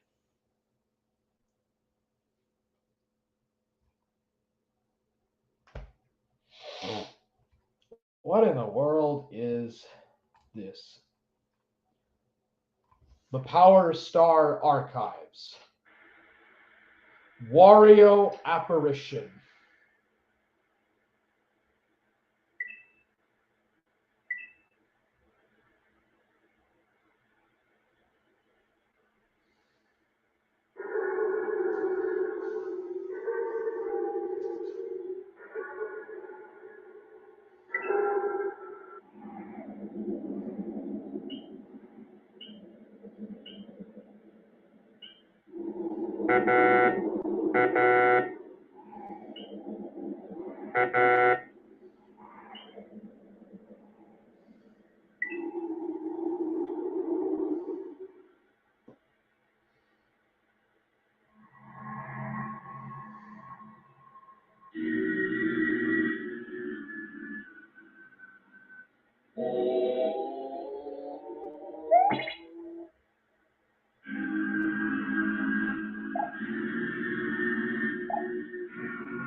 This is just Super Mario World with music from, what is it called? Earthbound.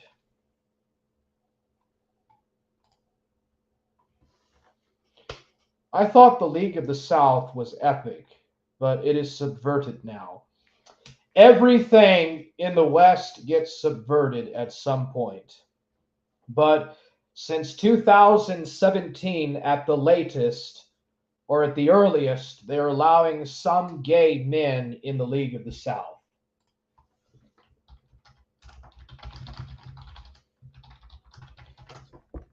I don't know if they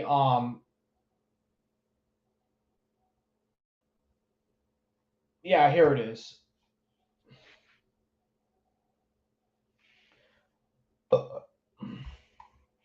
Some white nationalists continue to court the LGBT community. White nationalists are not traditionally known for their acceptance of LGBT people.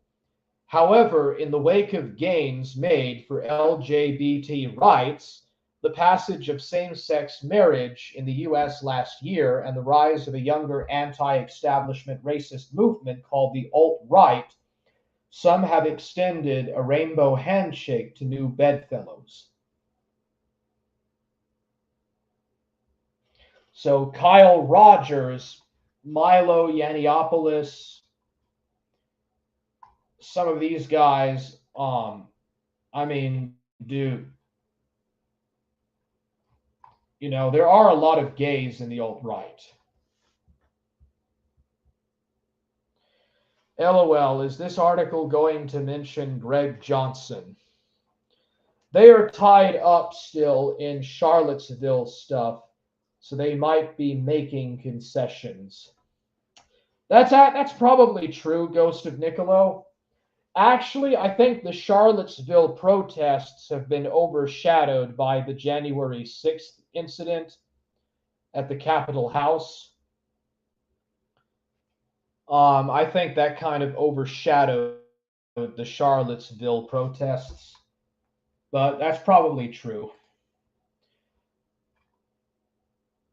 Regardless, like, America has been subverted by intelligence assets and intelligence plants and controlled by the deep state, and this has been going on for a very long time. I'm actually not for sure exactly when the deep state began, but the deep state is just basically a coordination of different asset companies, different cartel banks, and the If I likes. give you a wedding ring, you'll reject me. That's true. That's got it. I'm a future Pikami. I can be so much Pikami. My dream is getting asked for marry and then just like saying no to that and saying, I am so sorry.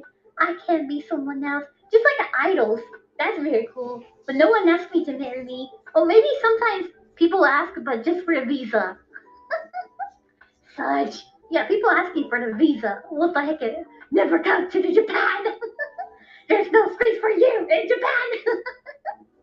And then some other guy were like, Pika, on the other day I asked you to get married with me, but I don't need anymore. I got a... Yeah, you're a bitch and a harlot. And you think that you have some kind of privilege because you got a cunt between your legs. There you go. I never played Earthbound, LOL. Charlottesville was a farce. Yeah, that's what I'm trying to get across here, Third Four. All of those guys that were basically in that alt-right movement were undercover feds or fed informants. Like, the leaders of that entire group were fed informants or fed agents. All of that stuff was fake. Complete fake.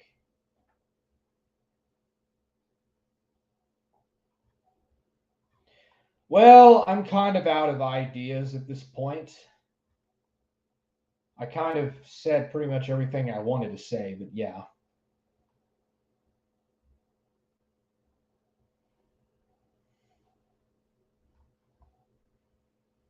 So it looks like the Ukrainian president is claiming victory over Russia. I don't know about that, bro. I definitely think that Russia definitely greatly underestimated its ability or greatly overestimated its own ability without taking Ukraine, but I don't think Ukraine is safe just yet. And really, it's just a show. Like, the banking corporations utilize these kind of wars to attract attention away from the Great Recession and from the deprecation of Western infrastructure and its outsourcing to Asia and to the Middle East and Africa. And even somewhat to Latin America, too, in terms of agriculture outsourcing. I like the first 3 arcs or so of Berserk more than the later ones. The more followers got, the worse the manga became. Never played Earthbound. Anime Troon blown out. Yep, blown the frick out. Take that, you fucking Troon tranny. You're not from Japan. You're just a weeb. And you're not a real woman. You're just a Troon. We know it's true.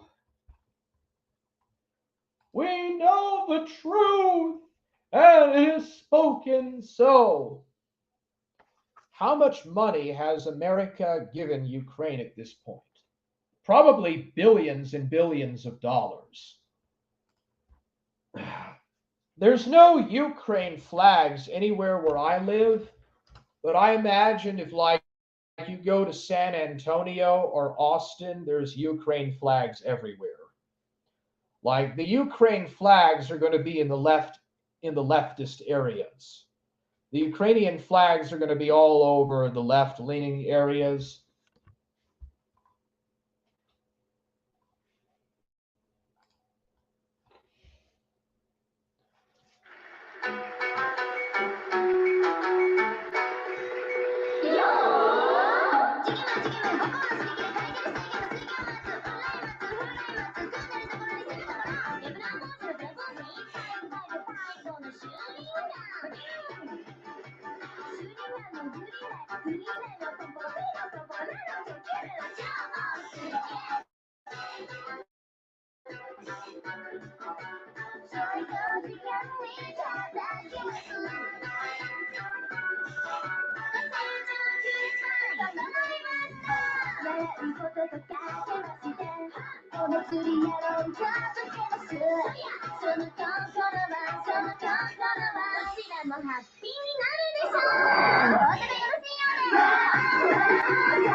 Nihonjin. Is that the Japanese word for Japan or Japanese? I don't know. Weebs are messed up. Yes, they are. The early weeaboo movement was pretty good, but after a while they got into all sorts of cringe ass fetishes and stuff, and it just got messed up. So I would agree, it's messed up now. Most of them are soy babies, dude. They're just soy. It's just weeabooism and soyism are inseparable at this point. I saw 5 Ukraine flags at this bar I walked past. Oh, you did, bro? I actually have not seen a Ukrainian flag yet, but I'm sure if I were to get out more often, I would.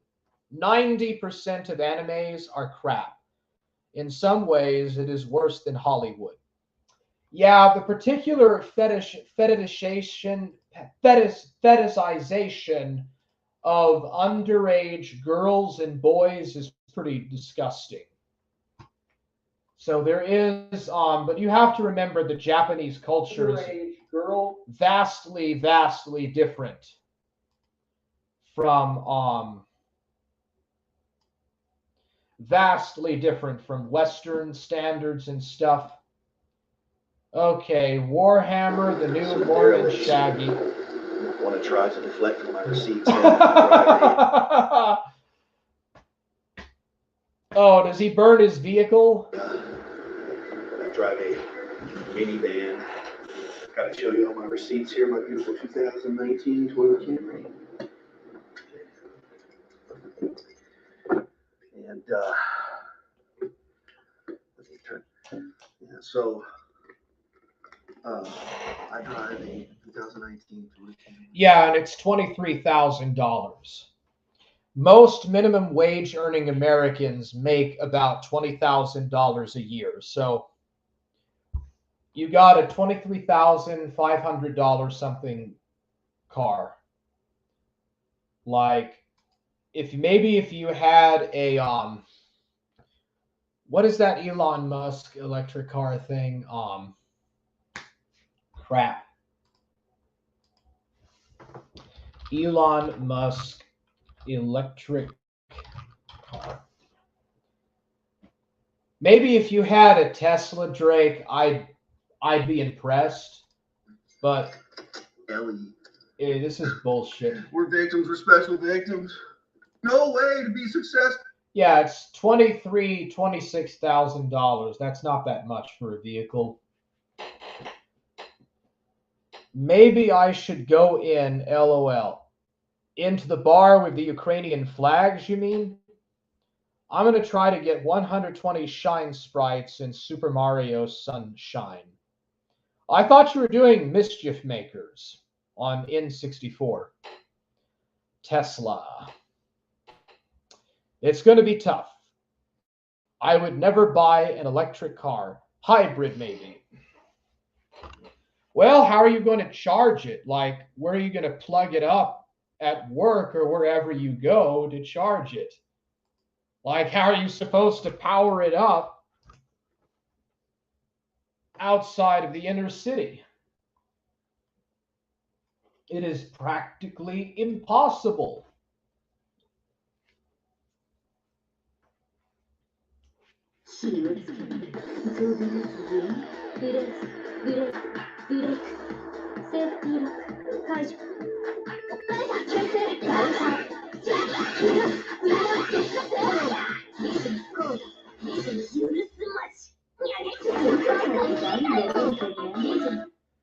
Yeah, What the hell is this? What the hell is this war doing?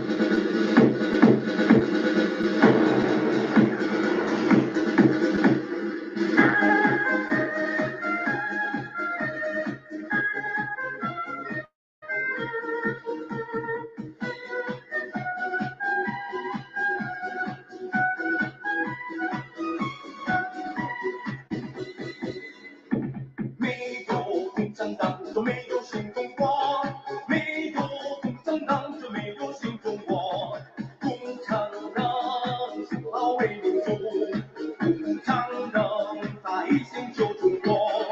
他几个人民解放的道路，他领导中国走向光明。他结束了抗战8年多，他开始了人民生活，振兴了地后建筑地表，牺牲了民主好祖国。没有共产党就没有新中国，没有共产党就没有新中国。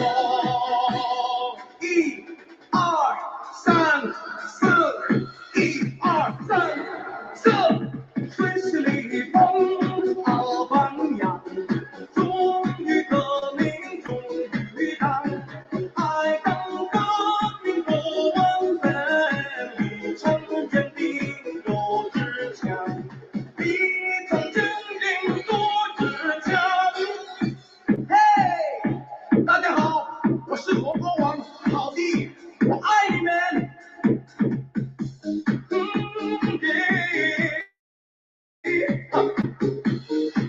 Oh no， 没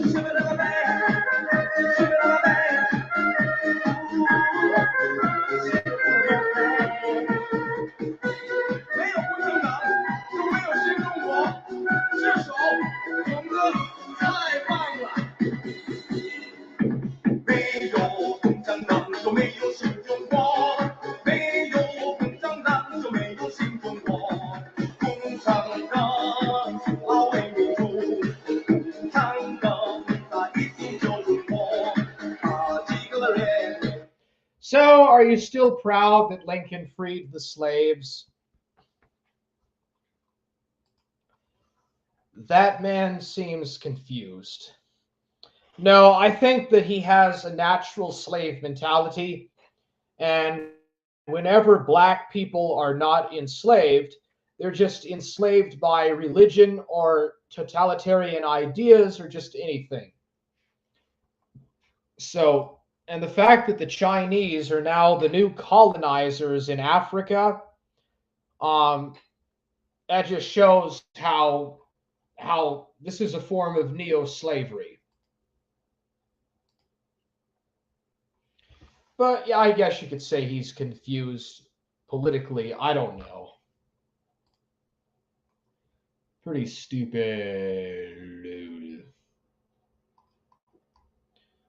I am the Fagmo. It is the Fagmiomaru.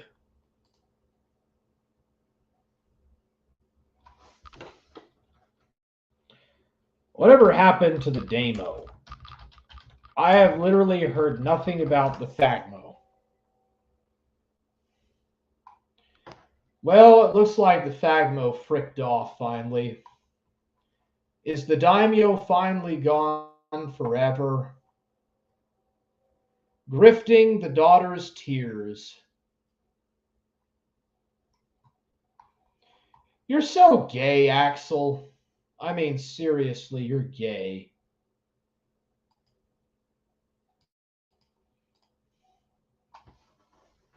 Did Gahul end up dying in that hurricane? Nah, Gayhole did a stream on Nintendo. I don't know. I don't watch Gayhole. So I don't really know what he does. I just know that he's a fucking retard. He's a fucking fat, doughy retard, piece of shit, faggot.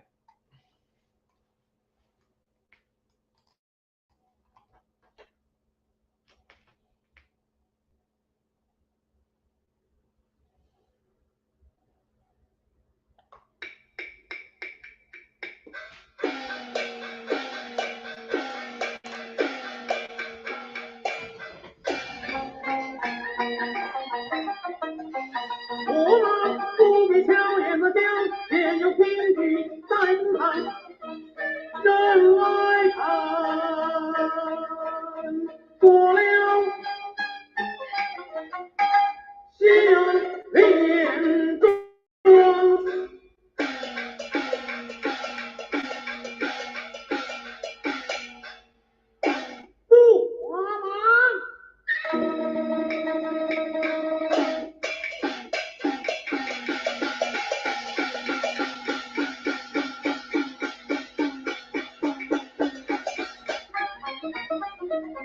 驸马爷，金钱看端江上西落，新疆人的三十，20来万把当头，驸马王喜就到了，两把大王不分男儿，张春狂的杀气，越是两个心脏的地上寒气，咱俩堂相双鸳鸯，只盼来一匹大儿子。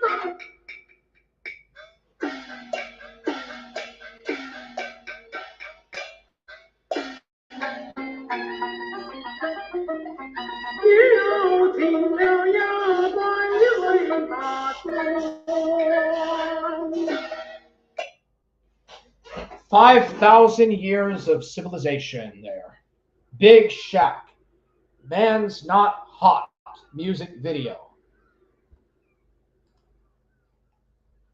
Big Shack. Hey, Big Shack, man. The council is done. Forge Gang reigns supreme. Yeah, big man. I'll come on with the shopping. I'm not about them. I'm in Miami, bro. You know, man, international now. Yo! Big Shaq, the one and only. Man's not hot. Never hot. Big Shaq. Big Shaq. Boom. 2 + 2 is 4. -1, that's 3 quick maths. Everyday man's on the block. Smoke trees. See your girl in the park. That girl is an uckers. When the thing went quack, quack, quack, you man was done, man. Hold tight, that's me, my brother. He's got a pumpy, big tip. Hold tight, my man, my guy. He's got a frisbee. I trap on the phone. Moving that cornflakes. Rice Krispies. Hold tight, my girl with me. On the road doing 10 toes. Like my toes. You man thought I froze. I see a main girls on a pose. If she ain't on it, I post. Look at your nose. Check your nose, man. You donut. Nose long like garden hose. I tell a man's not hot. I tell a man's not hot. The girl told me, take off your jacket. I said, babe, man's not hot, never hot. I tell a man's not hot, never hot. I tell a man's not hot, never hot. The girl told me, take off your jacket. I said, babe, man's not hot, never hot. Men's not hot. 4-door with a 440 was 1, 2, 3. I tell a girl, man's not hot. In the corridor. Your dad is 44, and he's still calling man for a draw. Look at him. Let him know. When I see him, I'm gonna spin his jaw. Finish. Take man's twitch by force. Take it. Send man shot by force. Send it. The girl knows I've got the sauce. Flex it. No ketchup. None. Just sauce. Saucy. Raw sauce. Yo. Boom. The thing goes. Boom. And the boom, boom, boom, boom. You're not going to stream at the pub anymore, 3-4? Yeah, getting a logged there, bud. Yeah, getting a logged there. You're getting a logged there, bud. Oi, shimber be timbers, matey. Oh, yeah, good call, probably. Yeah, I was. Just going to do gaming and walking streams from now on. Brucey A-logged me too much. Whoa, bro. I don't mean any harm. Brucey A-logged me. I thought you said that first and last A-logged you. Or tried to dox you, actually.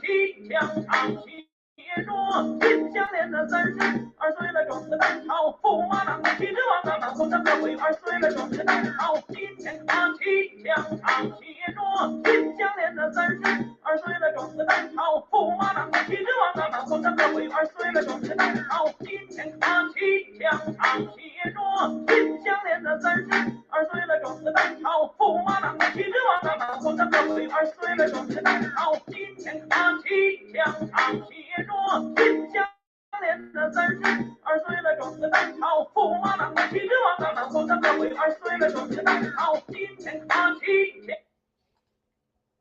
The Chinese language is ugly. That guy sucks at what he does. Indonesian and Chinese are like nails on a chalkboard. Warhammer did nothing wrong. The Third Four did nothing wrong. It really is. The Japanese language sounds like bird song in comparison. I don't know too much about Indonesian. What the hell is this? Stupid.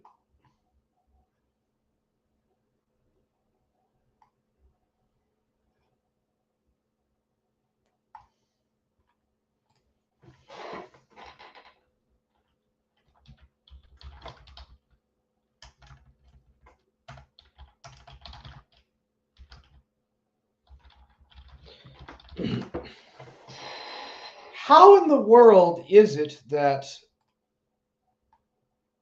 like, the Japanese can get away with not mentioning war crimes, but the Germans will mention their war crimes?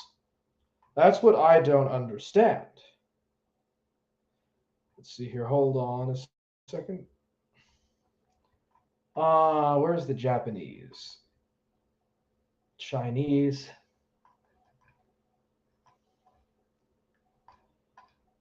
Middle East, Africa, Asia. Here we go.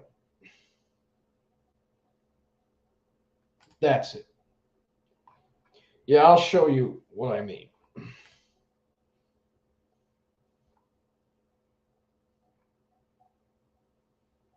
Yeah, just no, try again.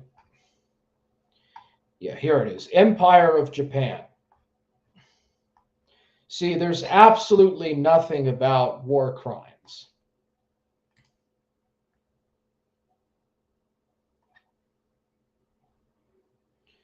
Imperial Constitution, common name, capital city territory, mainland, Sakhalin, Taiwan, Korea, leasehold, Kanto, mandatory territory, partial jurisdiction, resident, citizen, islander, non-citizens, governing body, cabinet and court, imperial diet and privy council, court, army, navy, foreign rule, permanent members, military history. Yeah, you see occupied territories in World War II. They just talk about East Asia co-prosperity sphere and expanded occupied territories by making full-scale advances. They don't even say invasions, just full-scale advances into these countries and colonies. Establishment of government in occupied territories.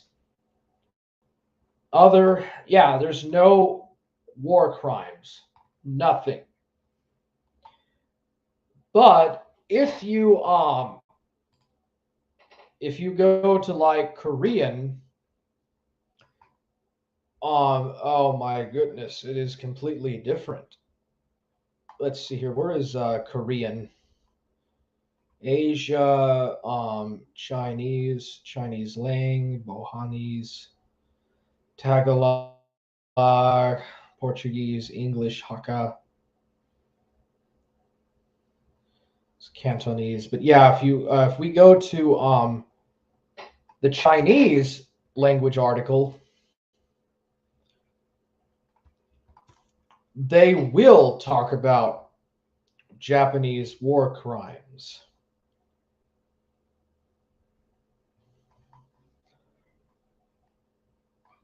Mainland ideology, World War II.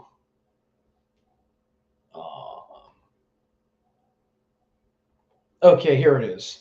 During the Sino-Japanese War, the Japanese occupied the East China Plain, including the capital Nanjing, and killed Chinese soldiers and civilians. History is called the Nanjing Massacre. It is estimated that about 300,000 people were killed. They could only retreat to the southwestern part of China. However, the stalemate in the subsequent war made the Japanese fall into a war of attrition.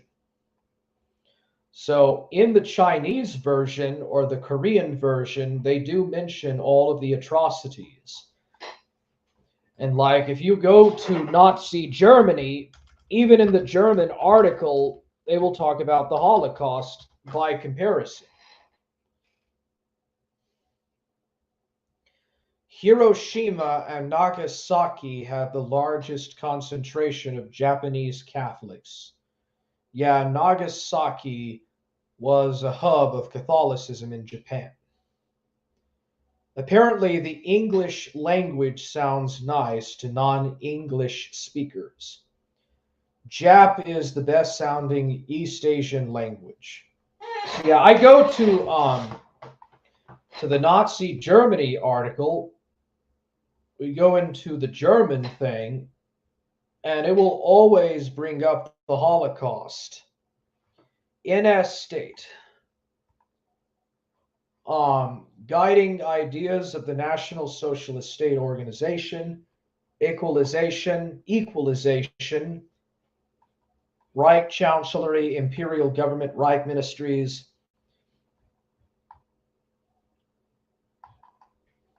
security apparatus, justice. Yeah, here it is. 21 death sentences of the Brno Special Court, June 30th, 1943. In criminal justice, the criteria for criminal offenses were increasingly shifted from clear characteristics of the crime to the attitude of a suspected perpetrator. The judges were given much more discretion than before. This softening was practically aimed at increasing penalties. At the same time, many criminal offenses were directly subject to higher penalties. The characteristics of murder were changed in 1941 and based on criminal law, and were retained unchanged in the penal code after 1945. So like, yeah, they will actually talk about the Holocaust in the Germany article. Incorporated before the start of the war, as the war progressed.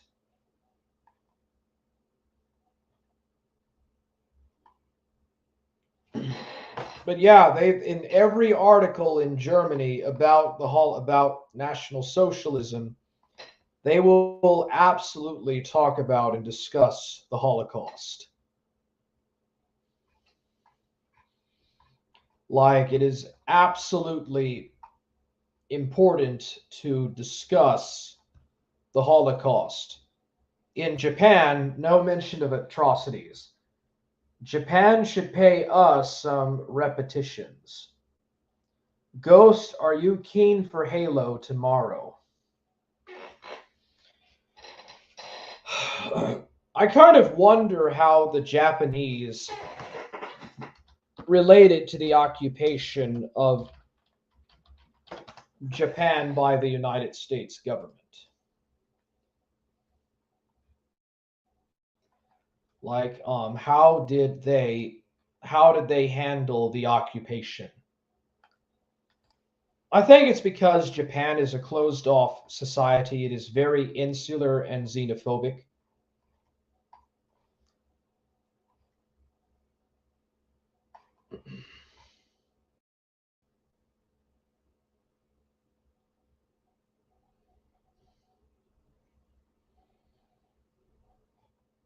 But they do absolutely everything they can to not talk about the war. They will say that they renounce war, that they have accepted freedoms and stuff. industrial dissolution, acceptance of labor and land reform and disarmament, new articles in their constitution of their country, loss of colonies. And this is weird. Like, there's no mention of alleged war crimes in the Imperial Japan article in Japanese, but here they do mention the war crime trials in the occupation article.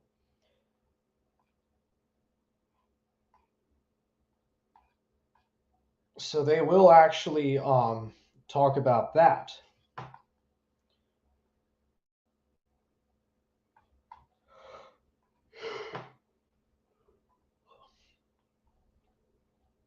I think what they try to do is they try to say that the occupation limited censorship and freedom on ordinary Japanese people. The Japanese will try to say that there was more censorship and control on freedoms over the mail, telegrams, and telephone calls and confiscation under the GHQ than there was under the imperial regime. Japan is remilitarizing. Yeah, same time-ish. Euros is doing Halo later. Do you guys want to do a co-op on Halo? Ghost of Nicolo's at work. It's interesting how a lot of good video games came from Japan, especially in the 80s and 90s. Yeah, that is interesting considering about how that bubble economy busted and the population started shrinking massively after the late 80s when the bubble economy bursted and Japan went into a very long, steep depression. And it's still going through that. I am not a weeb, but a lot of the things I like happen to be Japanese. I'm kind of maybe about the same, but I like to watch Westerns and American movies. And I also like stuff from France and from other parts of the world. And I also like Chinese culture as well. Got Halo working, Warhammer? We could try if you want to. We could try to do some Halo. Aren't you about to go to the pub, though? Yeah, I like Mario games, lol, and Final Fantasy. Well, those types of games are Japanese expressions of how they look at the West. Those kind of games are actually not really that weeabish or Japanese-centric. The Mario games are an expression of how the Japanese look at fantasy and fictional aspects of Western literature, such as The Lord of the Rings and Star Wars. Final Fantasy is a Japanese expression of the Middle Ages. Yeah, about to go out for dinner. I'm probably going to be wrapping it up pretty soon. I think I've streamed quite long enough.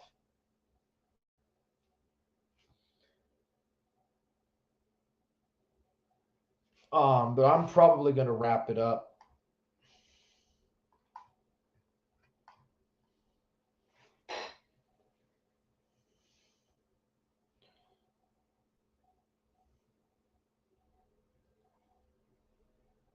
Populous 2.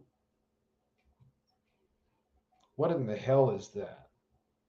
Leslie Nielsen in Detroit become human.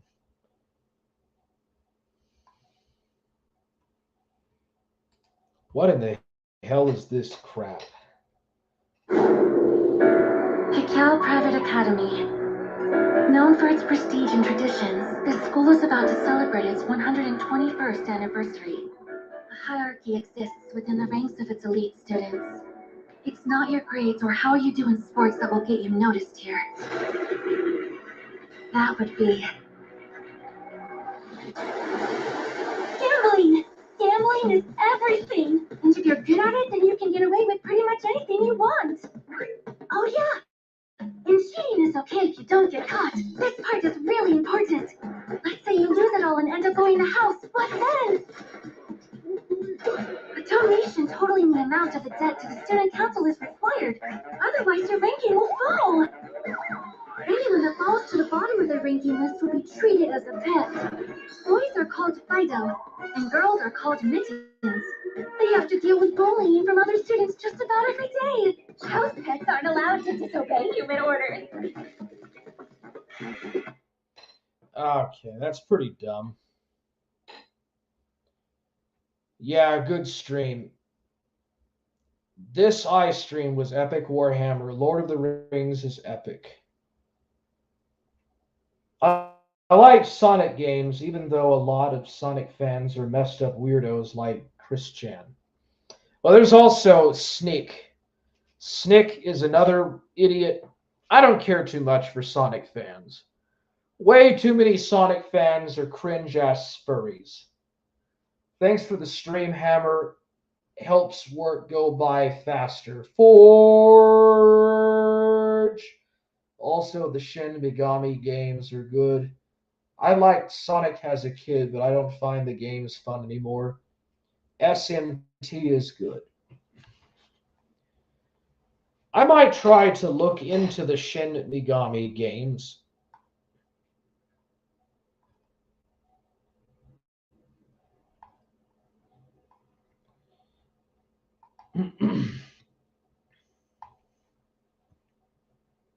All right, well, man, dude, second Sonic games are excellent. Sonic 2006 was trash, though. Sonic the Hedgehog, the 2006 game for the Wii, was bad. Cancel. Yeah. You like Leafa, huh? Blah, blah, blah. Bells the Hutt is probably the worst of the council members, I think. I just don't really like her. I don't know who I hate more, Bells of Nevermore or Ga'Hoole. But they're the two worst on the Council of Evil.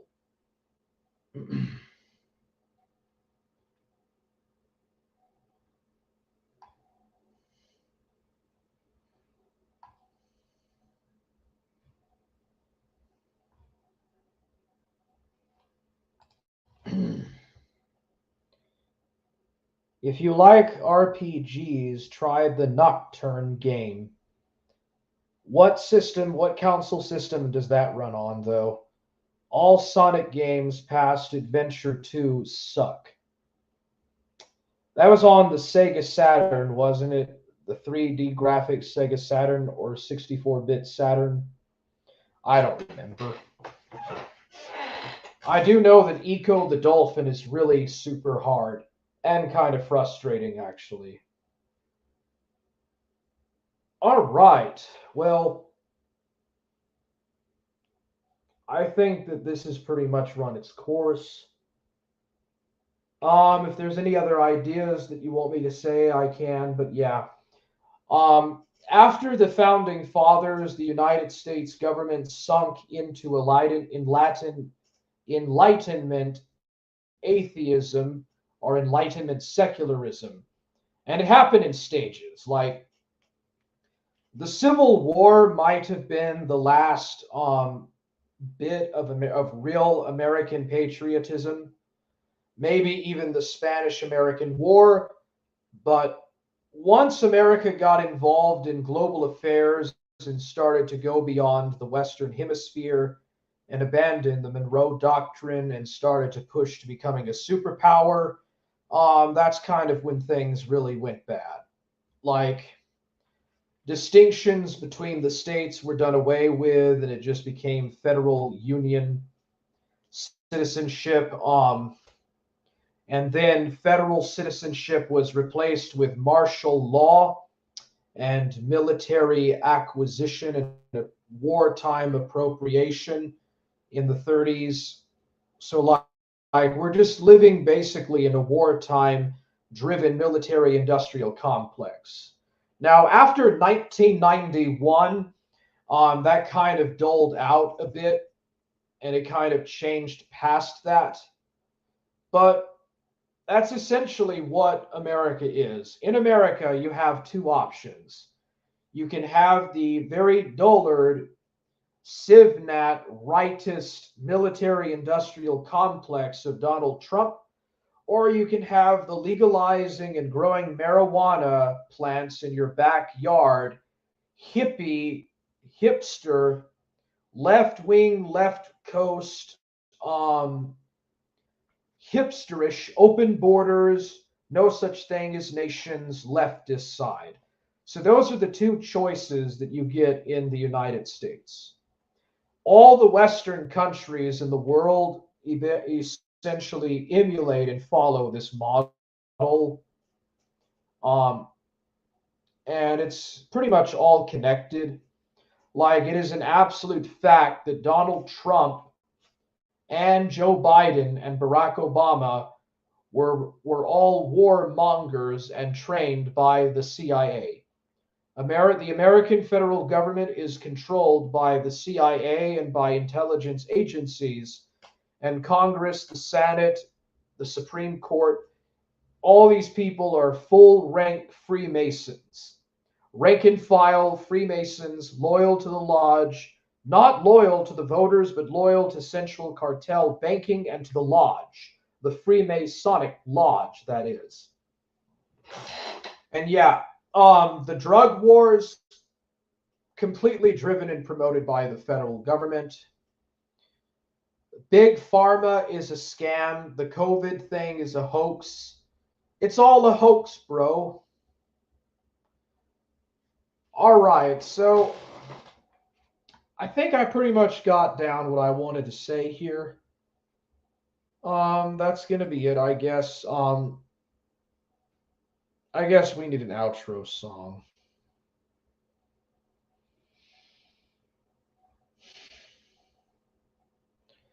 We need an outro song, but I don't know what I could put in for an outro song.